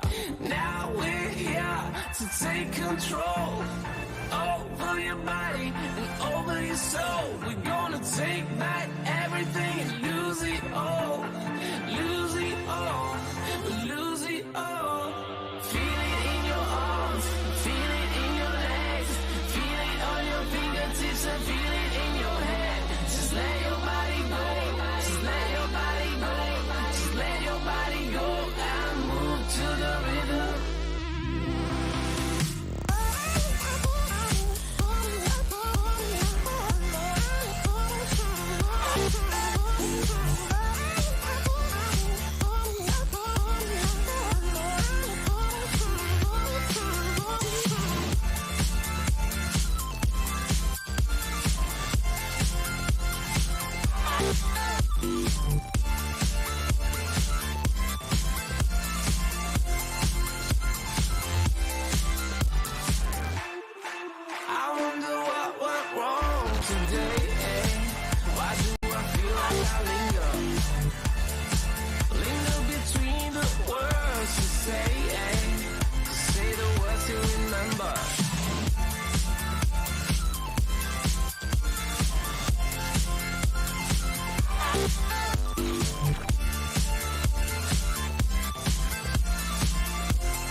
There's one downside about living in the center of the UK.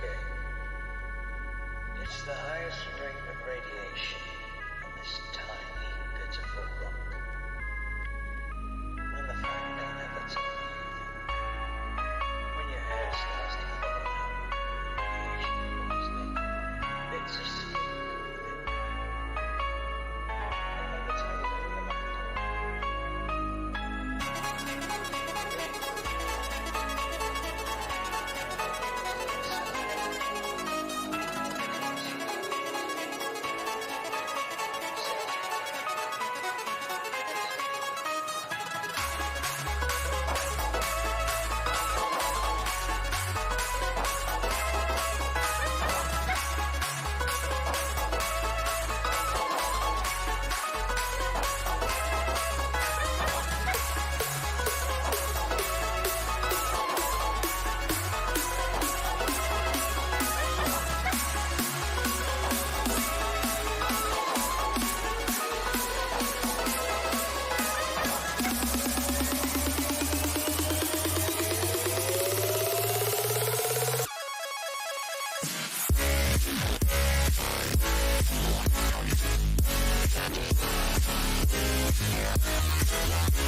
Send help. They're all dead.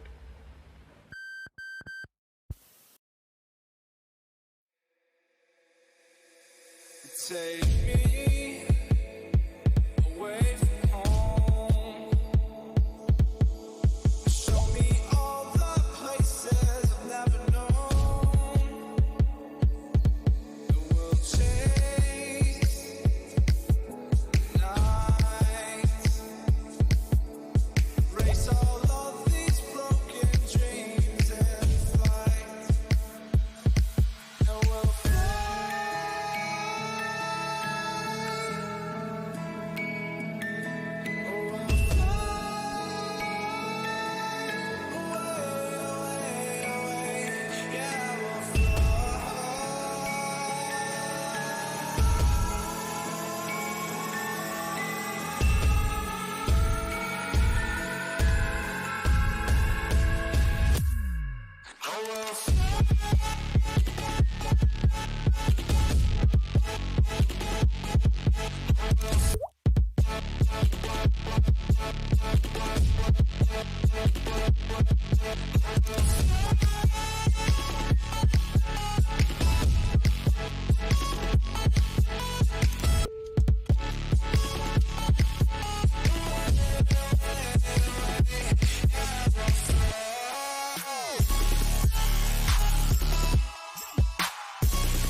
Yeah, we'll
I'm feeling so hollow.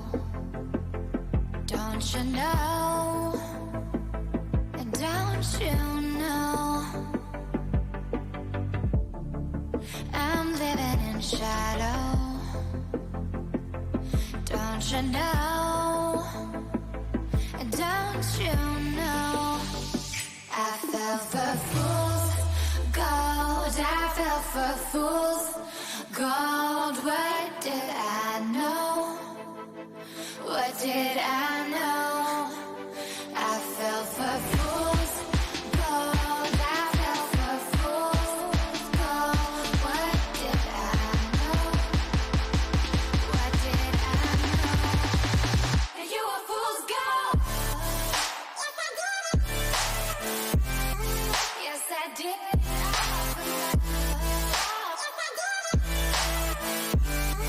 Yes, I did.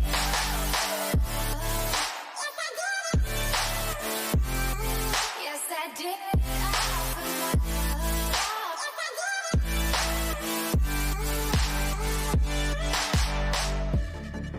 And I did it all for love. Yes, I did it all for love. Oh, they say fools believe in it, so I guess I'm one of them. Don't you know?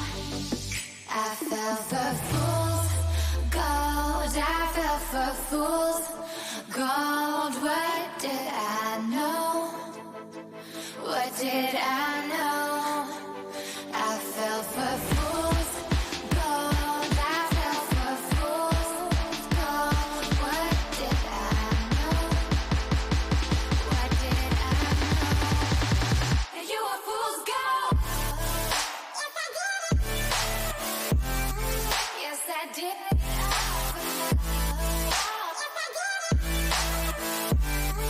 Yes, I did.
us, giving no time to breathe. This is our identity.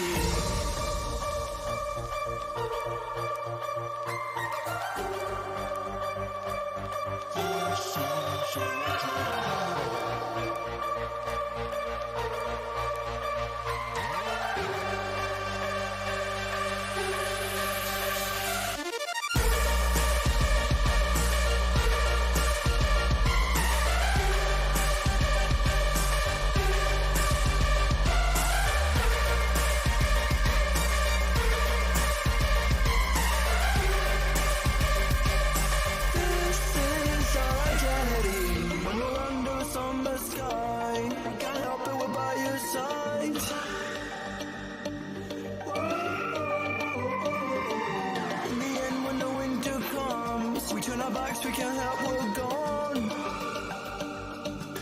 This is our identity.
The fire makes the city look so bright.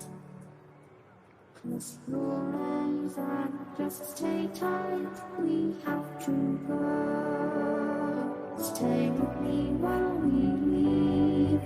Don't worry, just believe me. This journey will relieve us. Stay with me while we leave. Stay with me while we leave. Don't worry, just believe me. This journey will relieve us. Stay with me.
Stay with me while we leave.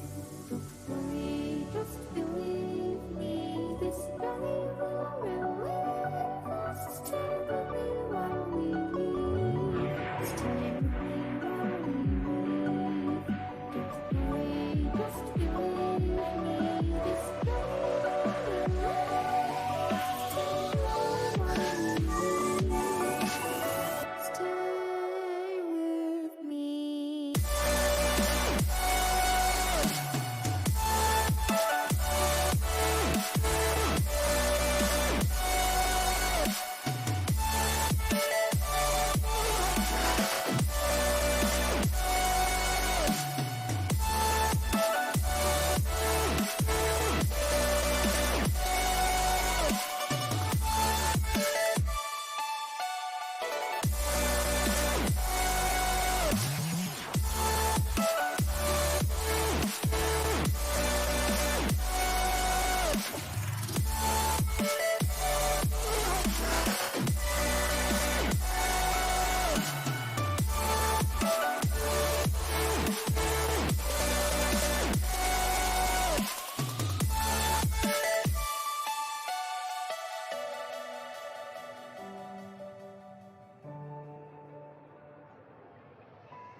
So I said, no, no, no, it was supposed to be my pentakill. Why did you die to me? I killed unknown, 1, 2, 3 for champions. I can't believe you're trolling. No, it was supposed to be my pentakill. Why did you die to me? I killed unknown, 1, 2, 3 for champions. I can't believe you're trolling. Wait a minute!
So I said, no, no, no, it was supposed to be my pentakill. Why did you die to me? I killed unknown, 1, 2, 3 for champions. I can't believe you're trolling. No, it was supposed to be my pentakill. Why did you die to me? I killed unknown, 1, 2, 3 for champions. I can't believe you're trolling.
forget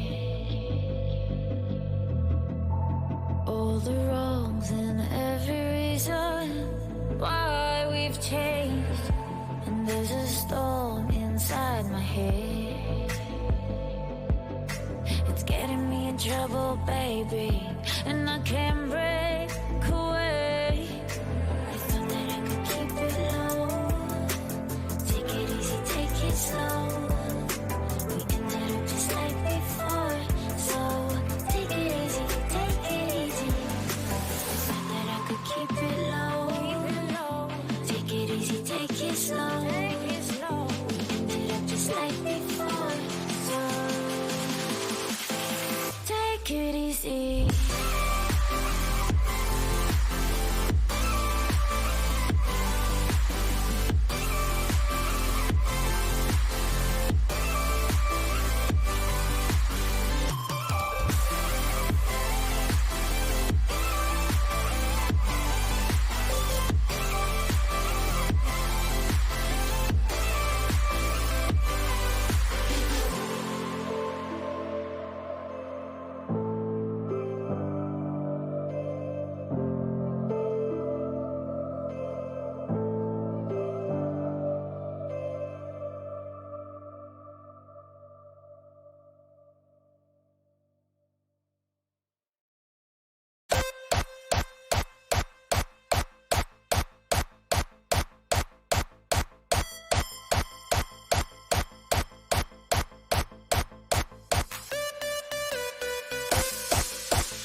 bit, creative imagination began to build a new art form.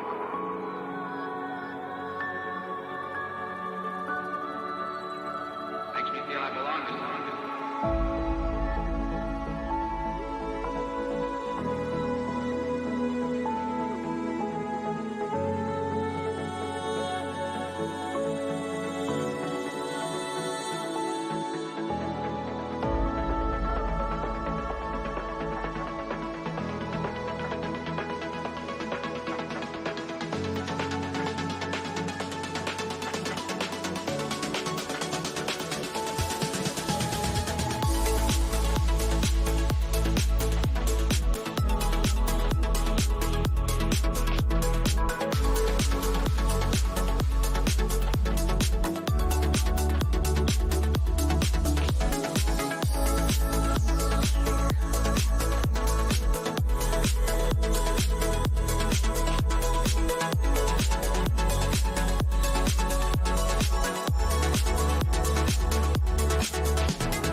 From far away they came to us with knowledge. They changed our world and left us without warning. They will return the day when they are needed. Our gaze is shifted upwards to the sky.